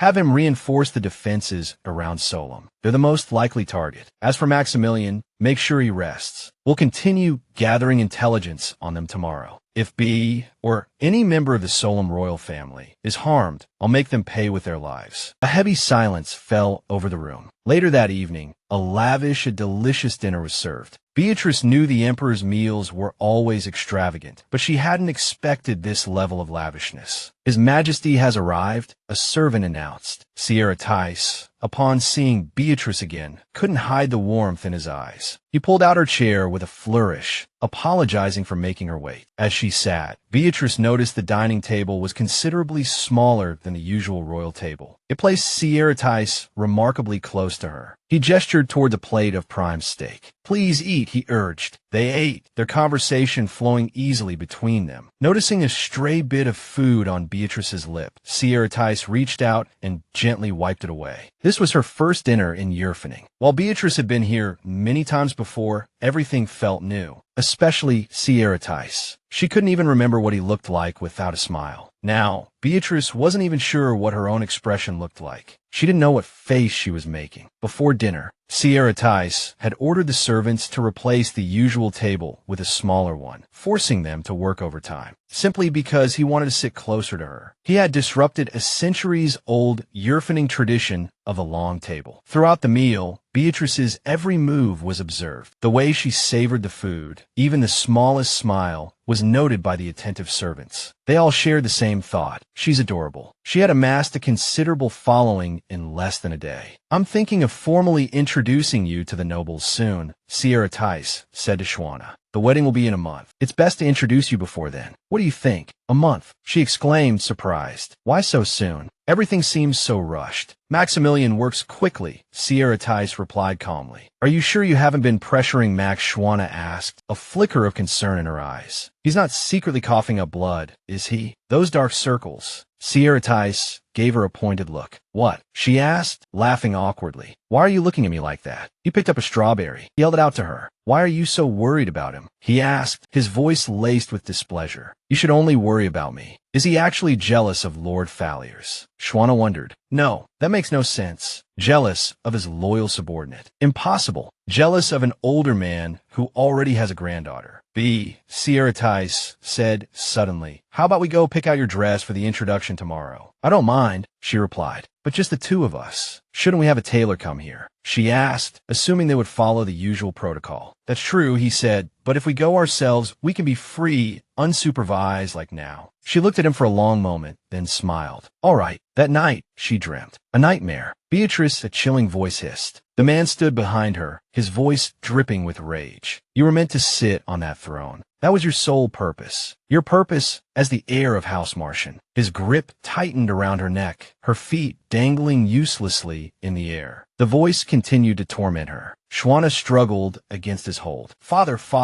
His grip intensified. I don't want the life you wanted for me. Saratic's voice cut through the darkness. She jolted awake, her hands still trembling. She stared at him, disoriented. Sierra. What you? She stammered, surprised. He looked at her with concern. I want to check on you. It seems you had a nightmare. Shona was still shaken. Perhaps it was because she was back in Yurfaning that for the first time since her rebirth, she had dreamt of her father. I'm sorry, she murmured, forcing a smile. Saratic, seeing the lingering fear in her eyes, was deeply concerned. It felt so real, she said, his hand on her shoulder trembling slightly. That look was back, the same troubled expression she had seen on the balcony. I know you missed me, Shona said softly, but it's late. You should go back to sleep. If someone sees you— I couldn't sleep, Saratic interrupted. It's a good thing I came. This way, I could wake you from your nightmare. He stroked her hair. His hand is so cold, she thought. Why couldn't you sleep? She asked. You must be exhausted. I was too excited about our date tomorrow, he said with a smile. You're like a child waiting to go camping, she replied, amused. He seemed so strong, yet why did he appear so vulnerable at times? A sudden wave of tenderness washed over Shona. Do you want to hold my hand? She asked softly. Saratic gave a quiet hum of agreement. She placed her hand in his. And no more sneaking in, she admonished gently. We don't want to be discovered like this. All right. What? He teased. Are you scolding me? You're the emperor, she said firmly. You have to follow the rules. Saratic realized it had been a long time since anyone had spoken to him like this. Saratic, Shona began, wanting to ask again what was troubling him, but he spoke first. You seem troubled, he said, his brow furrowed. Are you all right? I'm fine now, she reassured him. I'm right here with you. Why are you still worried? Saratic held her hand tightly. Your hand is so warm. He suddenly brought her hand to his cheek. Goodness, Shona chuckled, ruffling his hair. You're so childish. He smiled. You're even sweeter at night. And you've turned into a child, she teased back. Sierra, she murmured. You know I'm always here, right? Yes, he said, his smile softening. They lay down, and she patted his arm gently. So everything will be all right. You and me. Outside, the moon hung full and bright in the sky. They both drifted off to sleep. Everything would be all right. The next day arrived quickly. The nightmare of the previous night was forgotten. Shona went to try on dresses. She became a victim of a seemingly endless dress-up game. Please, she pleaded, can we stop? It's been 2 hours. Why? Saratic asked, looking bewildered. I heard women enjoy this. Don't you like it? The dresses are beautiful, she replied, but this isn't something I'm interested in. I'd rather you send me to the battlefield. He chuckled. I didn't know this would tire you out so much. Are you amused by my suffering? She grumbled. Suddenly, a tailor grabbed her hand. Princess, you can't give up now. Your figure is a work of art. An opportunity like this doesn't come every day. Just a few more, princess. Something cute, something elegant. Such a youthful, delicate, and spirited face. There are so many more dresses that want to adorn you. Please stop, Shona cried, feeling utterly helpless. Just one last dress, princess, the tailor pleaded. Saratic held up another gown. Darling, I like this one. Exhausted, and with both of them clamoring for her attention, she snapped. Please, no more trying on dresses. Finally, they were free. You're already exhausted after only 3 hours in there. Saratic, what's wrong? Do you know how tiring it is to constantly change clothes in front of everyone? She retorted, frowning. I wear armor every day. Is that so? He replied, unfazed. Well, we've arrived at the most famous dessert cafe, as recommended by Maxmillion. Order whatever you want. Then I'll order a lot, Shona declared, a mischievous glint in her eyes. Be prepared. Alright, Saratic. She picked up the menu, her expression shifting. What's wrong, darling? He asked, noticing the change. What are these names? She asked, bewildered. They have nothing to do with the ingredients. The menu listed items like Lost Between Someone's Lips, Angel's Wings, Forever Remember the Pink Kiss on Amanda's Wings, Music Box to Heaven, and Passion Party. This one seems to be the most popular, Saratic said calmly, pointing to one. Forever Remember the Pink Kiss on Amanda's Wings. Shona frowned. What the? Yurfaning has changed so much in 5 years. Soon, their order arrived. Shona breathed a sigh of relief. It was a strawberry brownie brownie with whipped cream. Thank goodness. At least the food is normal. Yes, Sierra Tice agreed. And it even has a cherry on top. Shona glanced out the window, a flicker of discomfort crossing her face. It seems more and more people are coming. They're probably curious to see what the future Empress looks like, Sierra Tice said with a smile. It was quite shocking news, after all. Don't you think? Shona gave a strained smile. Perhaps, but it's a bit overwhelming. Sierra Tice started to say something, then paused.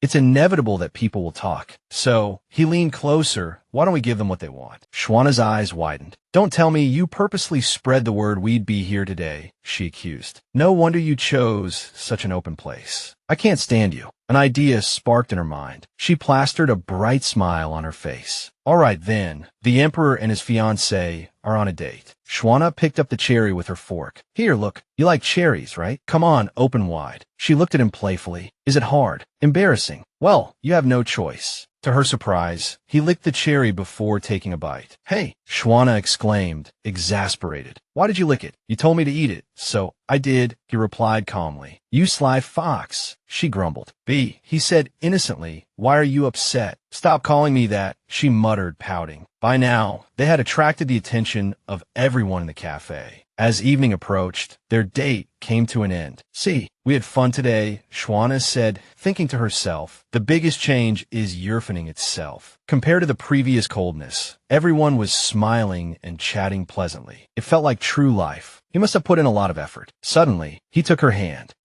There's somewhere I want to take you before we return to the palace. It's a place I frequented. After you left, Shona fell silent. After the fall of House Martian, the gates of the Martian mansion had been closed forever. Yet, the mansion still stood, maintained by servants. It was said that on the night of the family's rebellion, the mansion was forever stained with blood. Why had Sierra Tice preserved it in that state? Shona followed him inside. An unsettling feeling crept over her. It was exactly as it had been that night. Why did Sierra preserve this place? And why bring me here?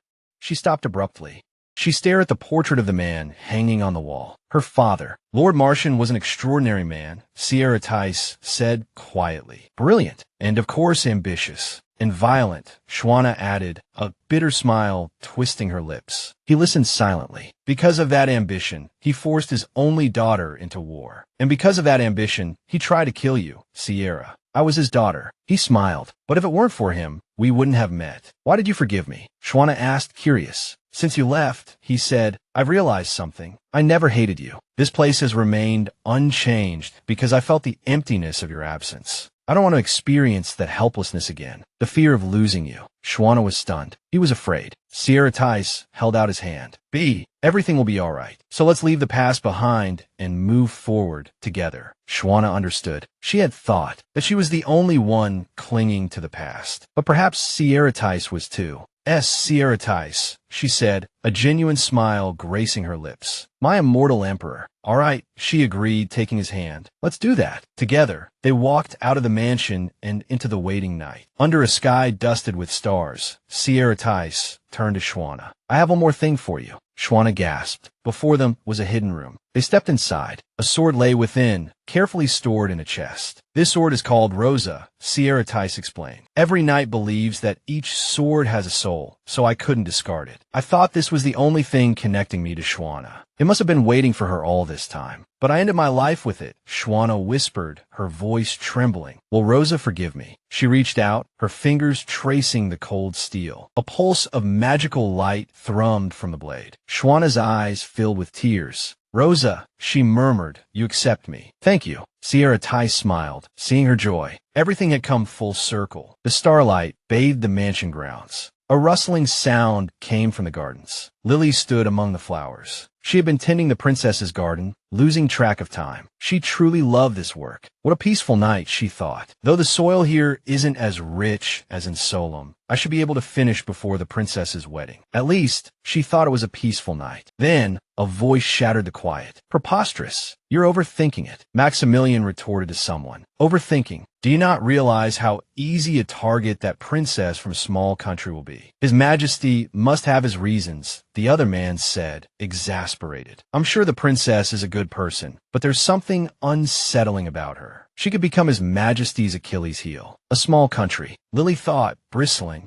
How dare he speak ill of Princess Shona, our precious princess? She glared at Sir Lou Falliers. Her eyes narrowed. I won't let this go. Suddenly, Lou Falliers shivered, staring speechless at a threatening letter. Lily seethed. How dare he badmouth our precious princess? He slipped on a banana peel. Who put this here? He muttered. Lily smirked. You'll regret this, Lou Falliers. Then, he suddenly plummeted into a hole that appeared out of nowhere. Just you wait, Lou Falliers. Why does this always happen to me? He wailed from the depths of the hole. Lily silently cursed him from behind the bushes. A heavy silence filled the room where 4 men sat, regarding each other. Saratica se chuckled softly. The 3 of you in my office, he said. I'm very curious to know why. One of the men spoke. Your Majesty, he began, you seem to be in good spirits. It was Duke Leonard. Thanks to all of your hard work and goodwill, Saratica replied smoothly. Now, what brings you 3 here? Duke Jeffer, seated beside Leonard, spoke next. Your Majesty, I have no intention of imposing my opinion, but as a Duke of the Empire, it is our duty to support and advise your Majesty. I mean no disloyalty, but I must ask, why haven't you consulted your advisors regarding the future Empress? After being away from the throne for so long, a princess from a small country suddenly appears. I fear this decision may have been too hasty. Your concern is understandable, Saratica said quietly. But are you concerned for the future of this nation, or for Duke Leonard's daughter? The other 2 men paled, exchanging shocked glances. Your Majesty, I'm aware of how much Duke Leonard's youngest sister adores me, Saratica continued. You've presented her to me numerous times, and I know each time you wanted to say more. Leonard, caught off guard by Saratica's bluntness, sputtered. Since you're aware, then why? Saratica gave a cold smile. While I respect your abilities, Leonard, I don't appreciate your overflowing emotions. And is this decision of yours not based on emotion? Leonard retorted. Tell us why this woman. Leonard, Saratica said, his voice hardening, she is the future Empress. She is more than just a woman, but she's from a small country. Leonard argued, gesturing wildly. You know how much that matters to the people. You asked why I didn't consult you on this matter, Saratica said, his voice low and steady. This is precisely why. She is perfect. In fact, she surpasses all standards. The weight of the crown is immense. Not everyone can bear it, but she can. She and her family can. I assure you, they possess the strength to do so. You, more than anyone, know my judgment of character. I place you in your position, Leonard. Are you now going to tell me I was wrong? Leonard remained silent. He continues to pressure me, he thought. After a moment of contemplation, he spoke. I support you, your Majesty, and I always will. I will reserve judgment until I see the princess for myself at tomorrow's banquet. Judgment, Saratica asked, a cold smile playing on his lips. And what do you intend to do if the princess fails to meet your satisfaction? Leonard felt the tension in the room thicken, pressing down on him. Another man spoke, breaking the silence. If she fails, we will advise her. If she succeeds, we should acknowledge it. I trust your judgment, just as I trust you. However, your Majesty, the Empress is the leader of a nation. I hope she is as exceptional as you say. We shall see tomorrow, Saratica said. It was a pleasure speaking with you. The atmosphere was thick with tension as they walked back. Leonard, Duke Jeffer chided, you were too emotional. It was merely a disagreement. If it weren't for Jeffer, Leonard muttered, it could have been worse. Regardless, it seems His Majesty's feelings for the princess run deeper than we anticipated. I find it rather admirable to see him stand his ground. Jeffer replied with a smile. I'm looking forward to tomorrow. Back in his office, Maxmillion paced nervously. Your Majesty, he asked anxiously, will tomorrow be all right? My girl is stronger than any woman I've ever met or known, Saratica replied, a confident smile gracing his lips. Don't worry. Soon, the day of Shona's debut arrived. You look truly beautiful today, Saratica murmured, his eyes full of admiration. My love, no one will be able to take their eyes off you. Thank you, Shona replied, her cheeks flushed. You look quite dashing yourself. Are you nervous? Saratica asked, chuckling softly. I want to say no, Shona admitted, but I am a little. Everything will be fine, Saratica reassured her. Shona nodded. It will. You know me. Hand in hand, they walked towards the grand hall. The hall buzzed with anticipation. Have you heard? People whispered. Of course, His Majesty's woman. I wonder how beautiful she must be to melt his icy heart. You know he's not swayed by appearances. I just want to see her face. How could she have bewitched His Majesty? I heard she's just a country princess. Why would His Majesty bring such a low-born woman here? Maxmillion, standing nearby, eavesdropped, a grim satisfaction settling over him. Just as I expected, the object of women's jealousy. Though, this date had proven to be a good thing. Made a night pass peacefully.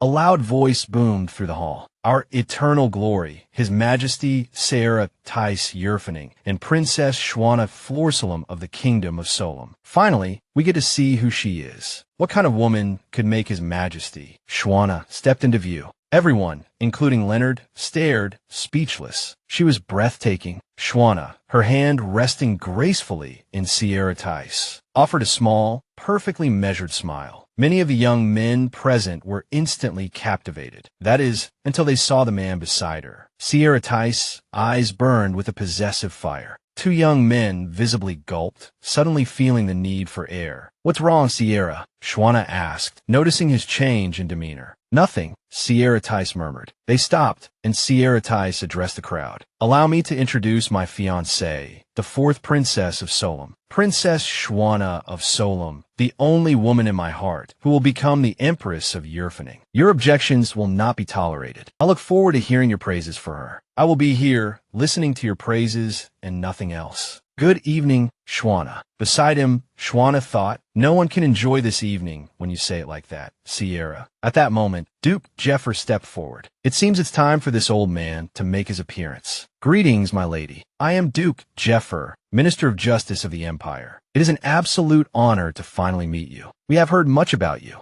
"Oh," Shona thought, "I can feel all eyes on me, waiting for me to make a mistake. Unfortunately for them, things won't go their way." "The pleasure is all mine," she replied, a confident smile gracing her lips. "I am Shona Solemn, at His Majesty's side." Duke Jeffer was impressed by her composure. She doesn't waver. Completely composed. Not a trace of anxiety or apprehension. "If this composure is merely luck, I will be disappointed. You wouldn't think I'm standing here entirely on luck, would you, my lord?" Shona asked, a hint of amusement in her voice. "If that were the case, I'm afraid I would be the disappointed one, because I would not only be doubting me, but also His Majesty's judgment." "I see," Duke Jeffer said, a knowing glint in his eyes. "I'm glad I can return to my seat tonight. I believe there will be nothing to disappoint either of us. You are indeed just like His Majesty." "As are you, my lord," Shona replied with a smile. "Though I'm not sure what they're talking about. It seems the timing is good," Maxmillion thought, observing from afar. "With Lord Jeffer accepting the princess, the other nobles won't dare to act rashly. Thank goodness. Duke Leonard doesn't seem too pleased, but he won't be disrespectful. Perhaps he's given up, or perhaps he's waiting for the right moment." Soon enough, Leonard approached. "Congratulations, Light of the Empire," he said, his tone carefully neutral. Shona glanced at the woman beside him and realized she was staring intently at her. She looked familiar. "Well, I don't know where your soul resides," Sabrina said, her voice laced with sarcasm. "I know being Empress is no easy feat nor a light burden. I simply worry for you. You seem so fragile." Shona smiled faintly. "Now I remember. The Viscount's daughter. Her advances towards His Majesty were rejected when I was still Duchess." "I appreciate your concern," Shona said smoothly, "but I'm truly curious. Since when did it become polite to speak so frankly without introducing oneself first? Your Majesty, since when?" "I've never heard of such a thing," Saratici's said, playing along. Sabrina stammered, flustered. I wasn't. That ruby suits you," Shona continued, cutting her off. "Is it a ruby? I hear they're quite rare in Yurfaning." Sabrina paled. "I recall her concealing a ruby mine from the Empire, lining her own pockets," Shona thought. "Is there perhaps a ruby mine we're unaware of?" She asked pointedly. "I look forward to seeing you again."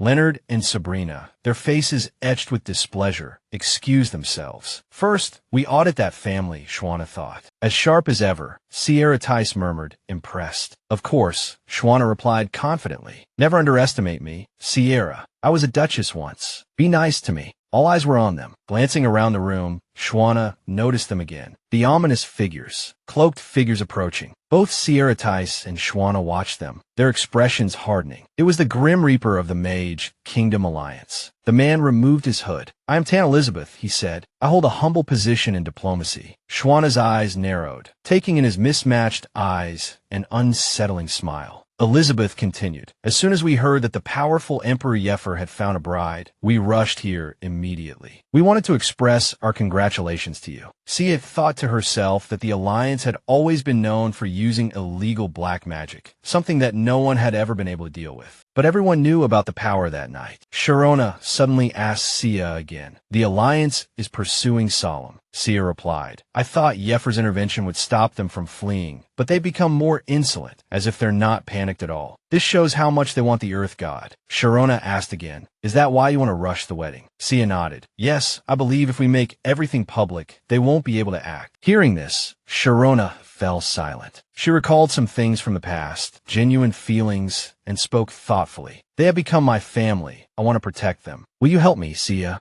Sia nodded. I will protect Solemn at any cost, even if it means war. At this moment, Sia also smiled faintly and said, I didn't know we invited the Alliance. I'm glad you came. Elizabeth smiled bitterly. We're grateful to be welcomed. Your Majesty, as a gift, we brought a very precious tree. I believe the Queen will recognize it, as she grew up among many trees and flowers. Shona thought, some kind of sapling. Elizabeth continued, this is the happiness tree obtained from the Eastern Kingdom. It's almost priceless. The happiness tree's growth depends on its owner, especially in the hands of someone with Earth God bloodline. It will grow and prosper according to its owner's abilities. Your Majesty, aren't you the Princess of Solemn, the one blessed with Earth God powers? Can we witness such a rare sight tonight? Shona pursed her lips and thought. They want to test me under the guise of congratulations. People in the hall began to whisper, descendant of the Earth God. What does this mean? She clearly possesses such power. Then Elizabeth said, of course, these are just legends, ancient stories. I think this well explains how difficult it is to cultivate this tree. Though it can't be said that someone as small and cute as you, Your Majesty, would receive such a gift. Shona cursed inwardly. They're provoking me, not even trying to hide it. To be honest, I don't know if I possess such power. That ability only manifests when body and mind are in harmony. I shouldn't rush into this. I don't want to risk being humiliated. At this point, Sia suddenly said, You're treating my princess like a gardener. I will accept this precious gift and let our palace gardeners handle most of the work. He made his point clear. Good night. Shona knew he had noticed her distress. Since coming here, I've always been protected. Suddenly, Leonore said, The land of the Earth God, how interesting. If the Queen truly possesses such rare abilities, she would be very worthy of becoming Yeffer's next queen. Shona knew she had been set up by Leonore. Others gradually whispered, the Earth God's gift. I've never heard of such a thing. Lord Leonore is stirring up the crowd. Nowhere to go, nowhere to hide. What should I do? At that moment, Sia gently patted her trembling hand, softly calling her name, then smiling as if wanting to comfort her. Shona was surprised to realize, since when did I become so timid? There's nothing to fear as long as Sia is by my side. We'll deal with the consequences. There's always another way out. Before everyone's witness, Shona walked to the flower pot. Shona silently prayed to the great Earth God. Although I am not one of your own, I humbly come before you with this request. For the sake of those I love, please help me. Elizabeth said sarcastically, I understand now, though perhaps you don't. In the next second, the potted plant suddenly began to grow. Under Sia's call, it grew into a large tree. It was a strange sight. Elizabeth turned pale and was speechless. Even Shona was very surprised. The power of the Earth God. After a brief moment of stillness, the crowd began to stir. What just happened? My goodness, it's grown up to the ceiling. Sia asked worriedly, Shona, are you hurt anywhere, dear? Shona shook her head. No, I'm Yurfaning. She thought to herself, Earth God, yes, I prayed for this, but this is too much. Was it my prayer that moved you?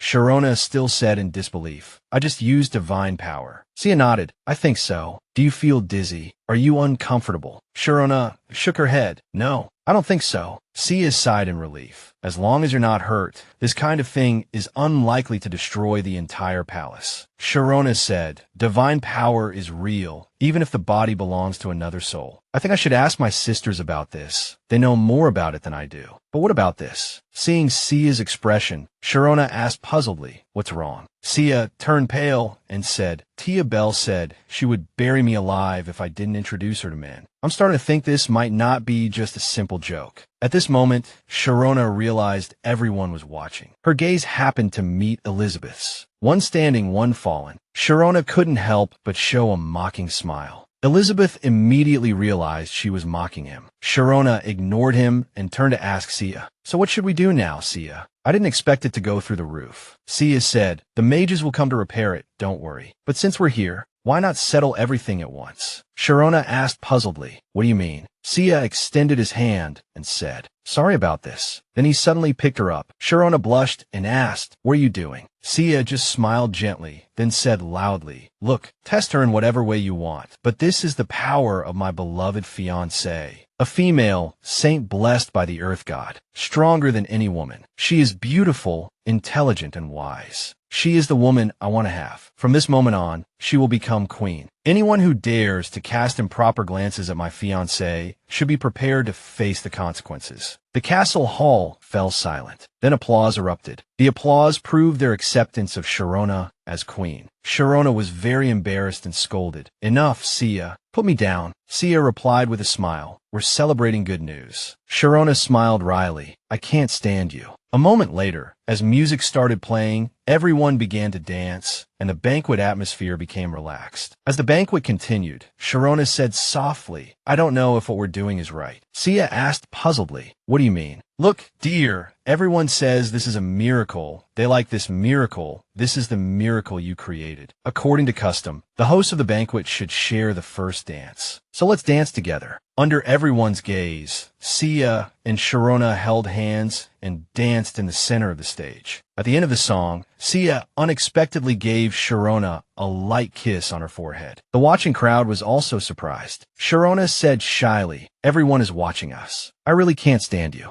At this time, Maxmillion, standing outside, looked proudly at Shona. Truly, she was stronger than any woman he had ever known. "She is exactly as you described, Your Majesty." Shona, still flustered, lightly scolded him. "You can't just kiss me like that. Everyone was watching. Does that mean I can kiss you when it's just the two of us?" Saratica teased, a mischievous glint in his eyes. Elizabeth and his entourage, standing nearby, observed the affectionate exchange. He turned to his subordinate and gave a subtle nod, as if signaling something. Then, together, they quietly slipped away. "The Caratian envoy has left," Saratica thought. "It's a good thing I spoke with my sisters yesterday." Back to last night. Shona diligently practiced her swordsmanship in the darkness. Her sword clattered to the ground. "I see," she thought, her brow furrowed in concentration. "I need a lot of practice before I can handle Rose's ailment like I used to. Where's this light coming from?" "The mirror my sisters gave me." The mirror she used to contact her sisters after arriving in Yurfaning. "I heard Saratica answers their calls every day, but they haven't contacted me," Shona mused. "Are they waiting for me to reach out? I wonder if I should contact them now. They'll be upset if I keep putting it off." Suddenly, the mirror vibrated. Shona jumped, startled. A familiar voice called her name. "Shona." Then, the familiar sound of bickering. "Do you know plants die without water?" One of her sisters demanded. "Why haven't you contacted us? We're dying here. How have you been? Is everything all right?" "We talk to Sierra almost every day." Saratica, listening nearby, smiled to himself. "They're just as lively as ever." "Sorry I'm late," Shona said sheepishly. "Shona, what happened to your face?" One sister exclaimed. "Who's been tormenting you?" "Don't tell me it's His Majesty every night in bed." The other two sisters quickly clamped a hand over her mouth. "Mind your language," they hissed. "And please don't go around telling everyone we're involved." "Understood," Shona mouthed, sighing inwardly. "They're even more intense than I remember." "Shona, are you really okay?" Another sister, the redhead, asked, her voice laced with concern. "You seem troubled. Tell us everything. What's been happening in Yurfaning?" Shona paused, considering her words. "I did say I would protect all my sisters, but I'm a little scared. Scared that I might lose them. Should I tell them the truth? Or will it cause unnecessary panic? I'm just worried my marriage might cause some unfavorable ripples on the map," she said carefully. Her sister stared at her for a moment, then burst out laughing. "Our little peach. Don't worry. How do you think we've stayed safe for the past 300 years? There's nothing to worry about. We just want you to be happy in your marriage. Don't you worry about us. No one knows about Solemn yet, and I don't have any marriage prospects anyway. So you have to find me someone in Yurfaning." As if no time had passed, they chatted late into the night. They helped me calm down. Back in the present, Shona smiled at Saratica. "You're a good dancer. she complimented. I practiced, he replied, a hint of pride in his voice. Shona nodded. Now, you should go mingle with the guests. They're all waiting to see you. Just then, someone approached. That woman, Shona thought. The woman hurried forward, introducing herself. I am Sabrina Pon Leonard, daughter of Lord Leonard. Maxmillion, observing the brunette, felt a flicker of suspicion. He called out to her. Lily, feigning a smile, averted her gaze. What was it the Empress asked me to do? She muttered to herself. I almost forgot. Then, with a hasty excuse, she hurried away. Maxmillion stood there, bewildered. Did he recognize me? Lily worried, her heart pounding in her chest. Should I come clean to her? What should I do? A few days earlier, Lily stood outside the hallway, lost in thought. He'll be having tea at this time. As a final act of revenge, she had left a teacup filled with salt in Maxmillion's office. That's what you get for speaking ill of Princess Shona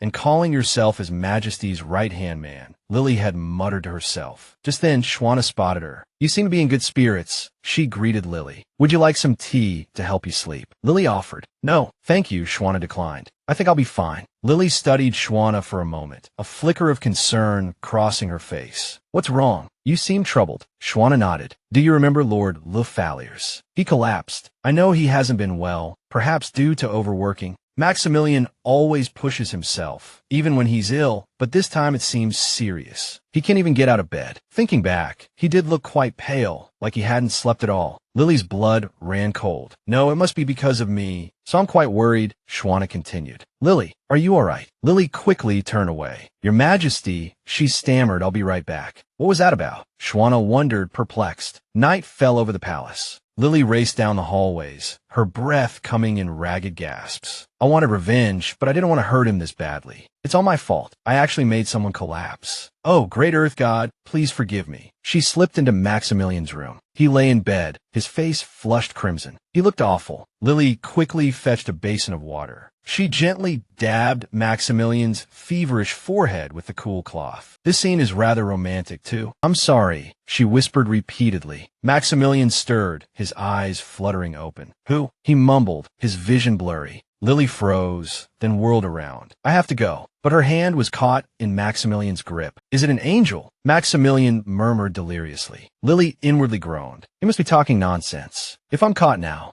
Maxmillion will accuse me. Your Majesty, she's the one who did this to me. She disrespected me and snuck into my room. Lily, how could you? Have that girl expelled. Panic seized her. I can't be caught. She tried to pull her hand free. Please get well soon, she whispered, then fled. Despite his fever, the image of her retreating figure was burned into Maxmillion's mind. That feeling from that day, it's back. Just then, someone called out to him. I've been looking for you. Where have you been? The banquet is about to begin. I saw an angel recently. Maxmillion murmured, his eyes distant. I saw someone who looks exactly like her. She truly is an angel. A beautiful person who left a piece of her heart with me. Back to the tense present, Sabrina introduced herself. I am Sabrina Pon Leonard, daughter of Lord Leonard. All eyes turned to them, whispers rippling through the crowd. She seems rather unpleasant, Shona thought, observing her. Lord Leonard's youngest daughter. Sabrina smiled, a brittle, insincere expression. Your Majesty, it's a pleasure to have you, Saratica replied politely. However, you must excuse us, my fiancé, and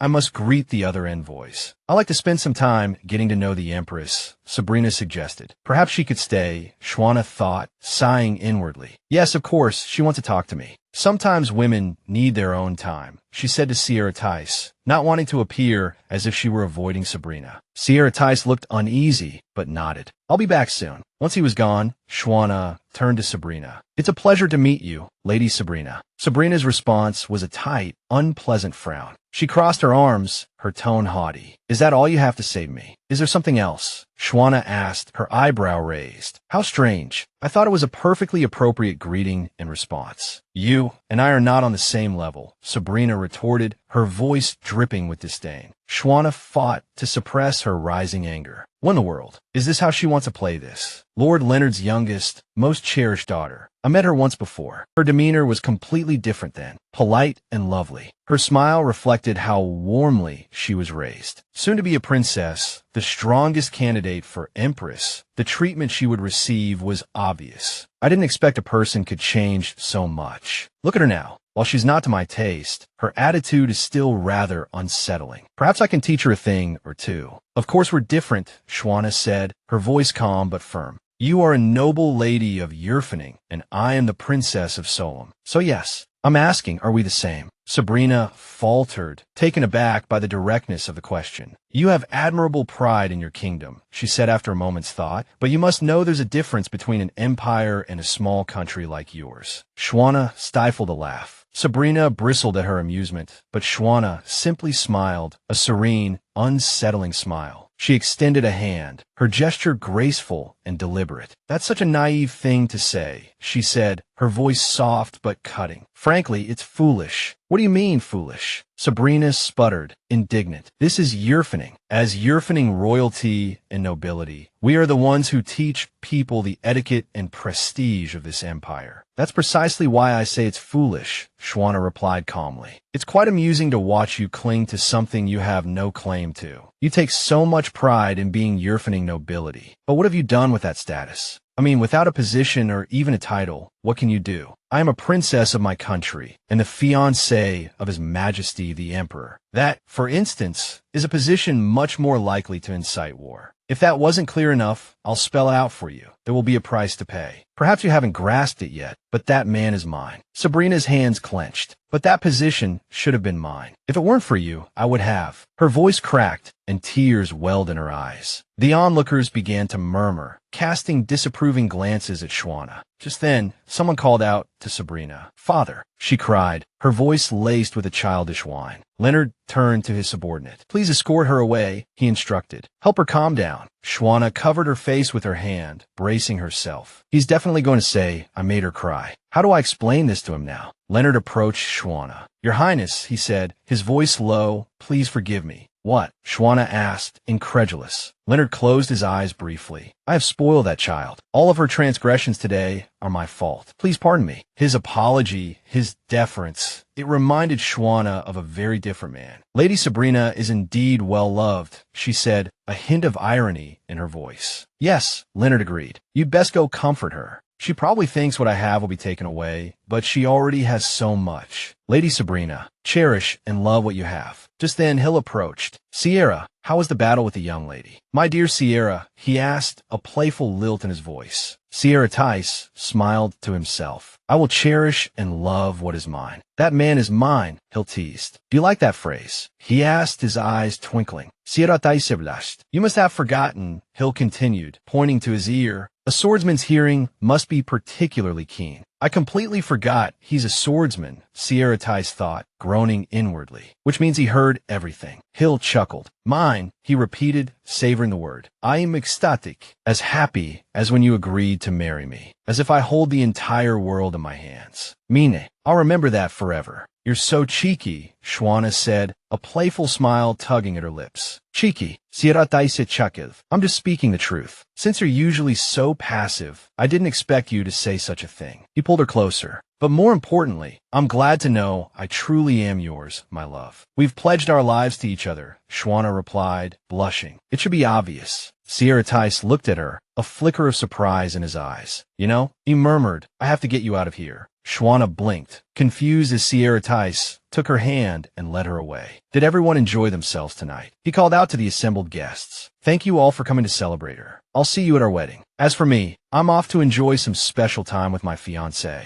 Please, enjoy the rest of the party. With that, he swept Shona away. We can't just leave like that, Shona protested, her brow furrowed. It's fine, Sierra Tice replied. We'll see them at the wedding. The two dukes, watching them go, exchanged knowing smiles. It seems he truly has found his other half, Duke Jeffer remarked. Any worries we had were just unnecessary interference. This is a blessing. An emperor who has learned warmth. In this moment, I am glad to see the future of Yurfaning. In the palace gardens, Shwana mused, all this change in just a few days. She's truly extraordinary. Lily must be blessed by the earth god. When Lily first arrived in Yurfaning, she told me, I will pave a flower path for you, so you can walk hand in hand with the Emperor. Thank you, Lily, Shona whispered under the moonlight. Just as you said, Saratica added, his voice soft. Like the flower path to your room. I suppose that was the inspiration, Shona replied, smiling. You really like that flower path. You fainted when you saw those flowers, Saratica reminded her, a teasing glint in his eyes. Shona laughed. It was quite a shock. Why do people work so hard to bring us together? It's strange. What's strange about it? Saratica replied. They simply saw my sincerity. Shona looked up, catching a falling petal in her hand. It's like a rain of flower petals, she murmured, her eyes wide with wonder. Almost as beautiful as Solemn. This place is filled with Lily's well wishes for your happiness. No wonder it's so beautiful. Shona nodded. Lily really cares for me. Almost too much. But darling, you forgot you stole me away from the party, right? You said not to embarrass you in public, but there's no one else here. Can I do something embarrassing? So, my love, may I have your first kiss? Shona blushed. You don't have to ask, she whispered. And then, their lips met in a fervent kiss. They broke apart after a moment, breathless. I love you, Saratica murmured, his eyes filled with tenderness. Since meeting you, I haven't known a moment's peace, Shona thought. You are the surging tide, and I am the small boat tossed by your every movement. They kissed again, flower petals drifting down around them like a soft, fragrant snow. Elsewhere, the night was less serene. The party went well. Now that today is over, Maxmillion thought as he walked, lost in his own thoughts. Suddenly, a cloth was pressed over his nose from behind. He felt his body go limp, his hand falling to his side. His Highness is in danger. Back to that night, Maxmillion walked slowly down the hallway. I know he's fond of her, but he was a bit unprofessional this time, he thought with a sigh. We spent a lot of time placating the remaining guests. I went to find them near the end of the party, and they had already said their goodbyes. Oh well, at least the party served its purpose. It was a resounding success. The Pawn Leonards were more hostile and audacious than we anticipated. Though thanks to Sierra, we were able to stabilize the situation. Solemn, the land of the Earth God. It's even more powerful than I imagined. How can someone so small exude such immense power? I know she's resilient, but every time I see her, I'm reminded of that girl, Martian. Those quiet eyes. That woman who seemed to read my every thought. Beatrice Martian. It's preposterous. The two are completely different. Regardless, if we're not careful, war could break out before the wedding. We should be prepared. Just as that thought crossed his mind, a strange sound echoed through the air. Maxmillion blocked the knife with his hand. Damn, he gasped. Are these Collison's men? There are so many of them. How did they get in here? I was careless. No, we finally got His Majesty to smile again.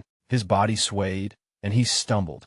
The assailant raised his knife, poised to strike. Suddenly, something struck the back of his head. Before the others could react, Maxmillion, momentarily revived, looked up in astonishment. A figure in black stood beside him. He's down. That was a fly swatter. Who in the... Before he could finish the thought, a figure descended from above. It was none other than Lily. She stood alone, facing the group of attackers. My father always said, fight fire with fire, she said, her voice ringing with an unexpected steel. Maxmillion, watching from behind, felt a jolt of recognition. That woman, she looks familiar. An image flashed through his mind. The angel from that day. Lily reached down, snatched up a fallen knife, and moved with a speed that belied her delicate frame. The sounds of the ensuing struggle sent a shiver down Maxmillion's spine. Single-handedly, she took down the group of attackers. Finished, she turned, her gaze piercing. Maxmillion felt his breath catch in his throat. Are you all right? She asked, her voice laced with concern. You're bleeding.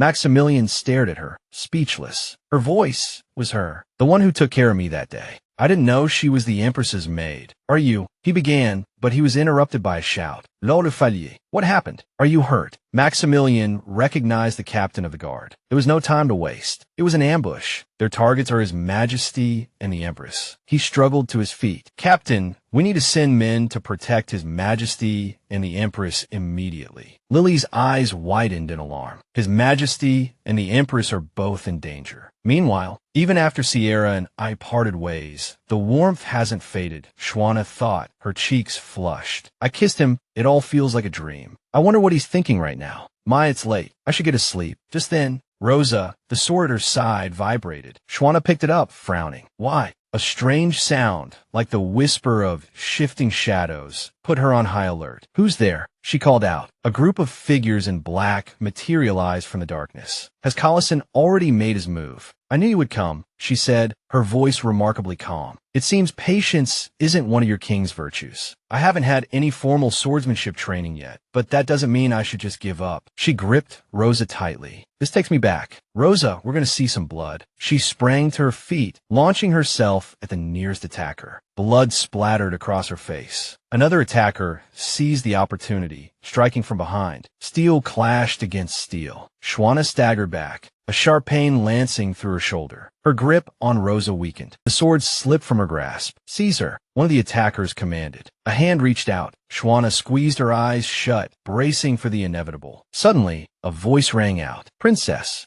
are you all right? I'm sorry I'm late." Layla burst onto the scene, a whirlwind of motion. The attackers lay scattered around her, incapacitated. Shwana's eyes widened. How is this possible? Did Layla really take them all down by herself? "You fools," Layla raged. "How dare you threaten her? I should have made you suffer more. I'll never leave your side again." She pulled Shwana into a fierce embrace. "Layla," Shwana whispered, her voice trembling. Who are you really?" "I am Layla Loran," Layla declared, her voice ringing with power. The third-generation priestess bestowed with the earth god's power of combat. "I am your sword and shield." Shwana stared at her, realization dawning. All this time, Layla has been acting as both maid and knight, all on her own. It seems I'll be forever in her debt. "Are you two all right?" Sierra Tice's voice called out. The two girls exchanged a look.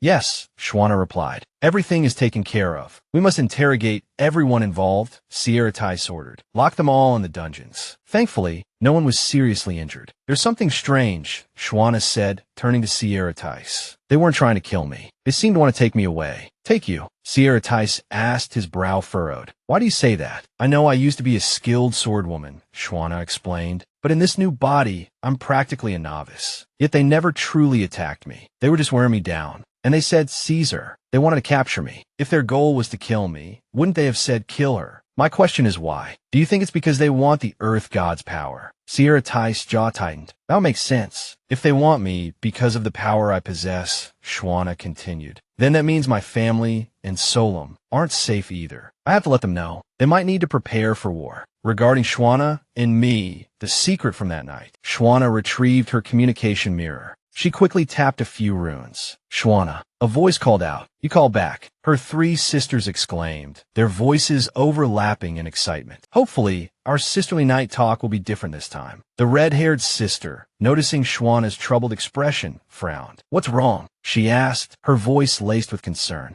"You don't look well." "There's something I need to tell you, sisters," Shwana said, her voice heavy. "Tell us everything." Her sisters replied instantly. "I'm going to tell them everything." "There's something I need to tell you, sisters," she repeated. "What's with that tone?" The dark-haired sister pouted. "It sounds so distant. What, you can't see us? Don't miss us too much. Can you be quiet for a second?" The red-haired sister hissed, clamping a hand over her mouth. "Quiet. Go on, Shwana. We're ready to listen. Say what you want to say." Shwana hesitated, her sister's expectant faces reflected in the mirror. I'm not Princess Shwana." Her sisters stared at her, frozen. "I was the Duchess of Yurfaning," Shwana continued, her voice barely a whisper, "until I died. When I woke up, I was in Shwana's body. I think the Empress's soul is gone, somewhere, and my soul replaced hers. You can hate me, blame me, but I will never forget the kindness and warmth you all showed me. For deceiving you, for lying to you, I also want to thank you. I know, perhaps you never want to see me again." The red-haired sister spoke. "Tell us your true feelings. Don't worry about how we feel. Don't you want to stay and be our friend or sister? Don't you want to be part of our family again?" Shona realized that even after telling the truth, they still called her Shona with the same loving eyes. Shona said frankly, "I really love being with you sisters. I wish I could be your real sister. That's why I've kept the truth hidden in my heart and continued accepting this love, even though I know it wasn't meant for me. Even if you can't forgive me, I'll always consider you family." The three sisters suddenly burst into tears. "Finally, this child has told us. She finally told us she likes us." Shona was confused by their reaction.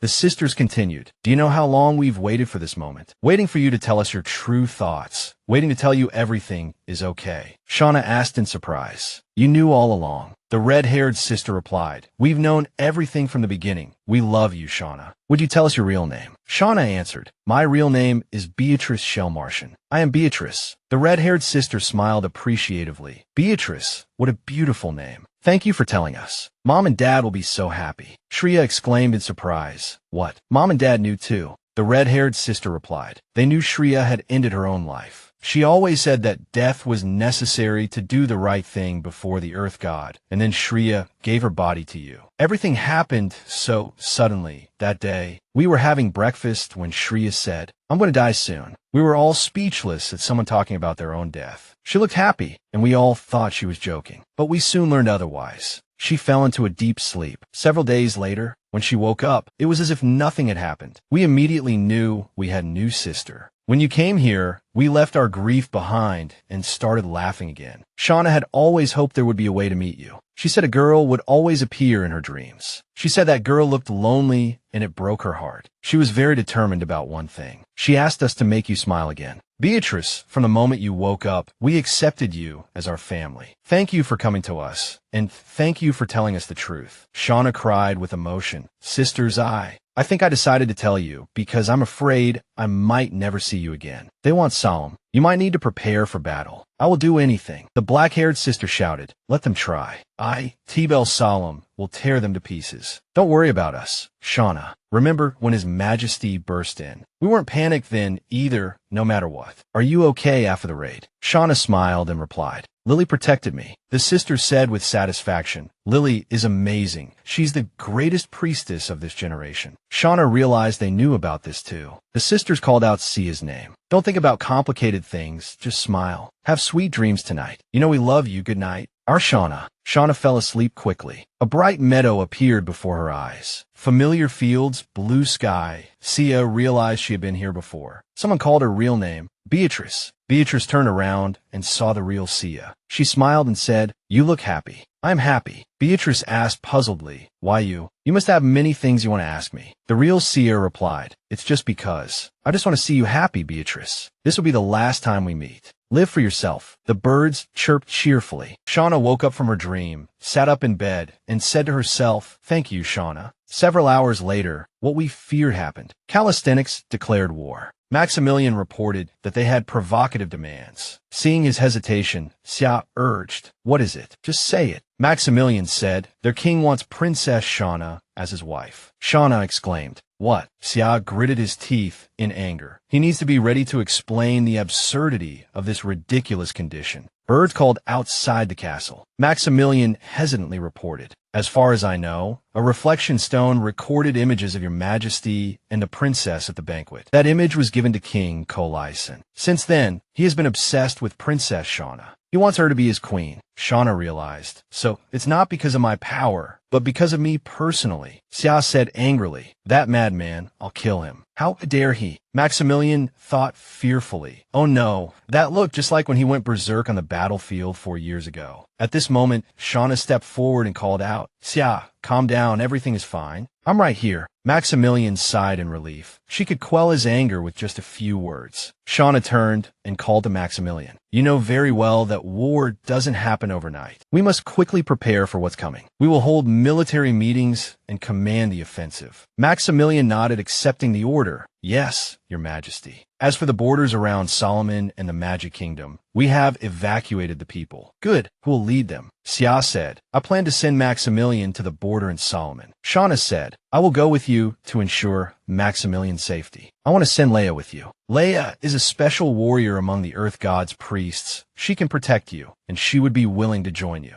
The energy difference between the Earth God's power and Colison's magic is huge. It will be much safer with Leia's support. Maxmillion worriedly wanted to refuse, but what if something happens to you? Shona analyzed. I become an important asset in this war. I doubt they want to harm me. But you, Maxmillion, you are the enemy's capable assistant. They will hunt you down, and I have him. We'll be together. Xia, your task is to protect me, right? Xia nodded affirmatively. I will protect you, my love. Xia was moved remembering His Majesty's face when she crossed the battlefield to end the war. The face of that blood-covered man wielding his sword, but now he completely melts just hearing a few words from the princess. It's good to have her. Night fell quickly. Xiaowen asked Shona, "How are things?" Shona said, "Solomon is preparing for battle. Did you talk to his council?" Xiao replied, "Sultan says he wants to join the fight." Shona was very surprised. What? Sultan himself? Xiao held his head and replied, "He knows what the fight means for his honor, but he's too old now. He should retire." Shona realized, "I know he's worried." She comforted, "Accept his loyalty to you. Everything will be fine." Shona nodded, "Yes, everything will be fine because you're here." "Did you tell Leia about sending her with Maxmillion?" Shona nodded. She was eager, not surprisingly, though her reason was interesting. "That weak Maxmillion, he can't go out alone." Shona smiled inwardly. This is how he appears in Leia's eyes. "The days of war have come. Do you understand? You must never get hurt, never let your guard down," Shona said, holding Lily's hand. Lily nodded and replied, "Yes, my lady." "Have confidence," Shona smiled gently, then called for Maxmillion. "Mr. Falliers, I know this is a big request, but please ensure everyone returns safely, including yourself. May victory be yours." Maxmillion nodded, "Yes, my lady." "Stay safe." Shona smiled at Maxmillion. Sia also showed a confident smile. "Let's begin." The army, including the infantry, was ready. The knights were also prepared. The horns sounded, and moments later, Sia and Shona stood at the rest camp. Shona wondered how they could be so reckless, how a nation's king could be so rash. Sia responded, "Whatever the reason, one thing is certain. You and I will be the victors of this battle. You have received divine power from heaven, and I have you. That makes me the luckiest person in the world." Shona laughed. "How foolish. But I hope it's true." Shona raised her sword and shouted, "Army, advance." The knights raised their swords. Both sides charged in a battle. This was a major battle, though we didn't need to fight yet. Sia frowned and thought, "Strange, this is too easy." Sia nodded, very suspicious, as if they're letting us do as we please. They're just sending these people to their deaths. The battlefield's air currents have already distorted. Suddenly, eerie black smoke appeared, and Sia urgently called out, "Shona, come here." The ground suddenly shook. A voice laughed. "You place your faith in humans and their weapons. I am the King of Collision, Lord of the Alliance, Saratica of Yurfaning, and today will be your last. I will take your head and your woman." Sia gritted his teeth in anger. That bastard looked at the fallen soldiers, who suddenly began to convulse and twist. After the convulsions, they suddenly stood up. Shona realized the dead were being resurrected. Shona's father appeared majestically on horseback. He angrily asked, "Which one of you is the pervert who wants to kidnap my daughter?" Sia said, "That's my father," then ran with her. Shona thought, "No, it's too dangerous. Stop, father. They're using black magic too." Her father raised his sword, wanted to fight that guy to the death. Sunlight appeared, burning the resurrected dead. Shona covered her mouth in surprise. My God, they turned to ash in the blink of an eye. Who could have imagined that the majestic king who always sat leisurely at his table drinking tea would possess such terrifying power? He raised his sword and shouted, "My daughter, my precious jewel." Sia said, "Her father is very angry." The three sisters appeared as well. This greatly surprised Shona. The black-haired sister unleashed a lightning strike. "Ask those people, who do you think you are, daring to covet the priesthood, sister?" Both Sia and Shona were stunned. Sia remembered when Tiabel tore his sleeve. She could have torn his arm off. Shona nodded consolingly. "Your Majesty is fortunate." The battle ended quickly, requiring just a sprinkle of powder. This unimaginable power made Shona understand why they showed no concern about Yurfaning's invasion threat. Sia sighed, "Well, I guess we know who would win between you and your father." Father raised his sword high,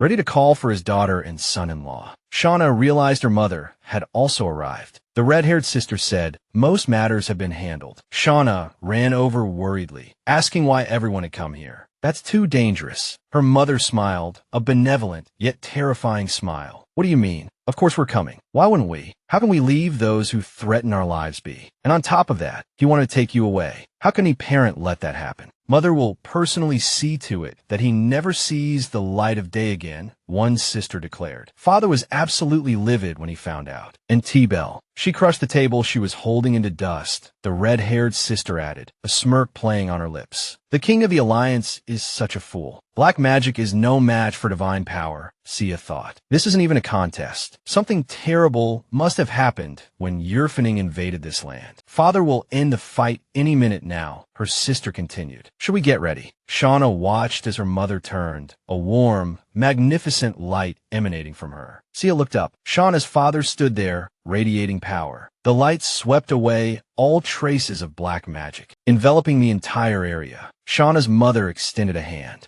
Come, she said, her voice gentle yet commanding. Return to the earth. Rest. And just like that, the war was over. The king and his men were captured alive. Shona's mother turned to her daughter. Come here, she said warmly. You did well. Let's go back, so everyone can be happy again. Happiness. I never thought it would mean anything to me, Shona thought. Sia took her hand, his touch gentle. It's finally time I can be happy with you, my Beatrice, he murmured. His hand in mine, all these dreamlike moments. It's as if they're telling me to seize this new chance, Shona thought. Yes, she replied, a soft smile gracing her lips. A month passed quickly. Maxmillion stood before them, reading the vows. Now, pledge your vows to each other. From this day forward, for better, for worse, for richer, for poorer, in sickness and in health. Hello, everyone. I am Lily. It's been a few months. The Empress finished the wedding preparations after we returned. As for the princess, she looks more stunning than ever in her veil and white wedding dress. Breathtaking. As Lily admired Shona, Maxmillion glanced over at her. And me, Lily, now have important people in my life, too. Yes, that's right.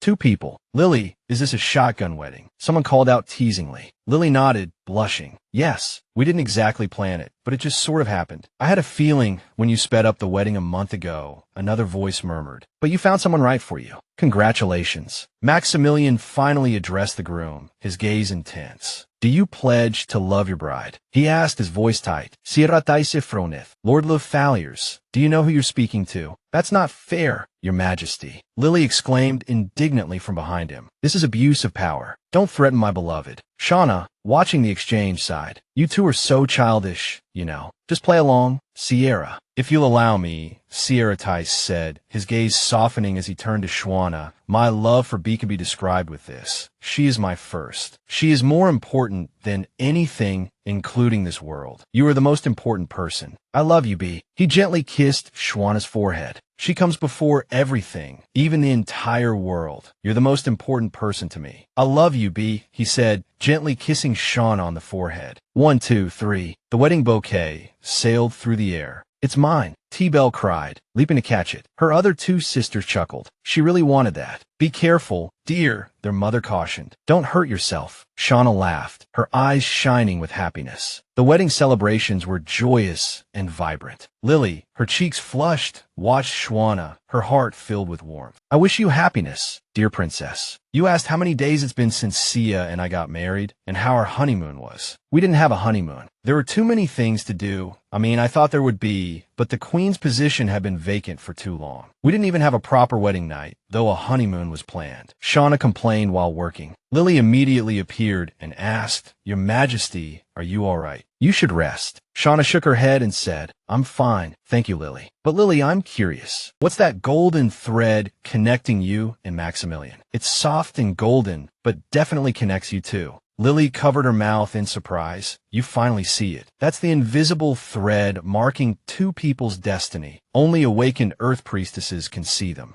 Everyone's invisible thread has different colors and appears at different times. Theoretically, it appears when you meet your soulmate, Shona said in surprise. So everyone has been able to see this. Lily nodded. Yes, I've been able to see your thread since the moment you met His Majesty. Shona was very surprised. What? Lily replied. It was a bright and vibrant red thread, quickly connecting you two. Shona said, so that's why you were so determined to match us together, because you saw that invisible thread. Lily nodded in confirmation. Yes, that's right. Shona covered her mouth, thinking, so the whole world could see it. I feel so embarrassed now. That night, Sia came back asking, Shona, you're working this late. Shona sighed internally. After knowing about our invisible thread and destiny, I don't know how to face him anymore. Shona suggested, let's go somewhere, Sia. Sia was surprised. I didn't expect you to say that. I didn't want to bring it up, thinking you were too busy. Maybe we can go somewhere quiet, just the 2 of us. Without telling anyone, Shona smiled. They'll say we eloped. The palace will surely be in an uproar. But I like it. I want to do what you want to do.